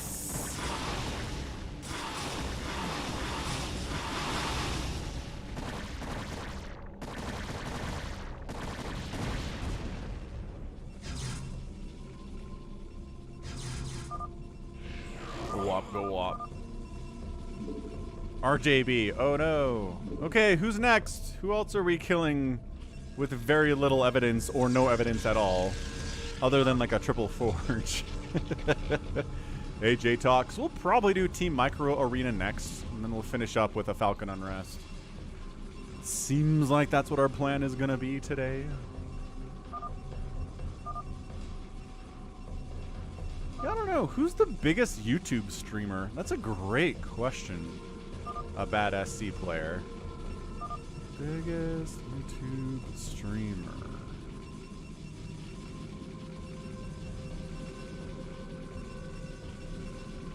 The most watched live streamers on YouTube. Some guy named K's TV. Leonardo Rubens, Ga Marin, Toto. It looks like it's mostly like non-English streams that do better out here.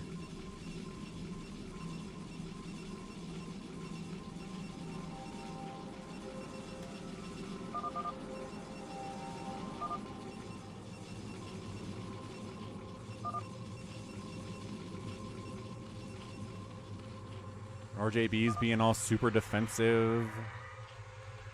Sure, except down here. Like, this is wide open to death.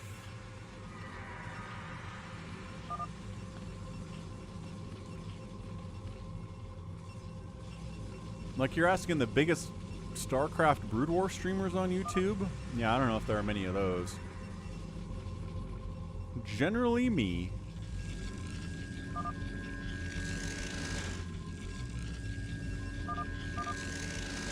Does PewDiePie stream on YouTube? If PewDiePie streams on YouTube, then obviously him. And I don't know that Mr. Beast streams on YouTube either. Doesn't Mr. Beast just do VODs? I don't know. I've never watched either of them, so I don't have any experience with it, but I have a general sense of who live streamers are versus who VOD people are. I guess I'm both. So it's possible to be both, right?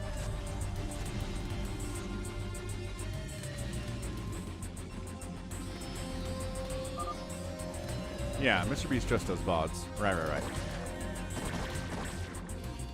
Oh, shoot. CanIplayplz is going after Chad Goose. Yeah, okay. Definitely a move on Chad Goose without really announcing it. Go orange, he says. Oh, okay, there you go. He announced it, just kidding. Go OJ. Oh, you're right. We should do a couple fastest maps, PJ. Fine. Couple fastest maps, Team Micro Arena, and then Falcon Unrest. That is the schedule for the rest of the day. Chad Goose is like, it's not me, man. It's not me. Did all of these interceptors die? That is a ton of Hydras and Dragoons with 3/3 upgrades, mind you. Ooh, a little Dark Swarm action in there as well.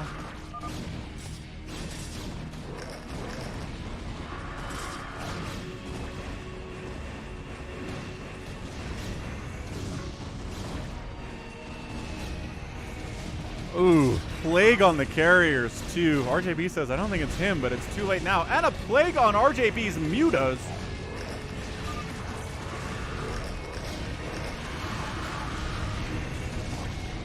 Dude, I don't know if that was accidental, sir. Another Plague on the carriers. Ooh, wait. A Plague on Yellow's carriers. Critter's carriers. Dude, if CanIplayplz is the Phantom, that is hilarious. I did plague you, just in case. Hey. Yeah, says CanIplayplz, just in case. Hey, Jtox. Yeah, man, have a good week. Thanks for playing with us, dude. Better luck on the next ones.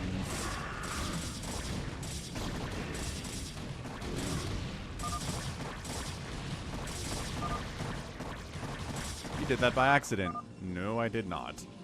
Okay, so Goose is out. Goose is a Slayer. Who's next on the list? Who is next on the list?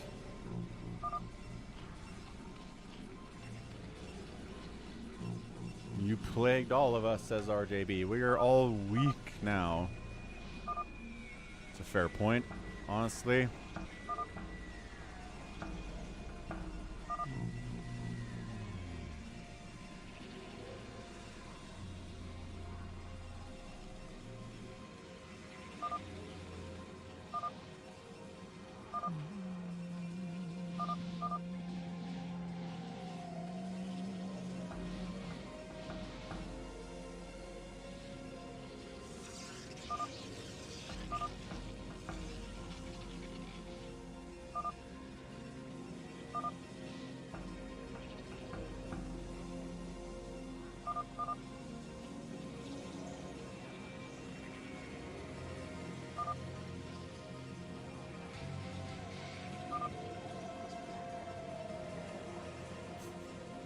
Chitter chatter, let's get at her.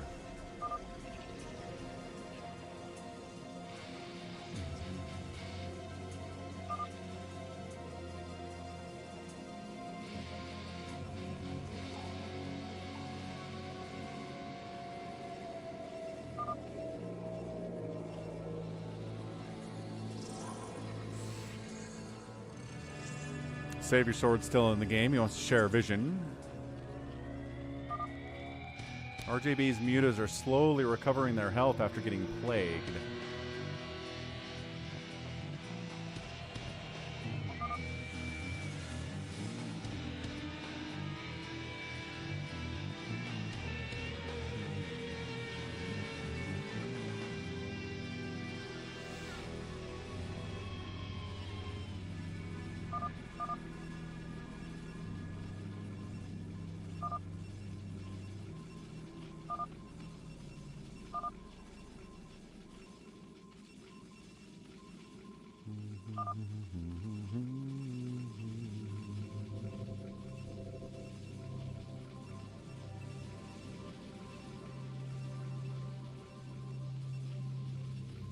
But, alright.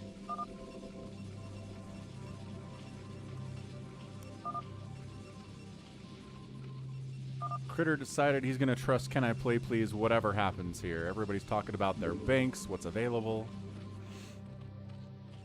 CanIplayplz has been very quiet, and as a paladin is draining money from the center here, which is a little bit suspicious. Never happy when that happened.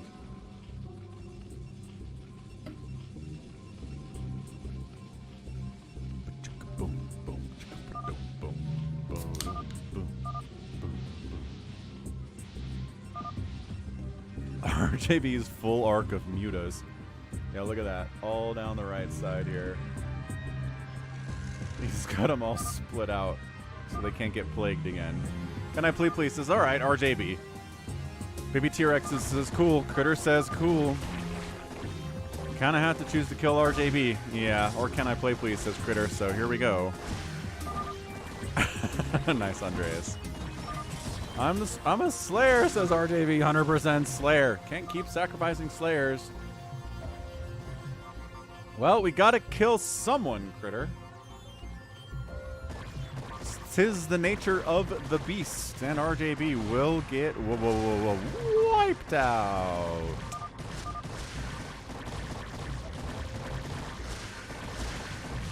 All right, it has to be 11, says RJB. I rush all the time when I'm Phantom. That's true. Baby T-Rex loves rushing when he's Phantom.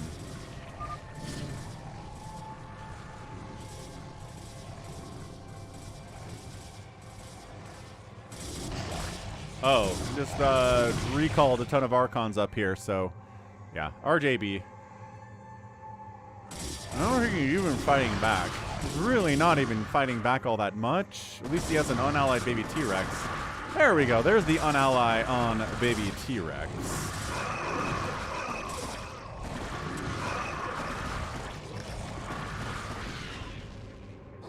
Still turtled up here with lurkers. With hiders, with lings, with dark swarm. Critter, you have slow zealots? It's a fair concern, I guess. Well, spawn broodling action getting tossed out here by RJB on, I guess, dragoons? I don't know what other his targets would be. Maybe on zealots, but less of a good target there for sure.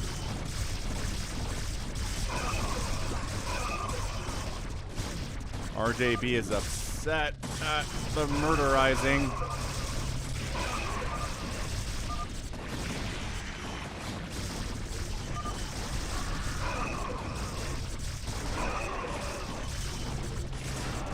Little ensnare gets tossed down. That's what we like to see.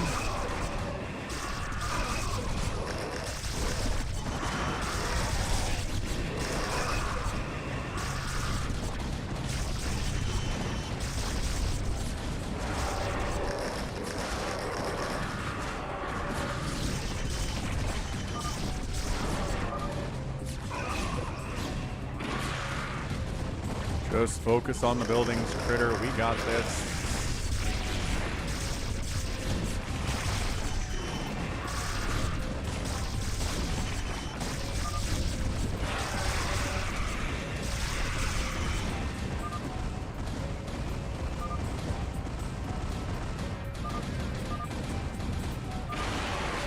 RJB taps after getting a plague down on these carriers, and he is a Slayer as he stood by and demanded the entire time. Is it rude? Again, sometimes lower level players are phantoms and they're just not quite able to be threatening. But also, it looks like they're undermaking, but maybe they're just not good. Can I play please? Is like, it's Critter. You're hiding. It's not me, says Critter. Can I Play Please has the biggest hit rate on who phantoms are of anybody who plays with us. Not 100%, but it's the best.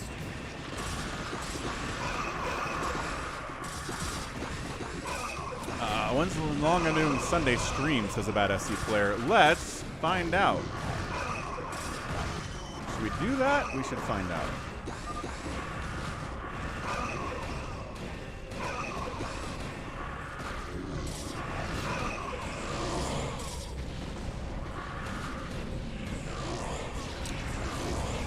The first... I did some Far Cry streaming back in 2018. A bunch of Far Cry streaming back in 2018. And the first stream I did on YouTube for BroodWar was 2019, June 17th. So June 17th was the first one, and then from there, I just think I never actually stopped. That sounds about right.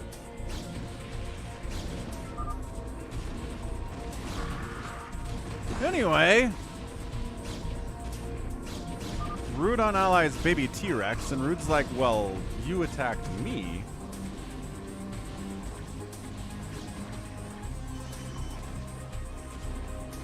Mini Reaper doesn't like the Far Cry. I don't know, man. Far Cry 5? I don't know. I think it's really fun.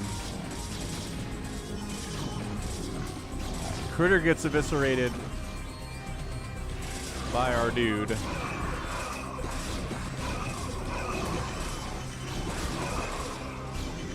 Yeah, Brain being a bigger streamer than me makes sense. Brain's a great player.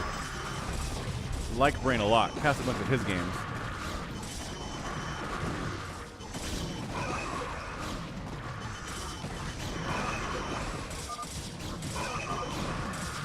I'd say Far Cry 3, 4, and 5 for me are kind of the peak of the whole series. One's really interesting and fun. 2, a little bit too heavy on the realism with the day-night cycle and the fact that your malaria is killing you. I wasn't a huge fan of that in Far Cry 2. But 3, 4, and 5 are just fun. There's a ton of different weapons. Ton of crazy stuff you can do. Mr. Rude GG's out. Mr. Rude leaves and... it was Mr. Rude. Anyway, I did see that, Chad, yeah. Yeah, GDQ doing the Brood Wars. That was nice. Alright, man, so that was Rude. Being the Phantom, and like I said, sometimes when it's a lower level Phantom, it's hard to tell who they are, and they're not much of a threat. So it's kind of weird, but whatever. Phantom mode. Let's rock.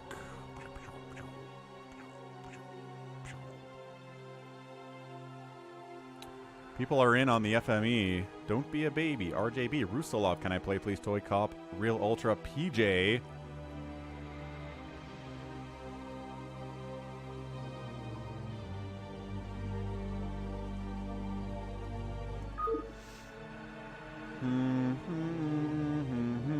Alright, now we gotta figure out the teams, I guess. No, Far Cry 2 is the malaria arc. Far Cry 3 is the one where you're like high school dudes on a spring break trip or something and you all get kidnapped. Far Cry 2 is the one where you're in some generic South American country.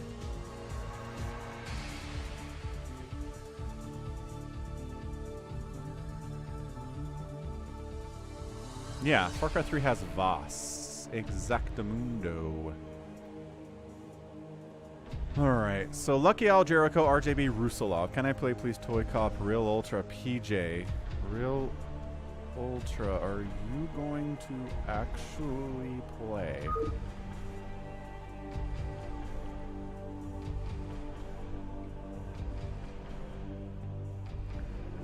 Alright, so... anyone gonna complain about teams when they lose? Yeah, Far Cry 5 is fun, Killer Wolves.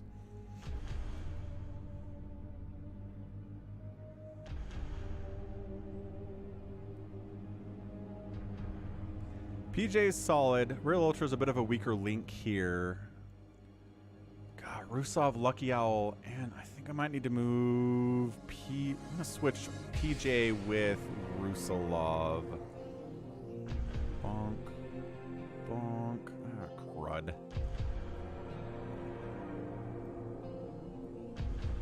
Think that worked? Nope, SaviorSword's still in. Rusalov. There we go. Artosis complains even when he wins. That's true.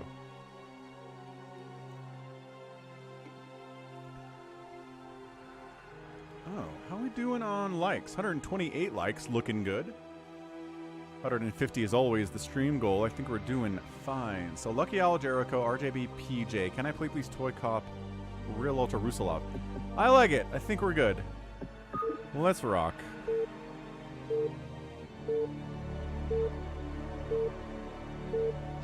It is hard to balance, Critter. You're not wrong. Balancing 8 people is tough. Balancing 3 races is hard enough.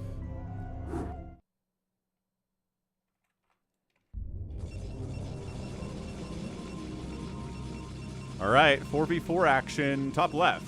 Spunk. It's gonna be Realultra.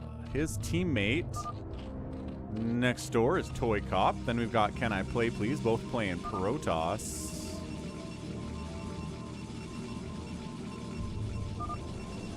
And rusalov finishing it up as Protoss. Lots of Protoss here. Team 2 is PJ playing Protoss. We got another Protoss here. It is Lucky Owl, a Zerg player, RJB, and another Protoss, Jericho. So my gosh, so much Protoss here in fastest map.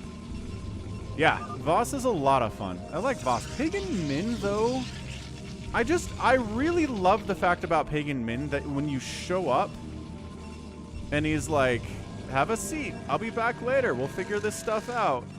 And then if you do just kind of hang out and wait for him to come back, then he's just chill. Like, Pagan Min's not trying to kill you.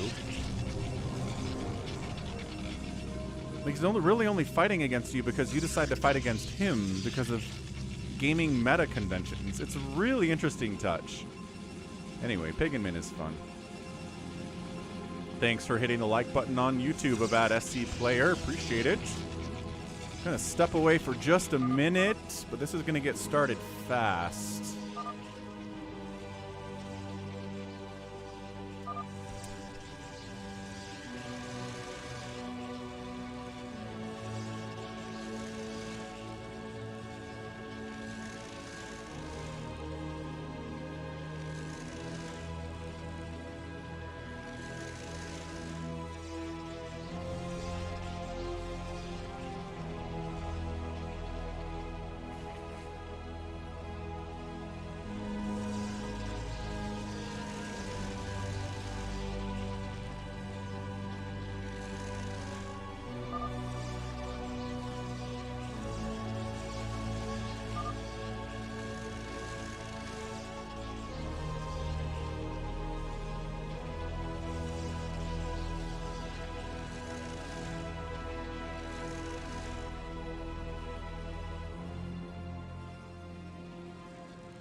Like I said, who's down here trying to murder Jericho? Lucky Owl. Lucky Owl's down here trying to murder.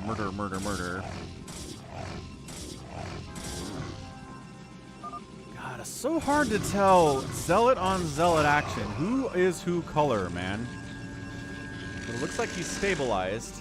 No, Lucky Owl's not killing Jericho. Somebody else was killing Jericho, and Lucky Owl was here to help him. They're on the same team. Fine. Fine.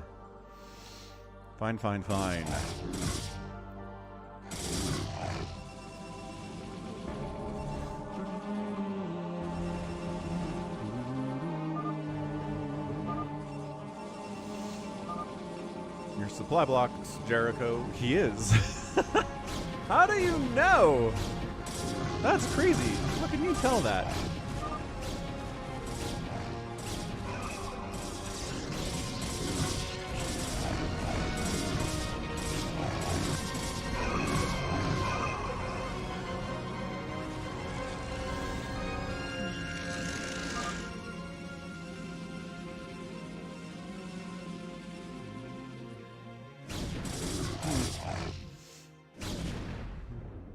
ToyCop's got Dragoons out early, which is not generally considered great.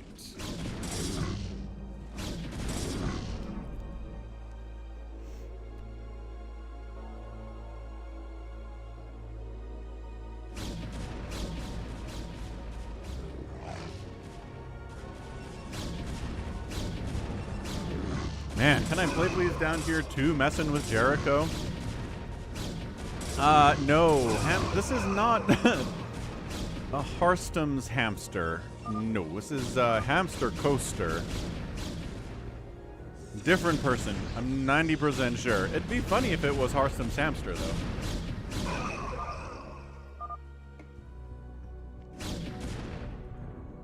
Pretty sure Hamster doesn't do StarCraft 2 anyway. I don't think he even knows who Hearthstone is, would be my guess. What's up, Luan SK88?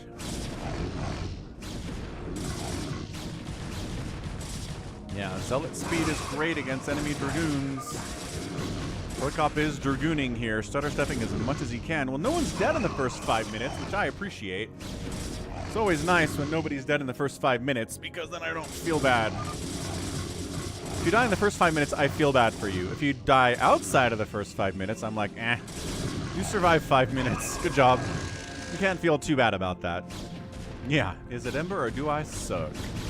I like Hearthstone's channel. He's a funny guy.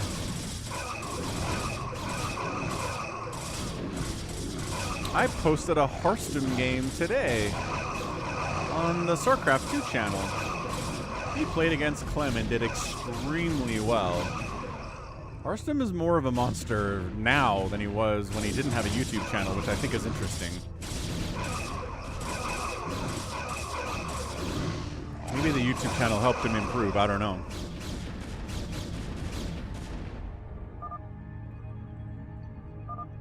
Lucky Owl is in trouble because what? Actually, nobody's interested in killing you.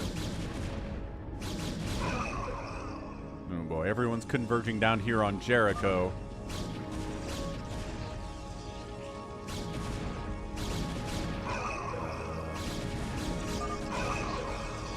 Alright, ToyCop's here to take down Jericho.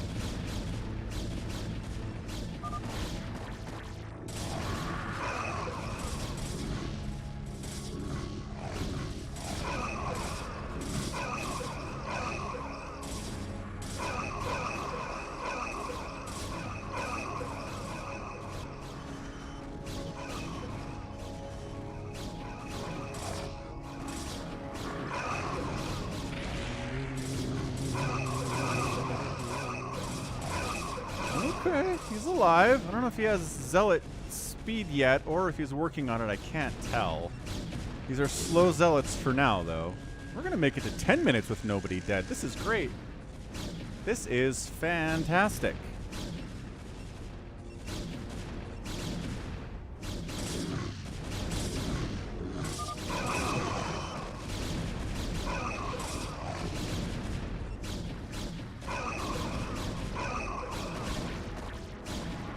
Yeah, I'm less a fan of rank roulette. I don't know. I just don't find it as interesting to watch people guess what rank somebody is. I also get kind of annoyed with, is it Ember or do I suck? Just because I think sometimes Hearthstone gets trolled by people who are like, oh, I don't know why I lost this game. And then they're floating 10,000 minerals at the 10-minute mark. And they have like one barracks, and you're like, okay, so this is ridiculous. Or they'll talk about how like the enemy's third base was way later than theirs, and it's actually not. And you're just, okay, so either you don't understand what happened in this game, or you're just totally trolling Hearthstone, and that always annoys me. Yeah, I'd say dual streaming on Twitch has worked out for me quite nicely. Chad Terran. Got me a new followers, new subscribers out on Twitch. It's been good.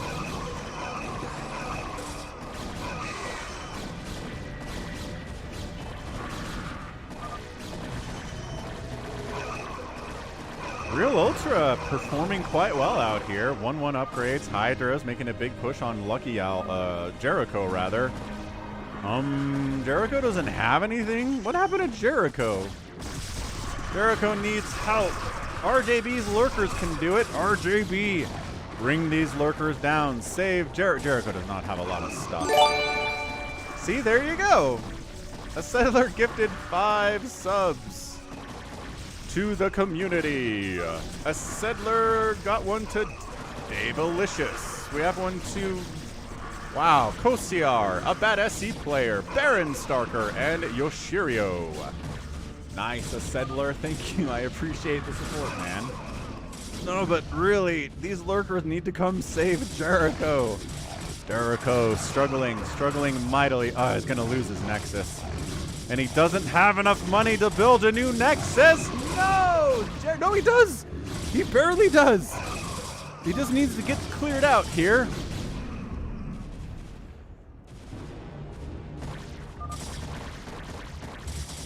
That's not happening, though. Jericho's just getting summarily executed. RJB fell back for some reason. I don't know where that is. But seriously, thank you, a settler. You are a peach, as they would say in the 1940s or something. PJ got dropped on? Sure, PJ got dropped on by someone. Someone stormed his probes. Okay. Fair enough, I guess. Realultra is going to be happy about this. In StarCraft 2 it is, Mini Reaper. Not as much in BroodWar, no.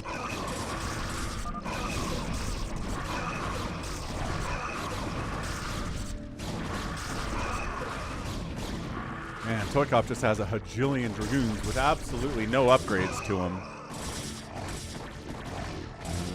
Building up here. Jericho building up here. Trying to deal with Realultra making a push on PJ, who was storm dropped earlier, and therefore not in a super great position.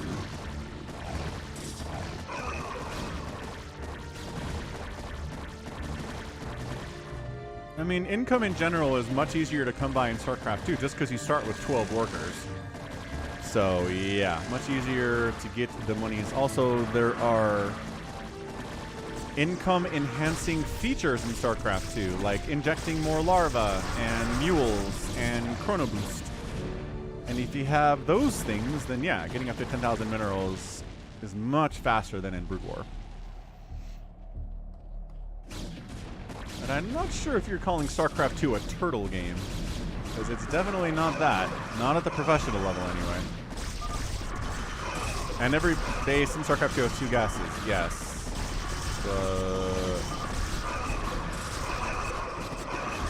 Alright, man. RJB trying to hold with the Lurker Hydra against Dragoon. There are some High Templar back here from CanIplayplz.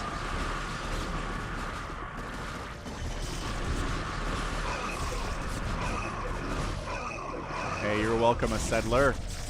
Looking at the VODs and the live streams and all of the fun stuff. Defensive DTs from PJ clear this out. Nicely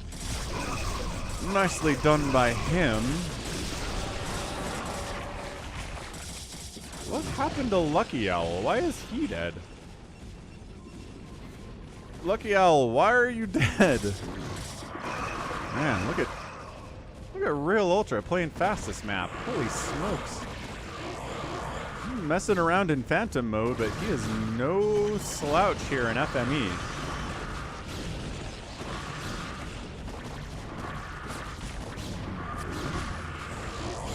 Oh, Lucky Owl keeps getting storm dropped. Gotcha. That would explain it. Realultra's killing PJ. Lucky Owl keeps getting storm dropped. Jericho is dead. And RJB is holding. He's holding against the incoming Protoss horde, but how much storm is there is always the question. Got a Defiler mound. I don't know. Does he have Consume?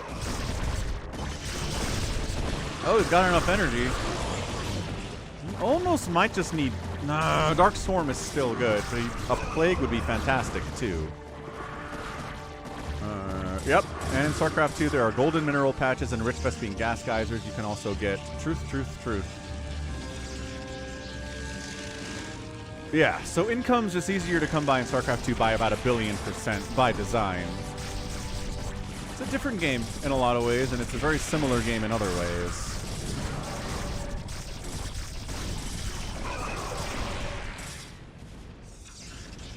PJ holding on. A big push on Lucky Owl. That might be the end of him. RJB's got the Dark Swarm up. He's got the Hydras. Needs to attacking stuff inside the Dark Swarm. Because there is a Zealot in there. Somehow. His feet are out. That shouldn't count.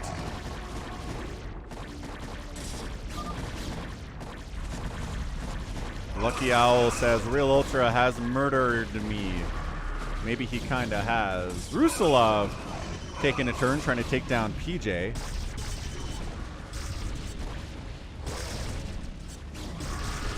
Consuming Hydralisks. This might be a plague this time. Consuming another Hydralisk. RJB holding.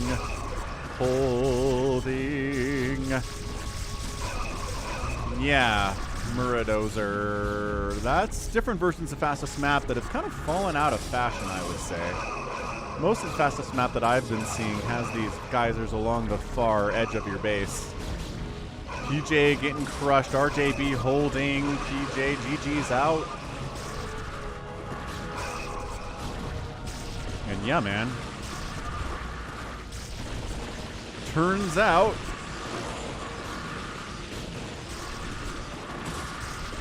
RJB is holding here, but just not enough. Jericho taps.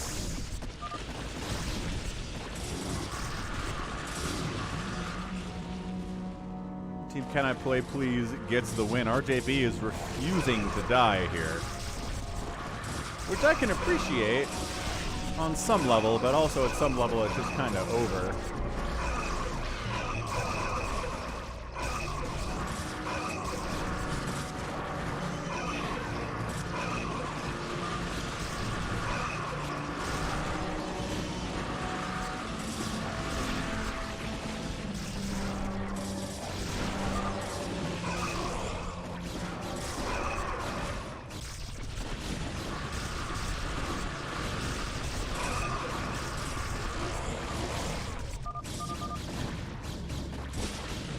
Bam. Good stuff. All right, Team Can I Play Please wins it.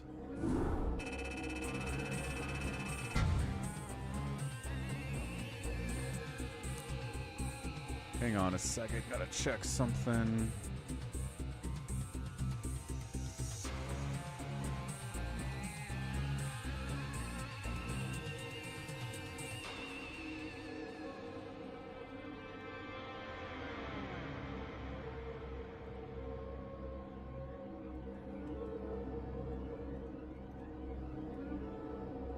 Good stuff. All right. There it is. There's RJB with the imbalance complaint. Knew that was coming. TMA for Team Micro Arena.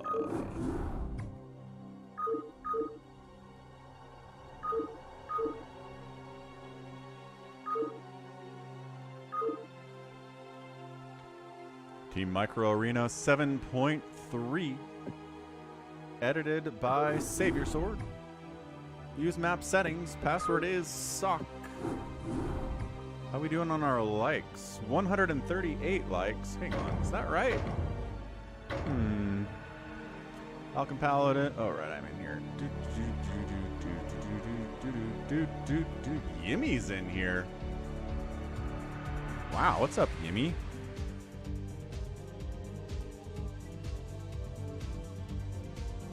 Yimmy just made it in.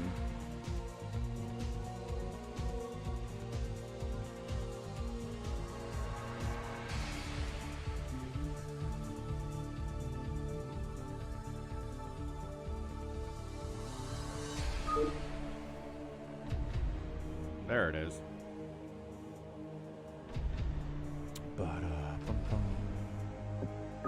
Lol. Okay, got our teams. We don't really need an obs. SaviorSword, Lucky Owl, Realultra, Can I Play Please, Yimmy, Hamster. Seems like good teams. I'm down. Glad you're having a fun time on the stream, Muradozer. As always, we're here every Sunday. We have a good time. Definitely have a good time. Alright, Team 1, SaviorSword, a Lucky Owl, a Monkey with Drip, Realultra. Can I Play Please, Yimmy, and Hamster. You get kills, you earn more cool stuff. You can choose a bunch of Lings, Ling, Hydra. You can choose Vultures and Goliaths, Ultralisks. All sorts of great stuff. You start out with little groups, and as you kill more, you rank up. You can make better stuff. Lucky Owl goes right for the drops.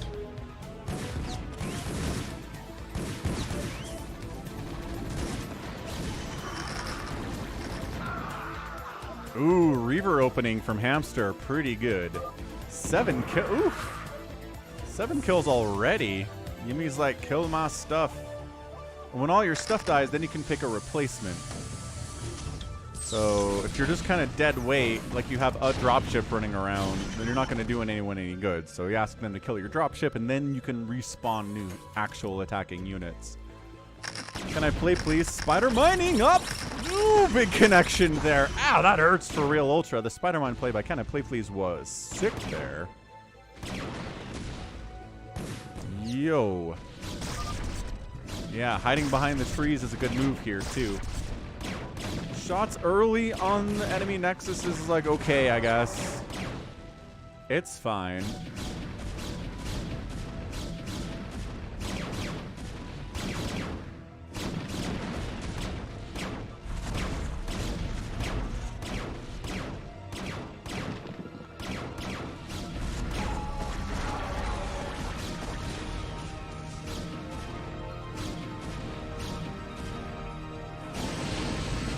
Firebats joining the party.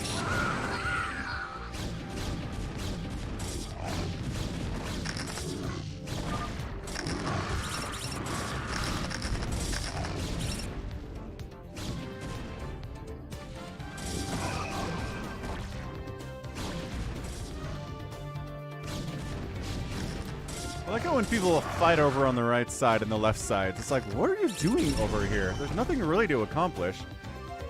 Oh, I guess you could suicide ground over here. Okay, fine. If that's what you're doing, that makes sense.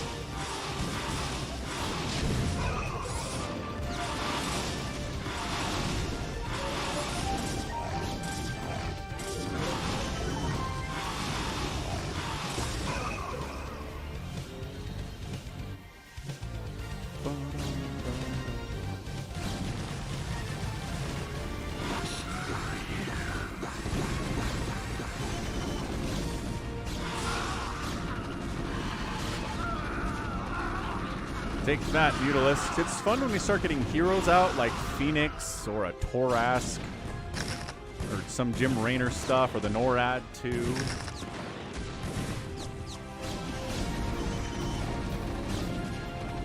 Nexus. The thing is, the Nexus, it's hard to kill without hero stuff.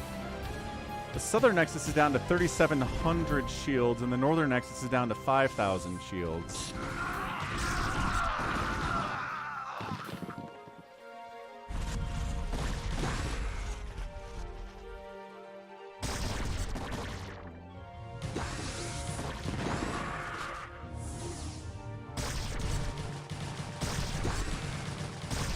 Yeah, you can see that shield count, right? You can see how it's going down.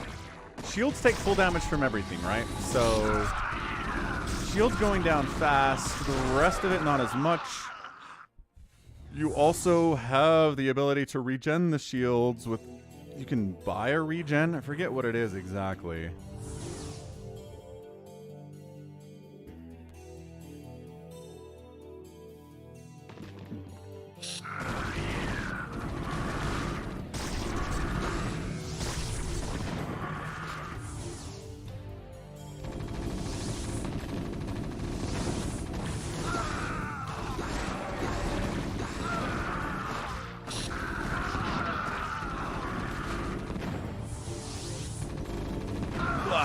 Reaver connections are Reaver connection-y.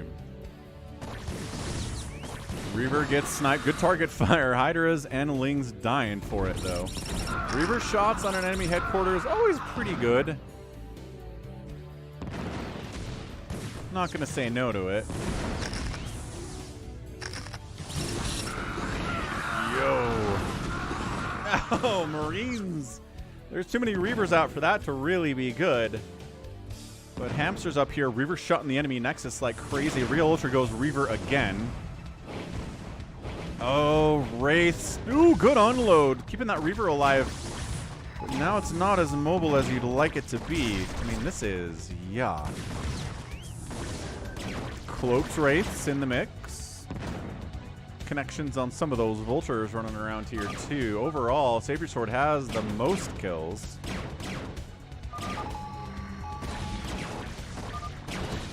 Ah, Reaver down, but the Wraith dies too. Did not select OBS, says Realultra. Oh, he's got an OBS now.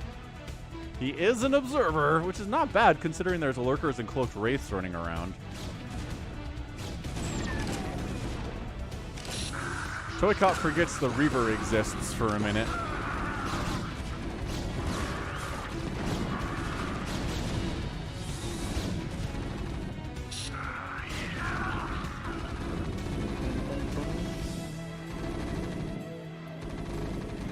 Ghost out from SaviorSword, loving that. Just a ghost.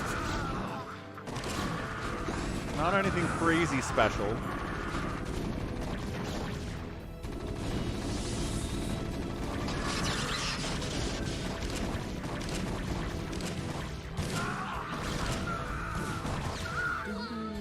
Lockdown on one of the Dragoons, but whatever. Alright, so he's Realultra gets rid of his OBS and chooses. What's he gonna choose? Is he gonna choose OBS again? No, he's back into Reaver Shuttle. Alright, Marine Medic, Reaver Shuttle here. SaviorSword working together with Realultra.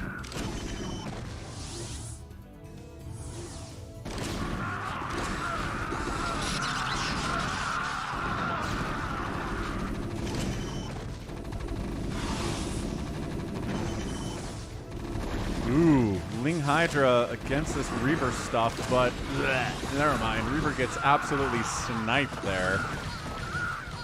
And the defense is real. This is pretty good teams, I gotta say. Reavers are an L, says Realultra. 2,900 shields on Southern Nexus, 4,700 on Northern Nexus.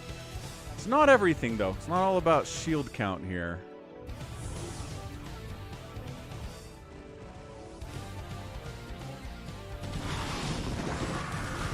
Hiding behind the tree as best you can. These mutas trying to harass the headquarters from the high ground up here, but yo, Goliaths wipe them out.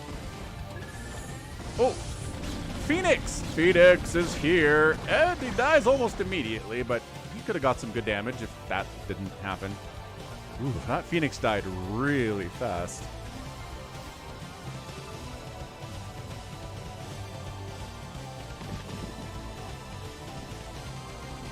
I'm curious about why Zealots aren't basically the Zergling of the Protoss race. They're fast, they hit hard.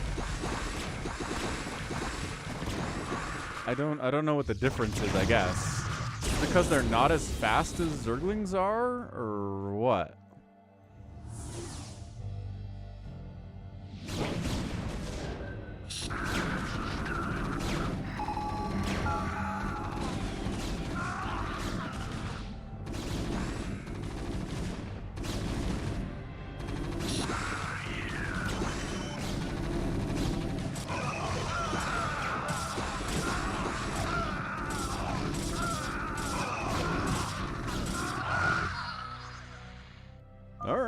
Not sure the Marines are really working here. The NORAD 2 is out for Yimmy.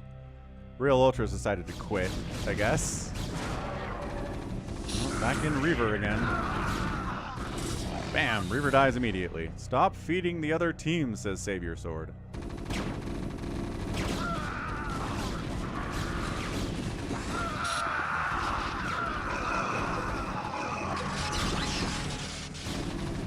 Nice lockdown on the NORAD, and then we've got a Wraith up here with 8 HP trying to wipe him out all by himself. That might happen. Save the NORAD, he says. Zealots aren't as fast. They're expensive compared to Lings. They're... okay. Ooh, Restoration, saving the NORAD too. That was a ginormous restoration animation. That was cool. Nicely done, hamster.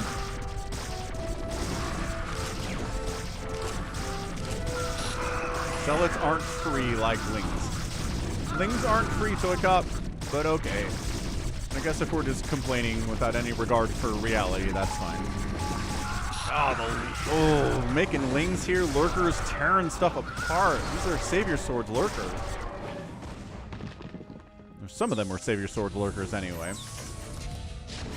NORAD 2 still extremely injured. Oh, the cloaked wraiths hunt it down.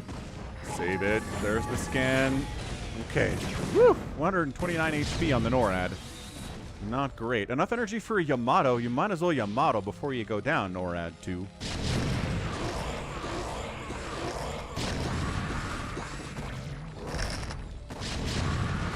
Chabo, chabo.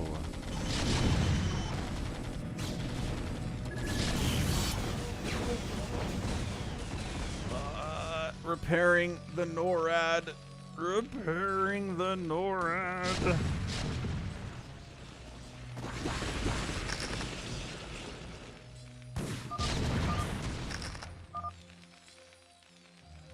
Realultra is complaining. Both my teammates are still at tier 1, says SaviorSword. Must get more kills. Ensnare, and then a Storm follow-up on that Dragoon. Fair enough, fair enough. Ooh, got it, yeah, there we go. Infested Kerrigan out. She can cloak, ensnare, and cast Psionic Storm. She is an MVP hero tier here.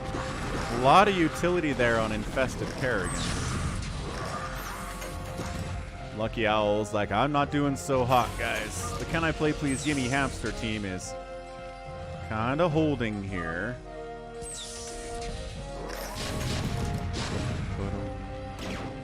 Baron Starker comes in to think a settler for the gifted sub.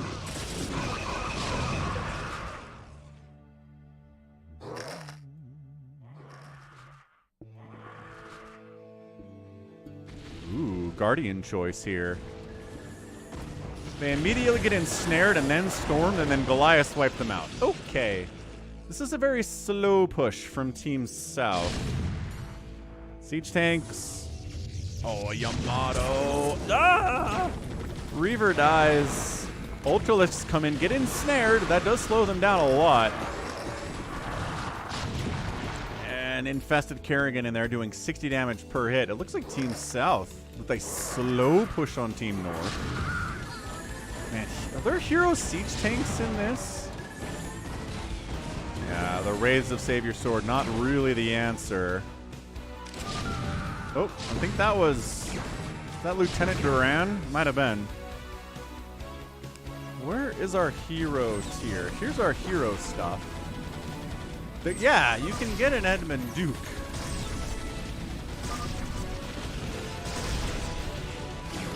Get a 3 battle. Wow, SaviorSword has got 3 battle cruisers. But the NORAD 2 does have more armor. No, it doesn't. For some reason, the NORAD 2 has 5 armor and regular battle cruisers have 6. What the heck? Whose idea was that? The NORAD 2 should have more armor than a regular BC, SaviorSword. Why is that exactly? Or is it not showing the extra armor because I'm obsing and not playing? I think that was a problem with the Torask last time we checked, right?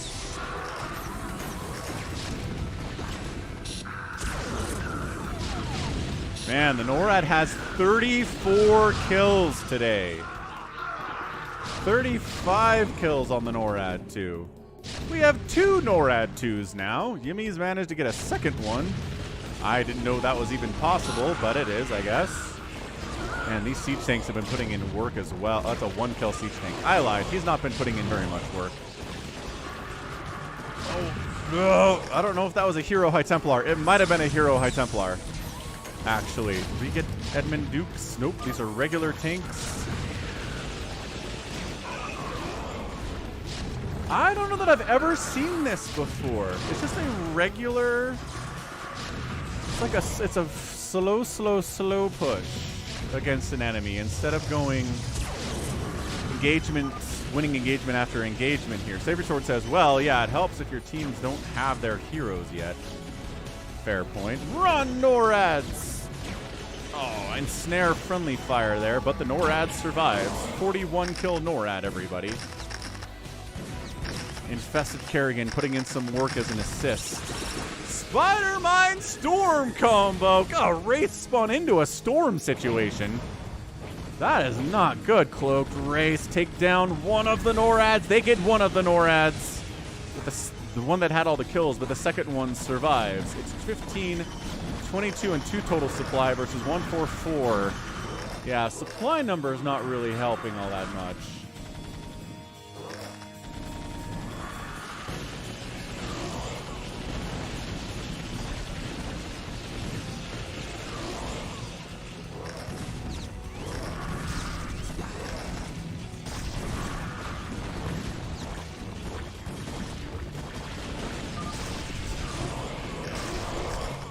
Kill score is more important to SaviorSword than overall supply. Yeah, that's true. But sometimes if your enemy just has a lot more stuff than you do and they keep murdering your things as soon as they spawn, it's not good.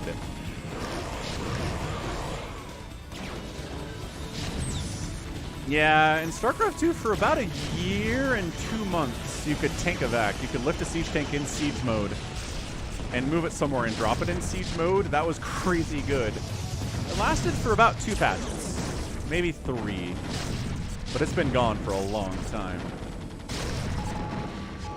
Hey, what's up, Scary Harry Mary 69? What else your little nimble fingers could be used for? Crocheting, I guess. SaviorSword GG's out.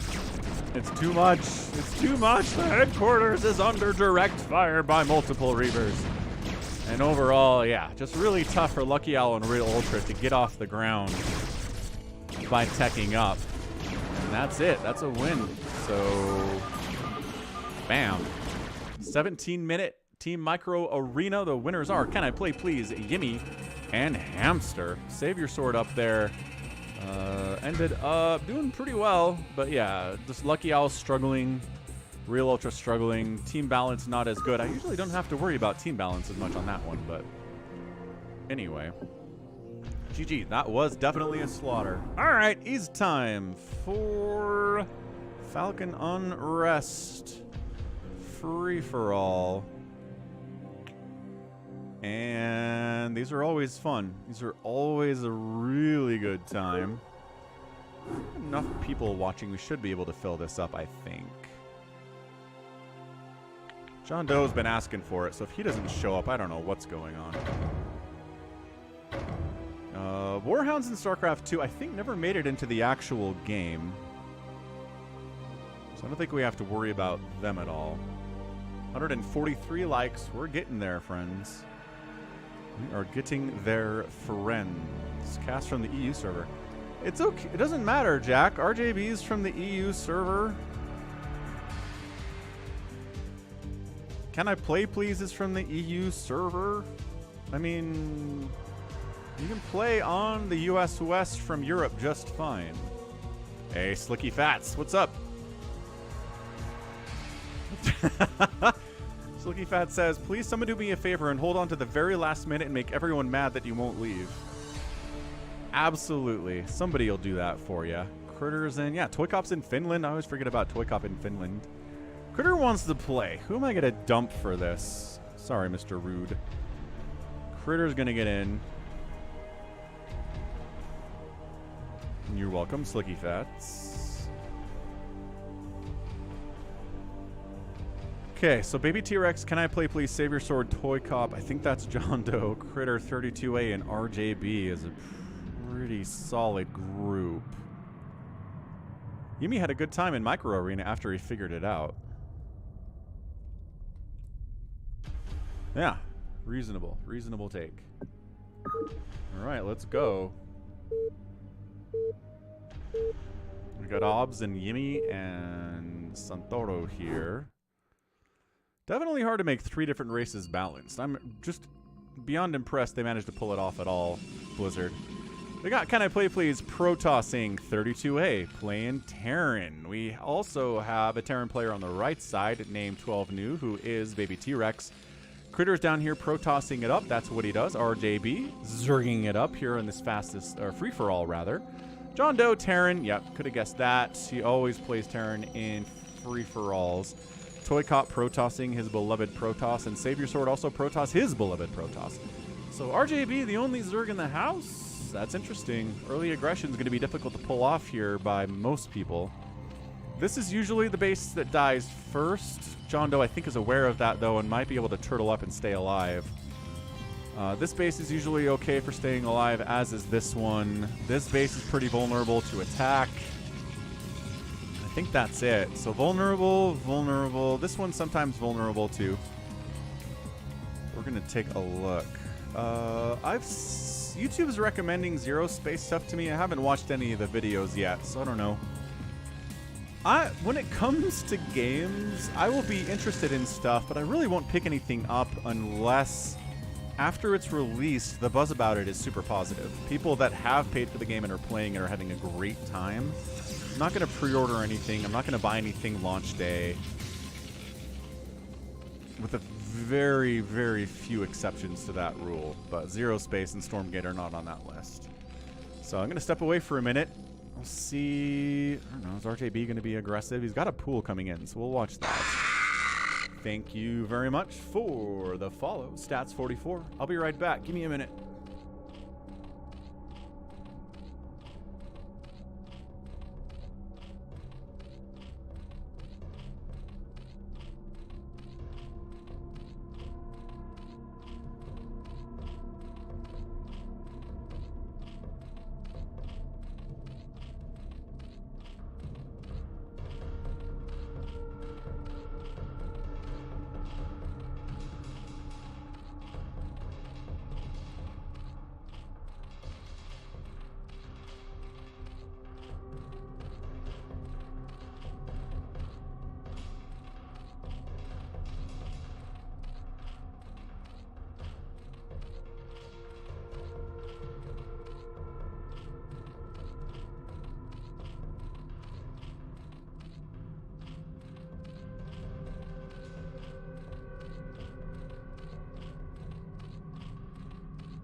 Alrighty then. Like I said, this position always problematic. Although 32A is under some pressure over here. I didn't really call that position being somewhere that was going to get attacked early. I think JohnDoe's surviving over here. I think 32A should be able to survive this too, but CanIplayplz has a lot of zealots out for 4 minutes. This aggression is, oh my gosh, getting that barracks. Zealots are dying, but he did force the liftoff on the barracks. 32A is not supply blocked, but can't produce any more Marines until he lands, and there we go. There's the land. JohnDoe is out and pushing. Maybe going to try to kill an Overlord at supply block. Ooh, RJB is already supply blocked. Losing that Overlord would be problematic. Once again, has to lift the barracks and repair the barracks to keep it alive. Zealot down, Zealot down. Okay, so wow, 32A holding steady. I'll give Zero Space a check, SDanny. I'll watch, I don't know, watch a video about it. I think I saw Tasteless was streaming it or something about it. might check out his video. I don't know. We will take a look. Meanwhile, Baby T-Rex is making a push on CanIplayplz, who is not ready for this. Behold the power of free-for-alls, where sometimes you're busy trying to kill someone, and then you get attacked in the back door, and everything goes super poorly for you that way. Oh my gosh. Pylon down, depowering a gateway. Probes coming in to defend. Oh my gosh, the probe count of CanIplayplz. Not looking hot anymore. He's got like 4 probes left after that. Oh my gosh. CanIplayplz might just be dead. A stim marine timing after CanIplayplz was trying to take down 32A. Couldn't do that. And then, oh, this is free-for-all, man. 32A is like, can I help? I got countered. GG! GG! CanIplayplz is out first. That's nuts. ToyCop's here with Dragoons to try to take down Critter, but Dragoons against Zealots aren't particularly good. Hydra follow-up from RJB to take down JohnDoe. That would be huge. That would be massive if JohnDoe died early, too. JohnDoe, he won the last one. He's won before, too. He's very solid. RJB's really solid.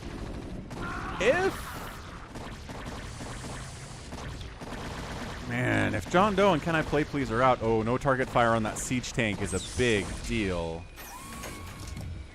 Ooh-ah. Okay, siege mode is done. That's actually really useful against these Hydras. Maybe JohnDoe might be able to survive. Maybe. These guys are out of tank range just barely. He's still fighting down here? No. Okay, somebody should probably expand to CanIplayplz's base. Baby T-Rex just didn't even finish killing his stuff. He just left. ToyCop's getting double teamed. He is?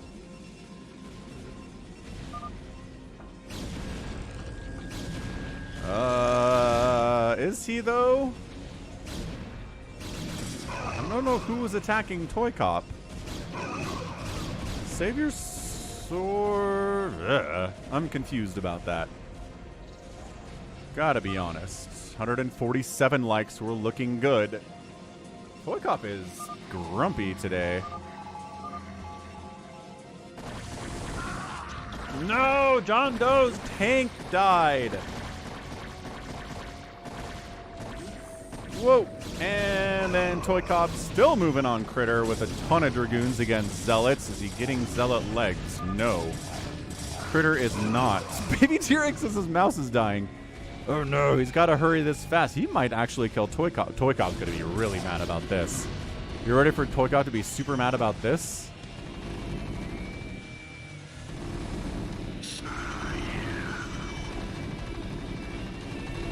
Oh boy. Yep, there it is. Nah.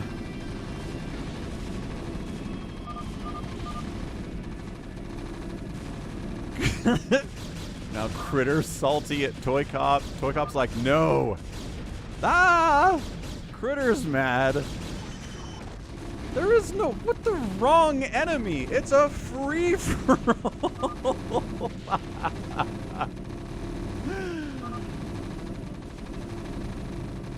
Oh man, the salt on display here from, well, not CanIplayplz. He was very good-mannered about this.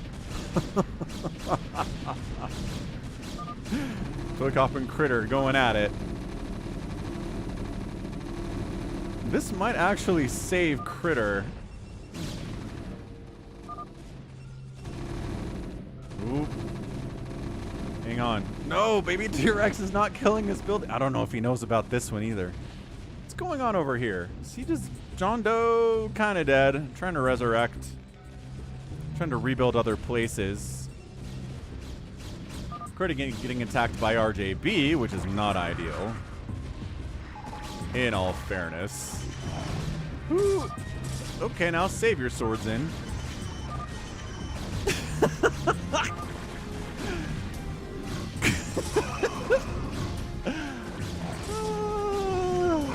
Critter and ToyCop. You guys, it's okay. It's alright, it's just StarCraft. mean, RJB murdering Critter is a massive problem for him.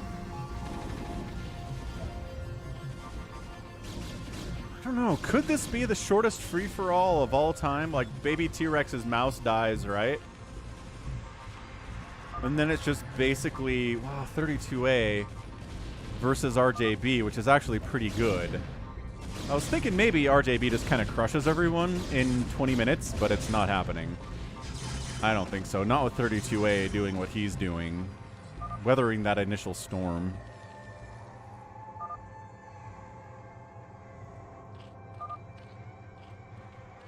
Baby T-Rex on the rampage again. Gonna make a move here against RJB, who has Mass Hydra, which is historically not great against Stim Marine Tank.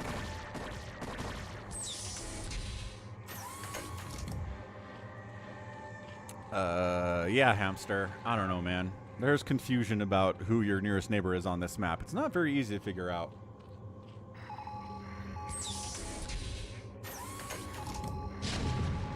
In all reasonableness.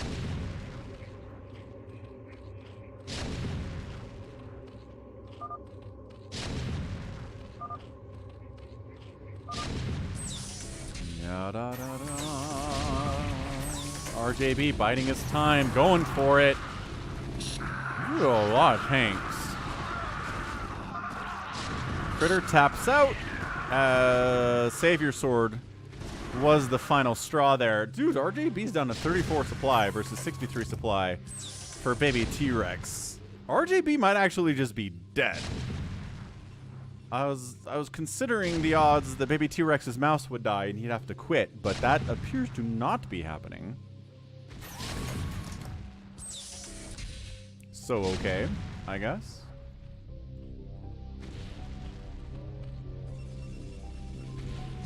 Wop wop. 32A is an SCV down here scouting things. I think RJB might just be dead. He is firing up a bunch of lurkers, though. This scan kit is overseeing the lurker eggs to make sure that they're okay. He has a natural affinity for lurkers. It's just the siege tank count is the problem here for these lurks, right? Not SK Terran, can tell you that much. I don't know if baby T-Rex has ever won before, hamster. I don't think he has. He hasn't played in a lot of free-for-alls. Oh my gosh, but if all the tanks die to lurkers, that's not going to work out for you. Scan, scan, scan, scan, scan. There's the scan. Okay. RJB, 300 minerals, 600 gas. Lurker down. Lurker retreating. Oh, Lurker dying as it tries to retreat. That's not ideal. What is this? Floating engineering base, scouting baby T-Rex's base all the way from 32A's side of the map for some reason. 32A also building on CanIplayplz's corpse, which again makes sense. It's an 8-player free-for-all. Is he out of scan? Oh my gosh, baby T-Rex. You have so much scan! Baby T-Rex! No, what are you doing? Okay. Might have fumbled that a little bit. Just a bit. That really should not have happened. He has so much hotkey your comsat stations. 146 energy on that one and 163 on that one. You have a 300 scan energy. What was that all about? RJB, super secret second base hiding out. JohnDoe, super secret first base hiding out. Doing his best. Whatever this starport is up to. Probably a Wraith based on the tech that we have available right now.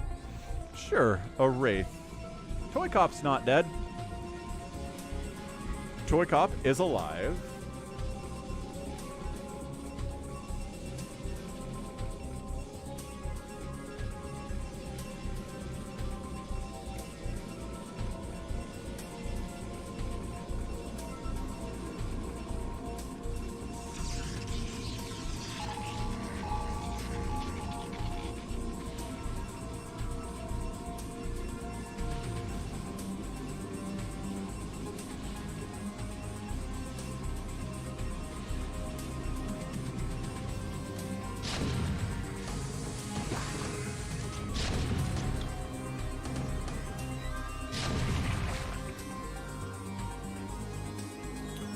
JohnDoe participating.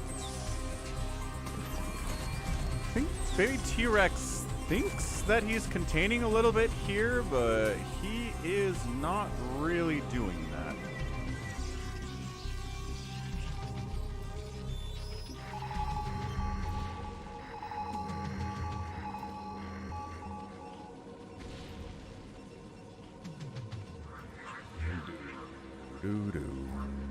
Man, 32A is kind of just absorbing the whole left side of the map right now, which is not ideal.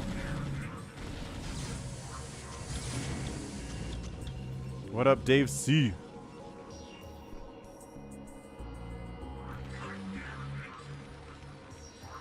Yeah, like I've been saying, like everyone's been saying, the Ravens have more talent, which is usually how you win a game in the NFL, but sometimes somebody like Kelsey or somebody like Tom Brady or somebody like Joe Montana can kind of just ruin that whole metric.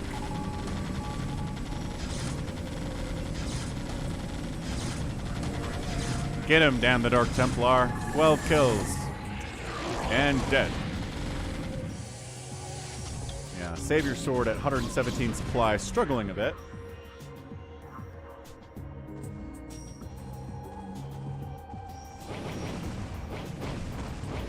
I love that he's finally getting rid of this scouting engineering bay at the 17-minute mark. Dude, this base for RJB is so important at the moment. He's so afraid to move in. But siege tanks are the answer to this sunken lurker stuff. I think if he just puts the tanks in range of the sunkens and starts firing away, I think that would be just fine. I really do. I don't know what's battling here. Oh, here we go. A bunch of zealots and dragoons into a ton of siege tanks and Goliaths. SaviorSword trying to make inroads on CanIplayplz, or 32A here. Goodness. +2, +1 upgrades on the mech. The ground units for Protoss are at 111, which is nice. Tom Brady is retired. He's not still playing, no. He gone. Might start doing commentary for games like Tony Romo and stuff, but haven't heard anything official about that.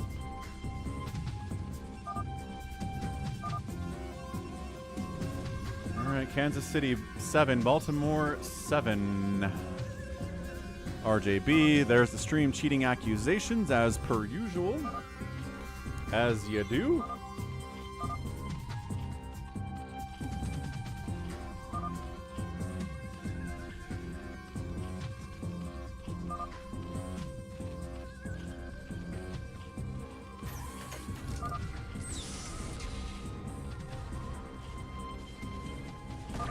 Hey, nice roll. We get our 150 likes. Did we do it? We did it. 150 likes. Thank you so much, Nice Roll, for being 150, and thanks to everybody who's hit the like button so far. You are all fantastic, and I love you very much. Thank you. I know it's a hassle sometimes for some people to hit that button, and if it was hard for you, I especially thank you, and if it was easy, then I still thank you. 150 stretch goal hit. Actually, that's the stream goal. 200 is the stretch goal. I don't know if we have time to get to that one today, but maybe. Maybe we do. Russ, thanks for hitting the like button too, man.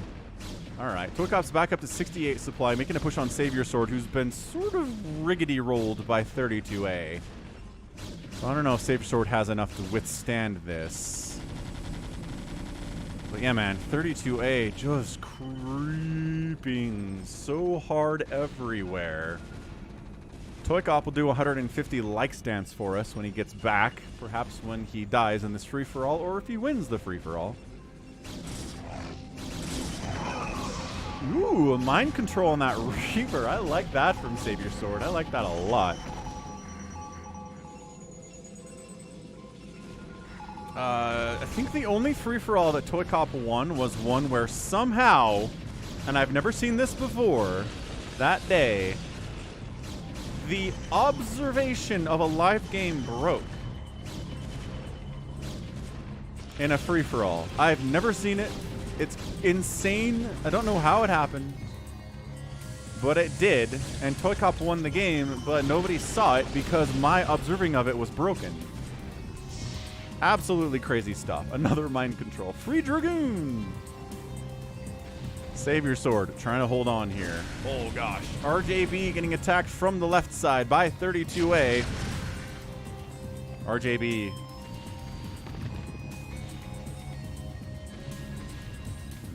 I don't know what he does, man. He's getting squished right now by Terrans with siege tanks on both sides.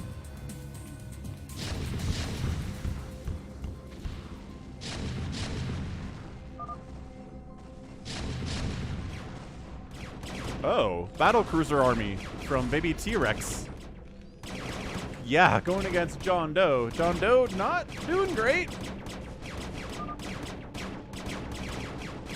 Maybe I shouldn't have attacked you, says JohnDoe. Yeah, probably not, says BabyTrex.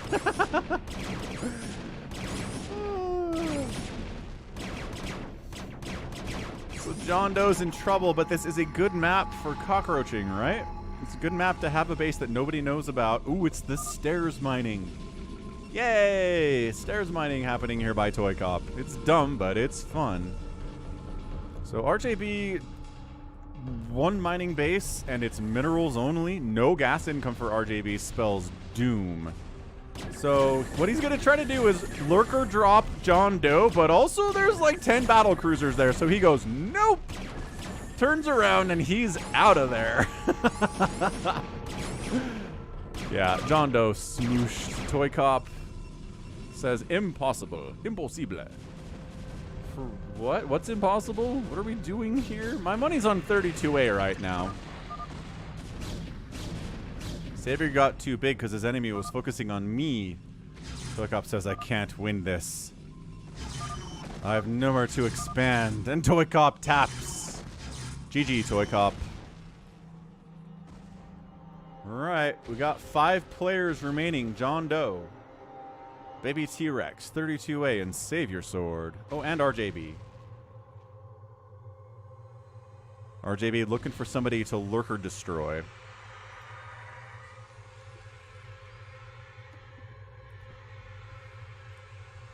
I don't know, that's what I like about free-for-alls, though, ToyCop, is the chaos. I really do. Like the number of times somebody dies because they're out attacking someone and then they get backstabbed by somebody else. That's the nature, man. Hey, Lucky Noob, how's it going, man? It's dumb, but it's fun. Truth. We did get 150 likes, ToyCop. I think people are excited for the 150 likes dance. One of their highlights of the stream every week, especially if we get it. If we don't get it, we don't get the dance. All right, somebody's fighting back against 32A, and it is RJB. Lurker dropped. Lurker massacred. All right, one base of 32A's is dead, but 32A has 1, 2, 3, 4, 5, 6, 7, 8, 9, 10, 11 bases. This was the 12th. You killed CanIplayplz's 12th base. But how is 32A's anti-air against SaviorSword's carriers? Not particularly hot, I would say. Good stasis too. There's the ToyCop 150 likes dance. Let's go. Nice. Just in time for a crazy free-for-all, Lucky Noob. You got it, sir. That's what's going on here today. RJB. Oh, and irradiates. He lurker drops a stairs base. Someone's lagging all of a sudden. Who the heck? Split. Unload. Okay, that's hilarious.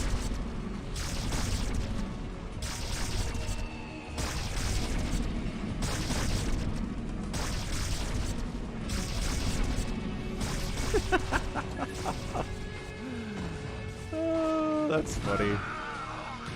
Ooh, and RJB fighting back against 32A more by sending 0-0 Lings in to kill his SCVs.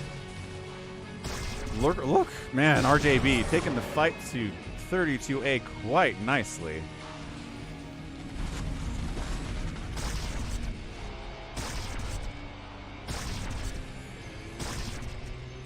Meanwhile, JohnDoe lives. I'm not sure what the battlecruiser army is doing for 32A exactly. Hanging out, it would seem. Oh, this battlecruiser army's up north. Okay, so it's mass battlecruiser here from BabyTrex. Maxed out, mind you. Here we go.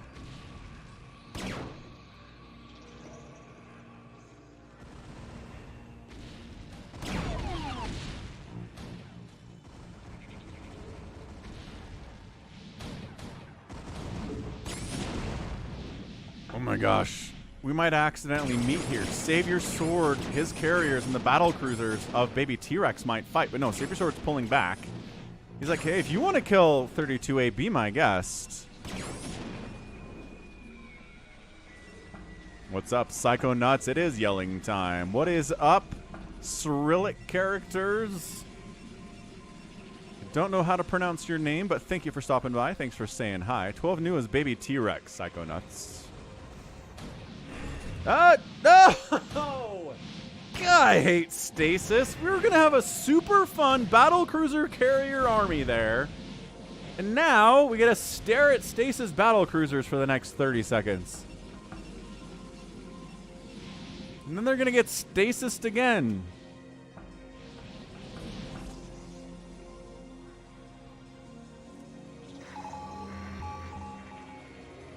RJB is back. He's back mining. Don't count him out, ladies and gentlemen. He wants this top left base, which is absolutely funny. I don't think that's happening, but I kind of appreciate the chutzpah. There's no gas here, and there's literally 200 minerals here. Expanding to this location is not worth it, unless you just want the 2 gas per return on that depleted geyser. Man. Battle cruisers are back. Dude, mind control on the battle cruisers. Get them. Get them. Don't storm them first. Yeah. Oh, feedback. No, you have mind control. SaviorSword, you have 2 mind controls available. Got one. Did get 1 battle cruiser. That's very cool. All right, all right.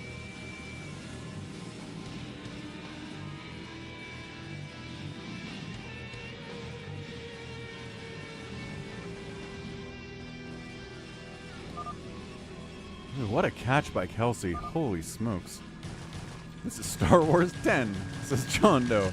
Who is still alive, mind you. Not dead. Not even close. Well, okay, close to dead, yes. Strolic person is Alexi. Well, thank you for updating that, Lucky Noob, and letting me know.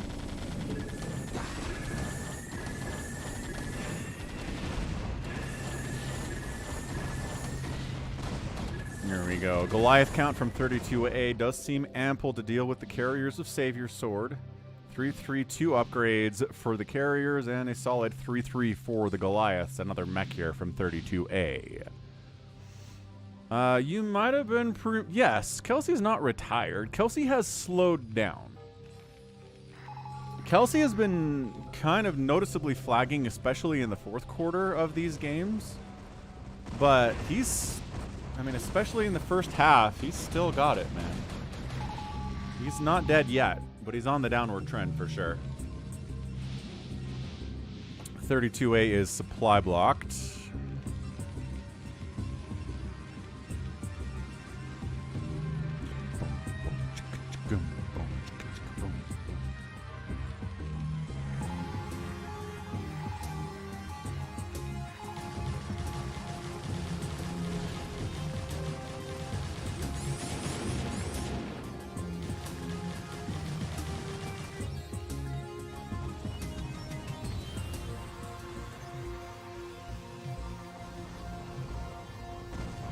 I don't know. I felt like 32A had a stranglehold on this game, but SaviorSword with his mind control and his carriers are looking good. RJB harassing. He's got Lings and Lurkers causing problems for 32A as well. And then the mass battlecruiser stuff that BabyTrex is working on is also a threat to 32A. If they're all going to fight him, they might be able to get something done here, but I don't know if that's the smart move. Nice stasis there.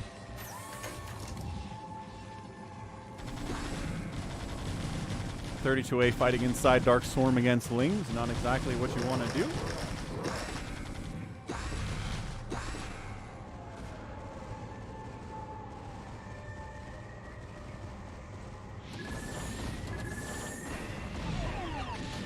Snipes the Science Vessel. Goliath count a little bit scary. A little bit carrier micro. A little bit more carrier micro would be good. There we go. SaviorSword getting out of there. Getting the hits off. Trying to avoid taking the body shots. As you do.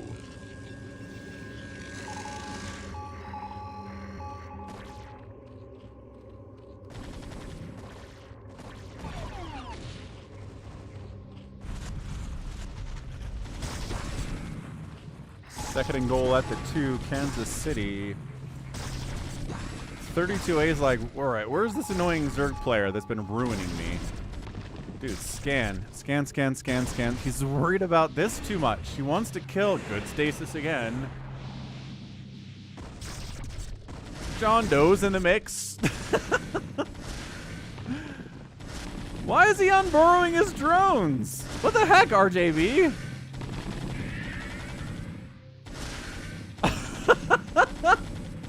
Like RJB knows that he's dead. And he's just having fun. It's like whack-a-mole here. Alright, alright. RJB. He's got a handful of fighters left over here. This is his income and it's gone. It is done. Oh, they were being detected. Okay, good call, hamster. Attacked and unburrow. That's stupid.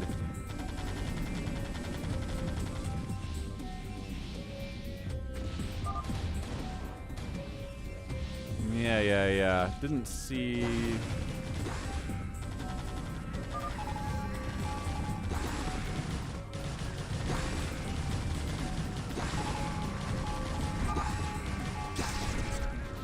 Lurker gonna save this base. Lurker gonna win.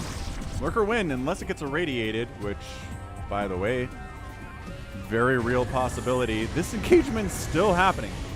Stasis only extends the engagements. Kansas City, 14-7. Hanging in there. KC's offense has looked actually pretty fantastic today, considering the Ravens' defense is supposed to be insanely good. If I'm Baltimore, I'm worried about that. SaviorSword at 81 supply, 32A is at 170. It's a major overall supply advantage for the Terran player. We'll see if he can make up, if that'll work out for him. Yeah. Battle Cruiser army is humongous for Baby T-Rex. He can handle 32. I'm worried about stasises from SaviorSword, though, as usual.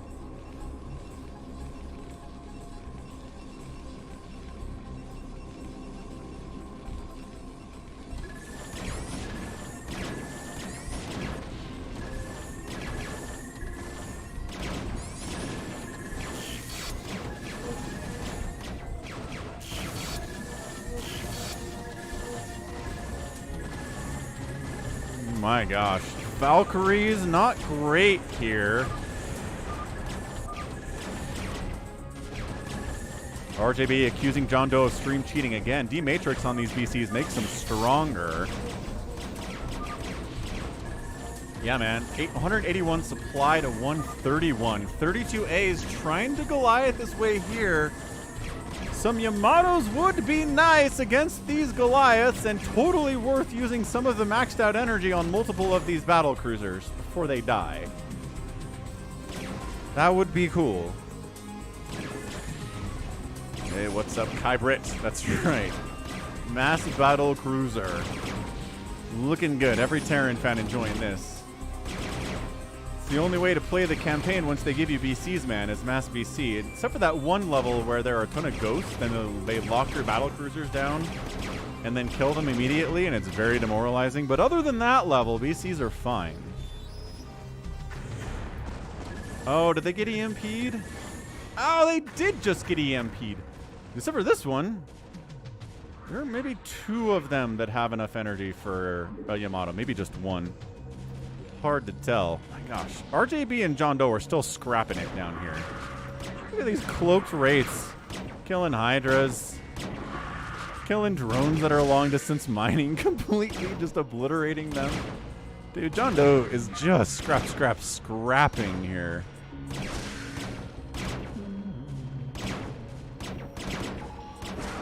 What the heck? Psychonauts, are you okay?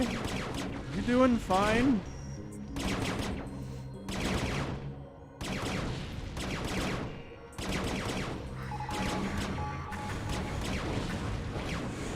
Cloaked wraiths. Does he have the scan up? He has the scan this time. Pulling back. 32, 155 supply. Digging into that bank. I'd love to see a Yamato from the one battlecruiser that has Yamato. This one. It would be great. No. You can kill the Goliath. Supply depots is good. Supply blocking 32A is nice. I'm not going to say not to do that. But man, battle cruisers are dying here. The wraiths aren't even fighting. There we go. This battle cruiser army may have met its match in cloaked wraiths and battle cruisers. BC's dropping all over the place. Oh good, Psychonauts is fine. Wonderful.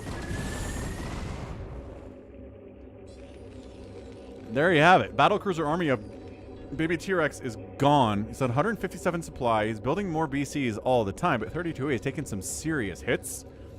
He is not supply blocked, though. Man.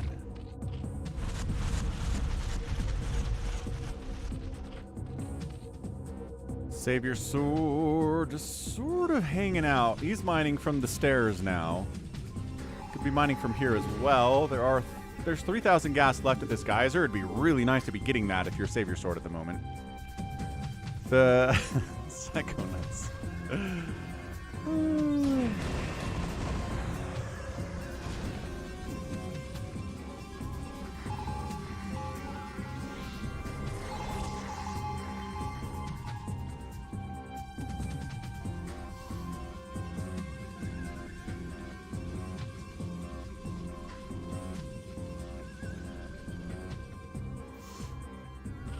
JohnDoe continuing to cloaked wraith harass RJB. RJB turtling up here on this base. This base alone is where he is living right now. He's got hydras. They've got +2 attack, +0 armor. The wraiths are at +1 attack. RJB trying to maybe, or rather JohnDoe trying to sneak to a base. Woo!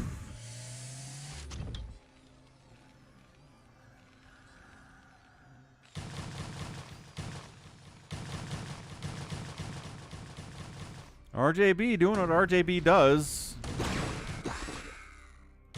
Trying to be as annoying with the limited resources he has available. Lurker drop on JohnDoe bottom right.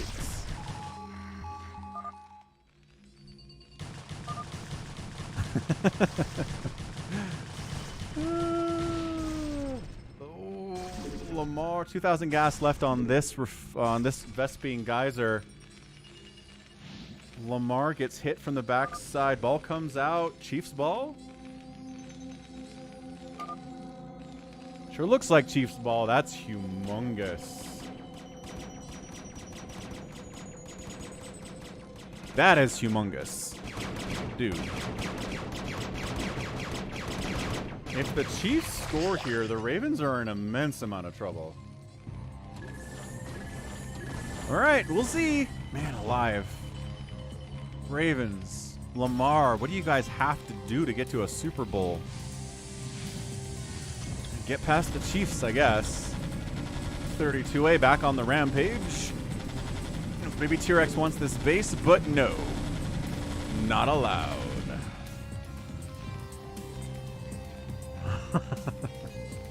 Yeah, a bad SC player.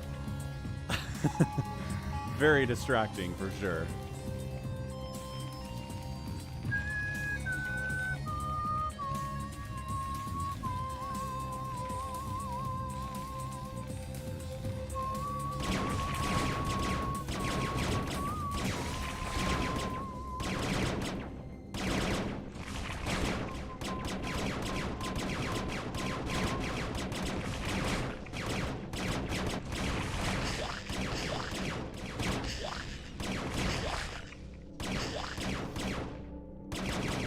Le battle cruiser is doing a battle cruiser things. They need Joe Flacco.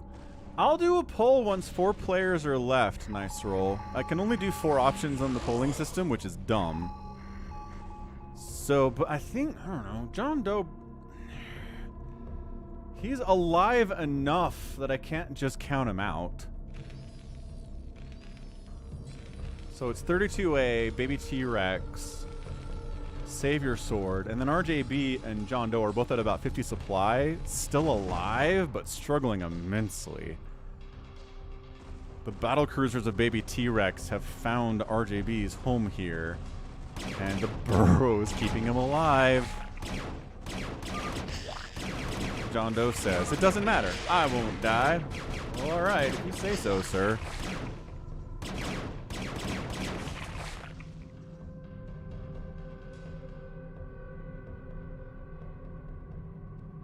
Pistons crushing the Thunder right now. What the heck?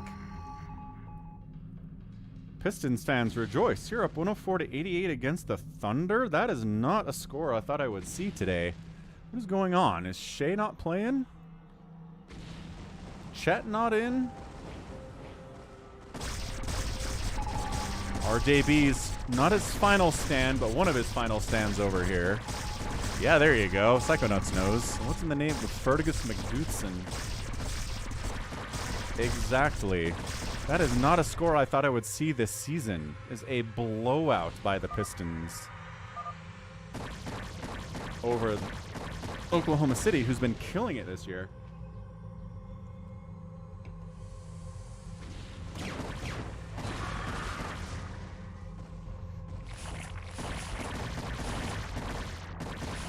Ha! Dave C. Maybe so. Put dirt in your eye.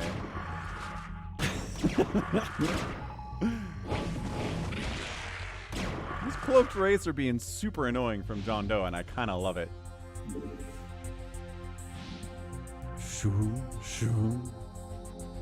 It sure seems like 32A's game to win here, especially if his biggest threat is mass battle cruiser, which 32A seems pretty determined to handle.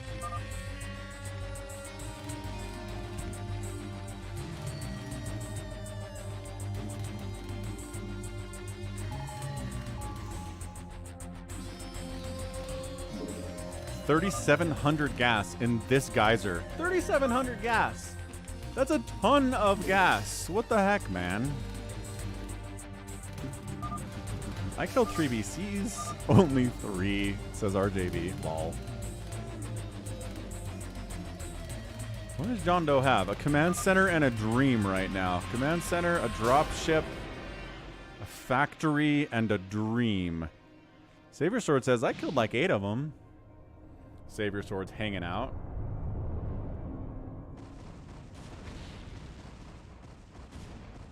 Wait, what's this? Battle cruisers. Scan, scan, scan, scan, scan. There we go. Battle cruiser down, but that was like 8 wraiths that got killed. That's rough. But also, he took another Yamato. Some of these are not Yamato'd though. BabyTrex, some of your battle cruisers have Yamato available. I know you got EMP'd, but it didn't get all of them. I don't think he's listening to the stream.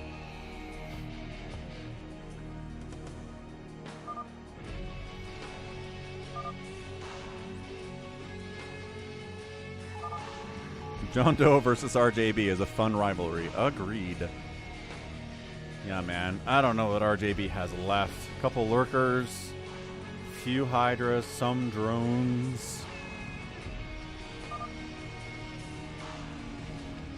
There's the stream cheating accusations from RJB as per usual.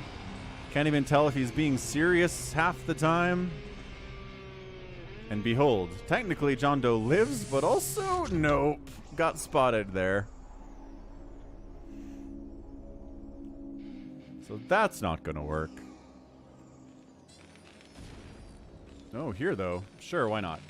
Why not set up here? That sounds totally fine. SaviorSword biding his time. SaviorSword's not really interested in moving out, it would seem.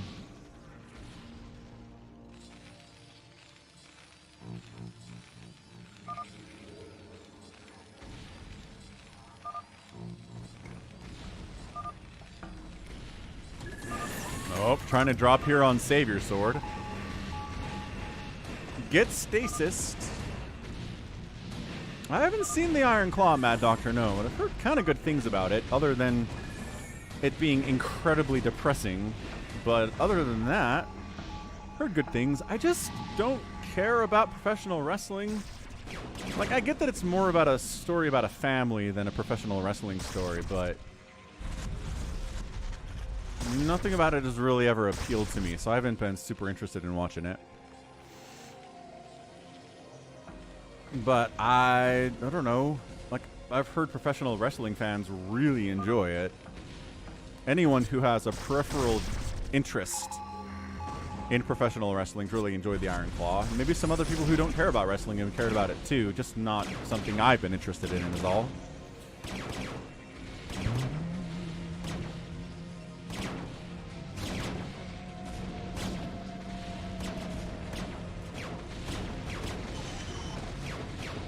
Casey tries to run on 3rd and 9 and gets like no yards. Good play call, I guess. Huh. Another commercial break. God, NFL, screw you guys.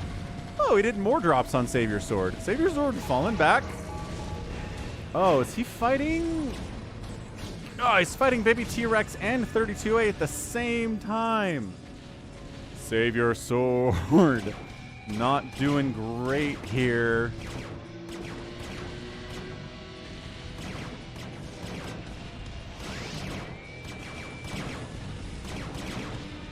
Oh, all of his Dark Archons are getting wiped out. Got some nice feedbacks off, but SaviorSword's between a rock and a hard place right now.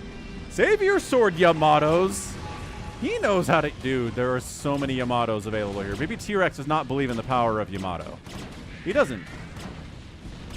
He's got 200 energy on every one of these BZs, and none of them are Yamatoing. Wait, did he just Yamato? He might have just Yamatoed. Look at SaviorSword being like, David Wagner, have a great rest of your Sunday. Thanks for being here. SaviorSword double teamed at the 48-minute mark. Oh, that hurts. That hurts. Yamato is cheating, says Lucky Noob. Alright, SaviorSword gone. Or is he?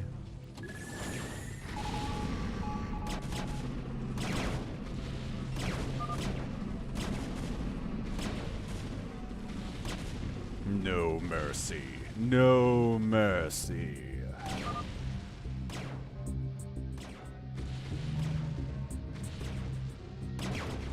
Boom, boom.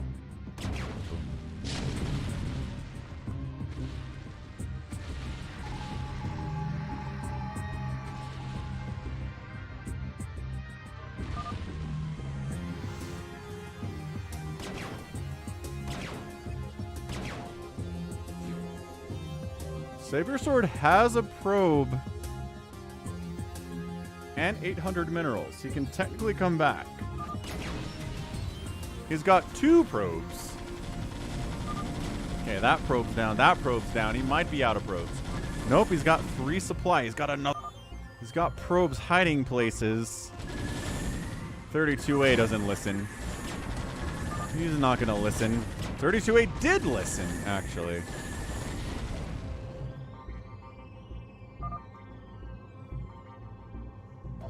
Does SaviorSword have a... He's got an observer and a probe. This probe could be problems for you guys if you spare SaviorSword. Just saying. RJB! RJB eliminated to the battle cruiser army of doom. Alright, so that's it. We got 4 left, right?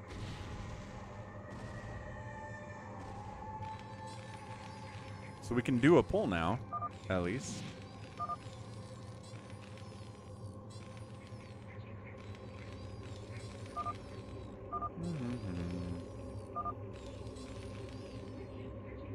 No GGs, I'm doing a pull. No, BabyTrex. You have battle... What the... What happened exactly?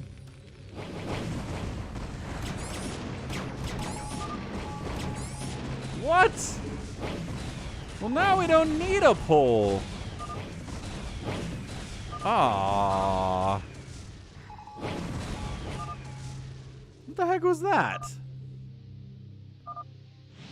And that's it. 32A wins. Exactly at the 6-hour mark on the stream. Bam, right on the nose. That, like, just right now. That's crazy. 32A dealt with the early CanIplayplz aggression, almost died. I gotta say, he was in a tough spot. He had Zealot in his face. He almost lost his barracks. That would have been game over, but fought hard. Who killed? And then BabyTrex killed CanIplayplz, and that let 32A macro up from there and just kind of smashed his way up and down the left side of the map and got that win. Wow. But BabyTrex tapping out really kind of messed up the last few minutes of that game. That's okay, I suppose. SaviorSword had a bounty on his head. And then it's just JohnDoe and RJB murdering each other in the corner of the map for most of the game. Very funny stuff. Glad they had good times, because that was fun. All right. That was fun. That was great. Thanks, everybody, for being here. That's going to be the end of the stream. Special love to people who, well, got a follow from stats today. A Settler gifted 5 Tier 1 subs. And B Gallons, $5 super chatted. Oh my gosh, he gifted a sub to Gallons, too, before the 5, and became a member of the channel, as Settler did on YouTube. Rude super chatted 3 euros. A follow from Levanel, a subscription on YouTube from owner Chad Terrence, resubscribed at Tier 1 for 3 months on Twitch. Buzzard subscribed on Twitch with Prime. Bunk resub for 3 months in a row with Prime. Real Squid super chatted $5. Bjorn super chatted $20. Vodinger with the follow. Phil started us off with 1,500 bits on the Twitch. So what a fantastic stream. That was way fun. Gonna go watch the rest of the Chiefs-Ravens game. That's gonna be the rest of my afternoon. Hope you all have a great time. We'll be back next Sunday with another Sunday BroodWar stream. Thanks for hanging out. Thanks for hitting that like button, too, and thanks for all of the new follows and subscriptions. Let's go raid somebody out on Twitch. I wish we could do that with YouTube, but we can't, unfortunately. That's okay. I think that's fine. Da-da-da, time for a raid. Time for a raid. It's a raid, it's a raid, it's a raid. All right, sweet. So again, love you all. Have the great rest of your Sunday or Monday, wherever you are. Thanks, Killer Wolves. Thanks, Psycho Nuts. Thanks, ToyCop. Thanks, Mad Doctor. Thanks, Jericho. Yeah, we'll do Critters next week, Jericho. And Chad, appreciate it. See a nice roll. And that's it. Love you all. I've said that a lot, but it's true. StarCraft is forever. And until next time, you take care of yourselves. Goodbye.